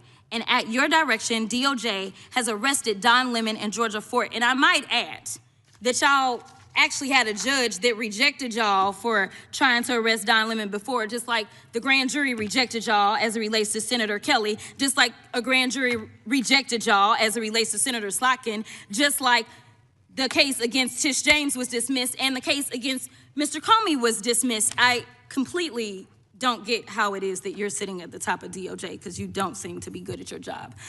You're spending more taxpayer resources arresting these journalists. In fact, we know after Georgia Fort and Don Lemon were arrested, we know that there were homes of journalists that were raided. We know that threatened prosecution against students protesting your actions and forced tech companies to remove apps used to track ISIS activities. But let's circle back to you protecting pedophiles and creeps, because I want to talk about the president and his possible involvement with Jeffrey Epstein. Now, I don't know what the president might have done with Jeffrey Epstein, but unlike this administration, I believe that facts matter, so let's talk about the facts. Fact number one, Donald Trump is one of the most named people in the Epstein files. At least 5,000 files contains more than 38,000 references to Trump, his wife, or Mar-a-Lago. Fact number two, Jeffrey Epstein and Ghislaine Maxwell made young girls available to Trump on multiple occasions. For example, according to this file, Ghislaine Maxwell presented a young girl to President Trump who spent more than 20 minutes apparently flirting with her. Here's another example. This shows notes from FBI investigators that describe Jeffrey Epstein transporting a victim to Mar-a-Lago to meet with President Trump, where he bragged to Trump that, quote, this is a good one. Now, I'm not saying that the president is a pedophile, but there is a lot of evidence in these files that suggests that he's very close friends with a lot of men who are pedophiles. What's crazy about all of this is just that this is a big cover-up. And this administration is engaged in it. In fact, this administration is complicit. But there are numerous others, like how the DOJ is attempting to obstruct justice in the investigation of the rogue agents who have murdered American citizens, or how the DOJ seized voter data from Fulton County in an attempt to steal the 2026 midterm elections, or how federal agents have Tom Homan on tape accepting a bribe and your agency killed the investigation, or how your agency is ready to give the president a $230 million payday, which is unconstitutional. The Constitution is clear. The president shall not receive any payment except his salary while in office. The fact of the matter is that you will be remembered as one of the worst attorney generals in history, an attorney general who has prioritized obstruction over justice, corruption over the law, fealty to the president over loyalty to the Constitution. And Mr. Chairman, I will yield. Gentlelady yields. Gentleman from Missouri is recognized. Excuse me, gentleman from Kansas, the Attorney General, former Attorney General, Mr. Schmidt is recognized. Thank you, Mr. Chairman, and General Bondi, thanks for being here. Did you have anything you wanted to say before we talk? I do. Thank you, Congressman. Thank you, my friend, for many years. I find it interesting that she didn't even want to try, Congresswoman Crockett, to ask any questions, because she certainly did not condemn her leader, Hakeem Jeffries, for taking money from Jeffrey Epstein after Epstein was convicted. And I will be brief to give you your time, Congressman. This is what she didn't want to talk about. Texas, from Cuba. Convicted, homicide, arson, weapon offense. Convicted, so what we talking about? Convict some of these perpetrators that rape these women that are sitting behind you, that you refuse to even acknowledge they are here. Time belongs to the gentleman from Kansas. Mr. Chairman, could I have a few seconds back to make up for the yelling? Thank you. General, did you have anything further to say? Texas, convicted of homicide. Cecil Joseph, from Dominican Republic. Texas, convicted for kidnapping, rape. Khalid Khan from Afghanistan. That's why they want to talk about Epstein and not what's happening in their own states. Thank you, General, and thank you for being here. And this has been quite a spectacle to observe today. I think it's sad. I ran for Congress because I thought we had serious problems in this country we wanted to try to fix together, and this performance today, not yours, General, but some of my colleagues, has not shored up my confidence that we are up to the task. You and I served together for 8 years when you were Attorney General of Florida and I in Kansas. You served professionally. I'm glad to be able to serve with you in these new roles, and I'm glad you're there, both generally and today.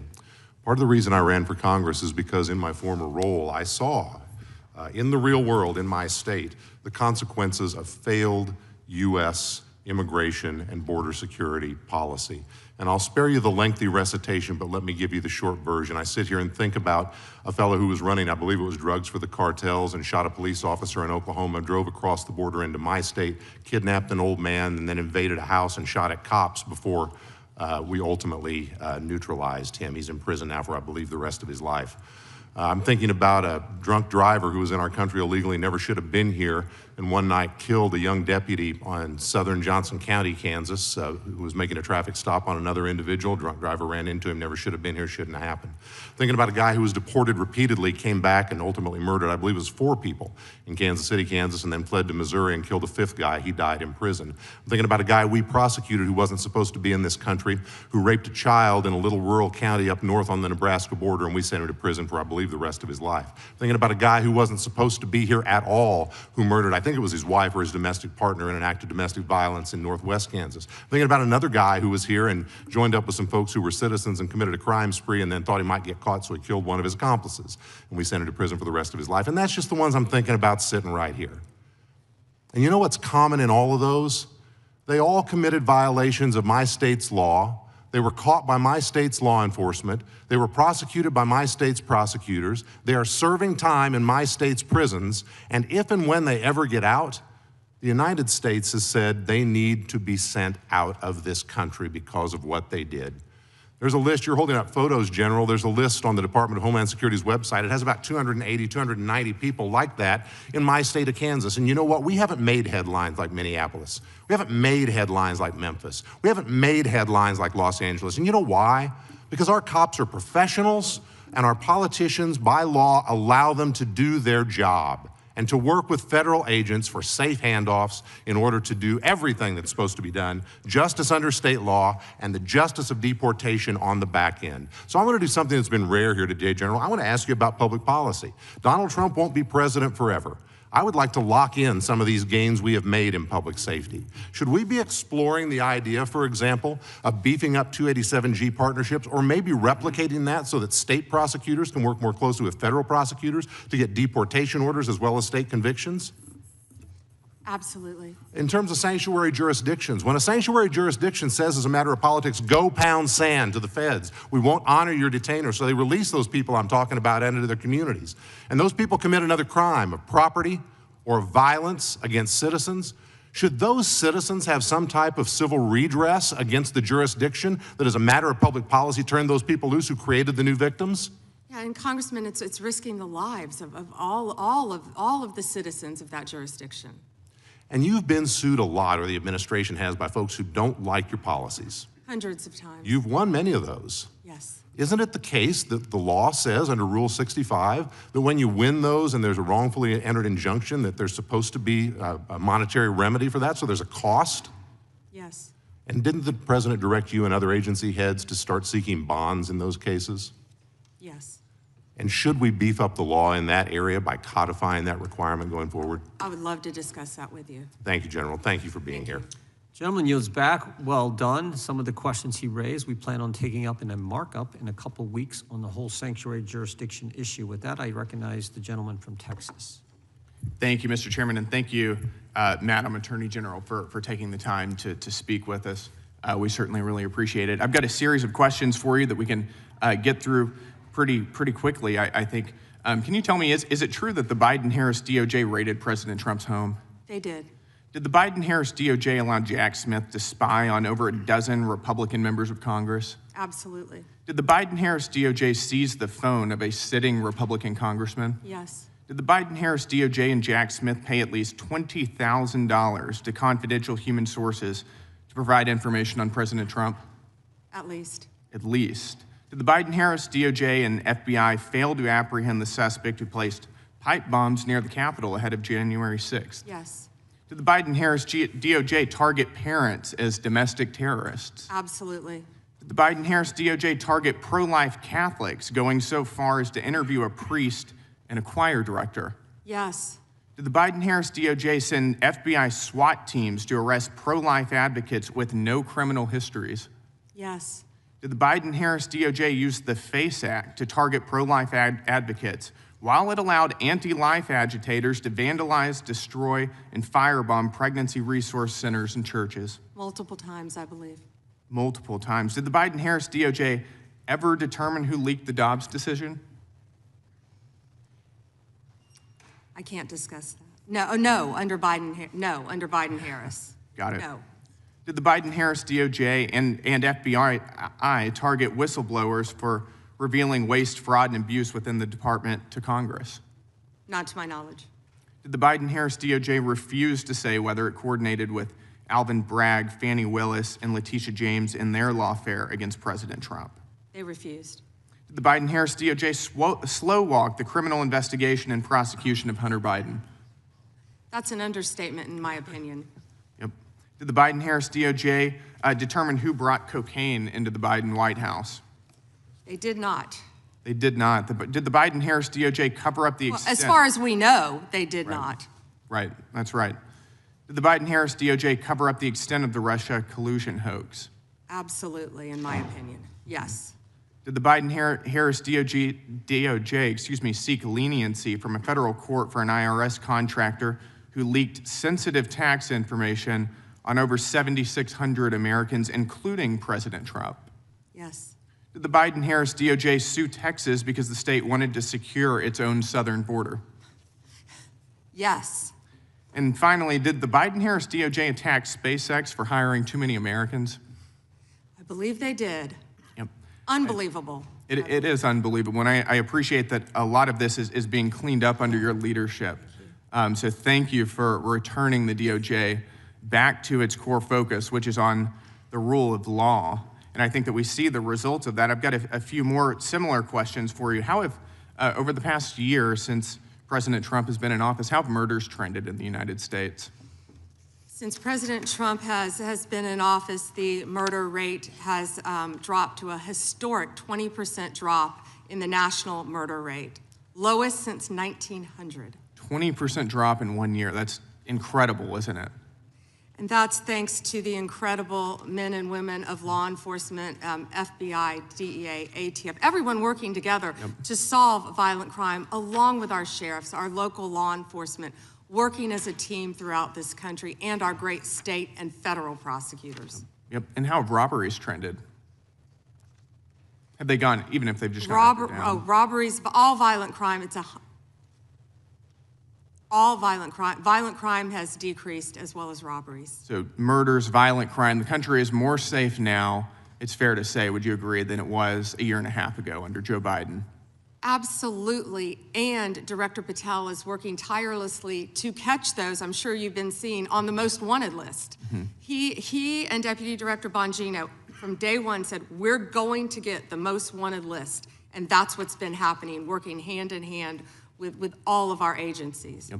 And I want to thank you for that. Thank you for the work you've been doing to refocus the DOJ again on doing your core job. We're very happy with it, and I'll yield the remainder of my time to the chairman. I appreciate it, gentlemen. I would just say, earlier one of the Democrats said that they said, who are you, who you are? And I think you're the Attorney General who I think on the first day disbanded the FIDF, first day on the job, rescinded the memo that required spying on parents that Mr. Garland had issued, and stood up the weaponization working group. I think you did that all on day one. Not to mention, you're the first Justice Department that's put in place, as we've talked about earlier, this Deputy Attorney General for combating fraud. So we appreciate that, and of course, all the things that Mr.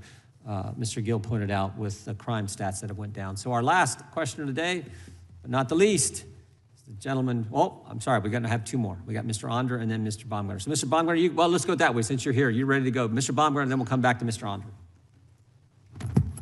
Thank you, Mr. Chairman, and thank you, Attorney General Bondi. You know, being a freshman on this committee, you always get a bit surprised, I guess, even 1 year into my term here, how theatrical days like this can be. But I think you've performed well today and answered the questions well today, and that's a credit to you and appreciated by the American people. You know, the Epstein issue is certainly important and is important for the victims.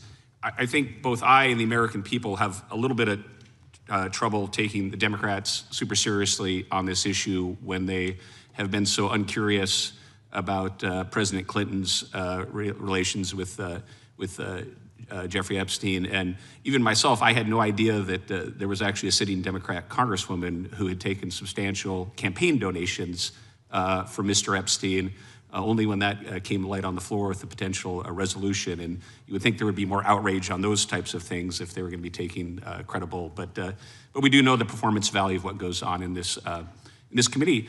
I want to talk about the big things that Department of Justice is doing. And when I look at the dramatic decrease in crime in this country in the last year since the Trump administration has come, you'll see the board behind me. Violent crime plummets across major U.S. cities. And I guess so my first question would be, and when it comes to the big stuff, how are you guys getting this stuff so right? What contributes from your perspective to this dramatic decrease in crime in major U.S. cities under the Trump administration? When I first took office, I met with all of our agencies. And the one thing that stuck with me, that one of the heads of the department said to me, one of the law enforcement department heads, President Trump has taken the handcuffs off us so we can keep the people of America safe.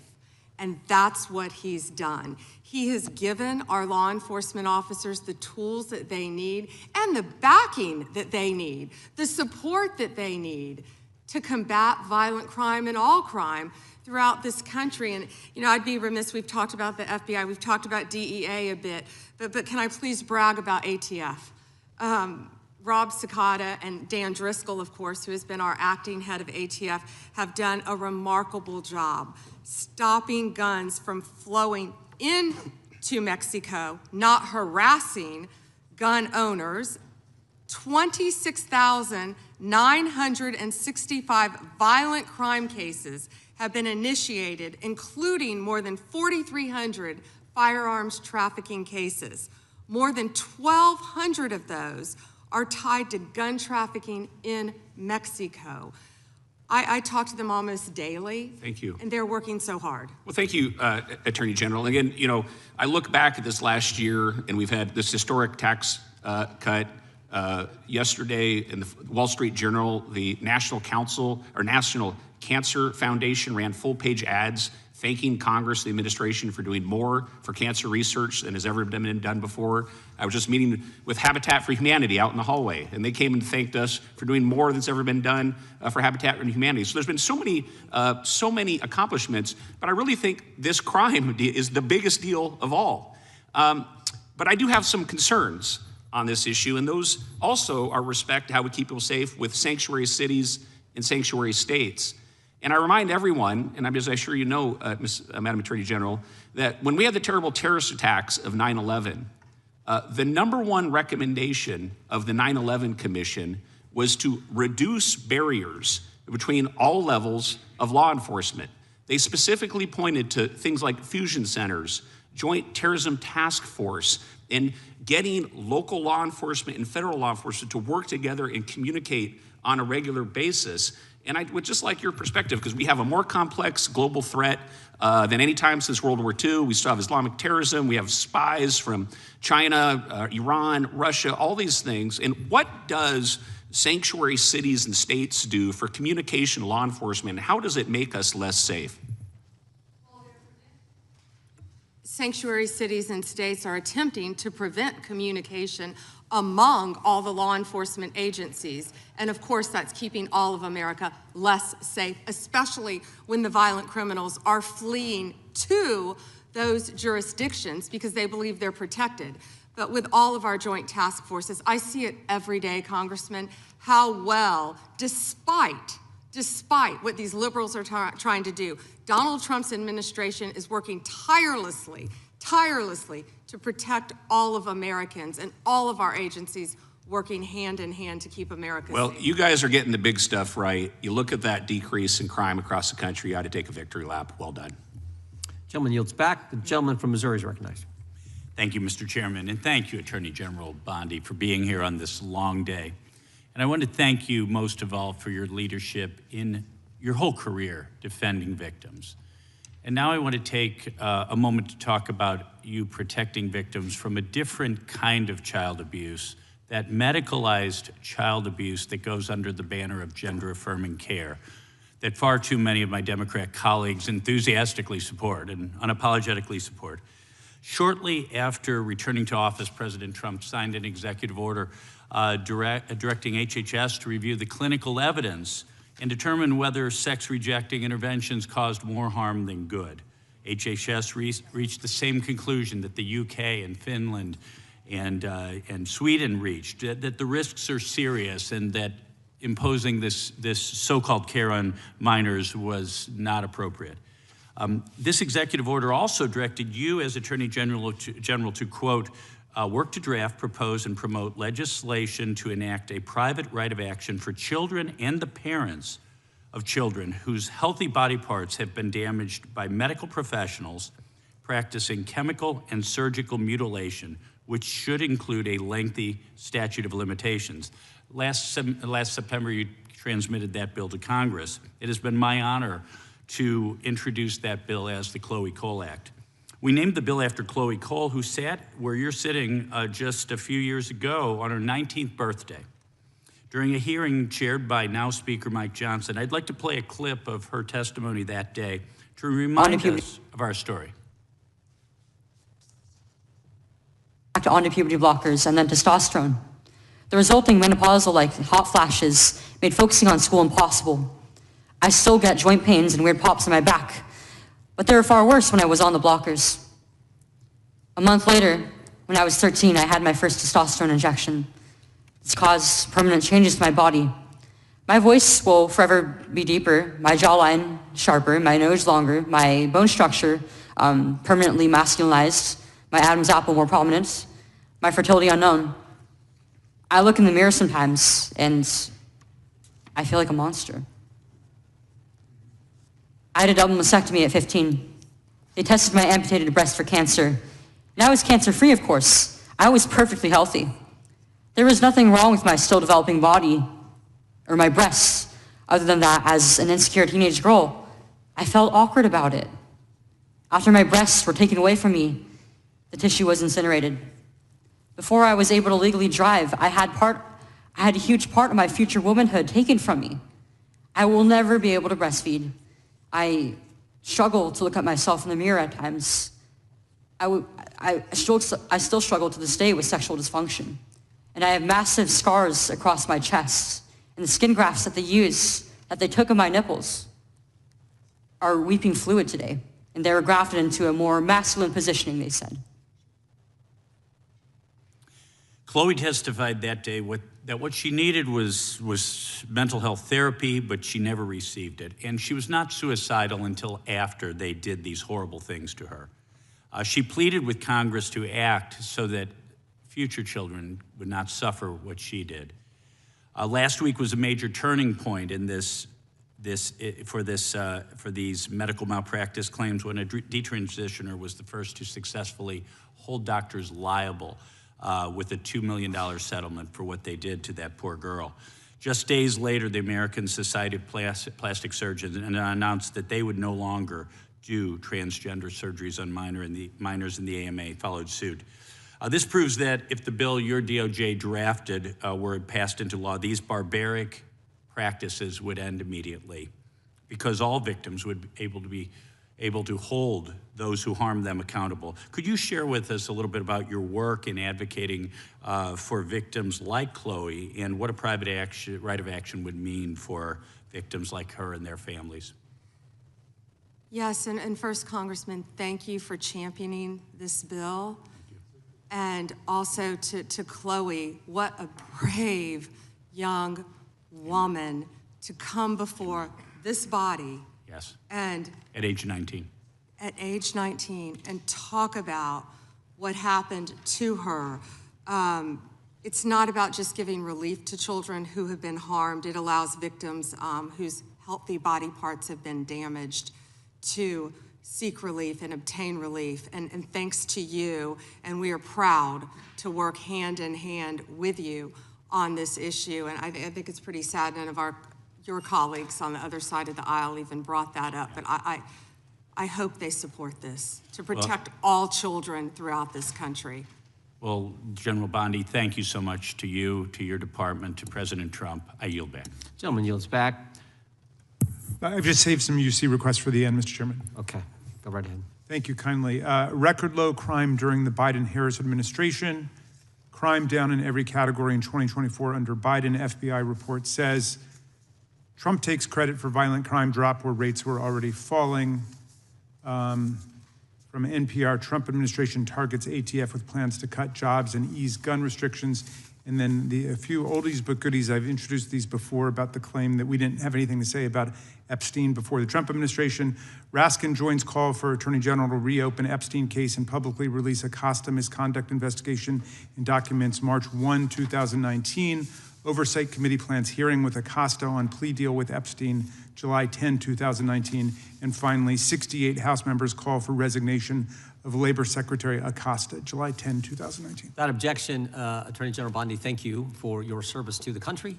And thank you for being here for a long day. We appreciate your willingness to come and answer our questions and the great job you're doing for our country. And I got one thing I got to say. This concludes today's hearing. We thank our witness for appearing before the committee. Without objection, all members will have 5 legislative days to submit additional written questions for the witness or additional materials for the record. Without objection, the hearing is adjourned.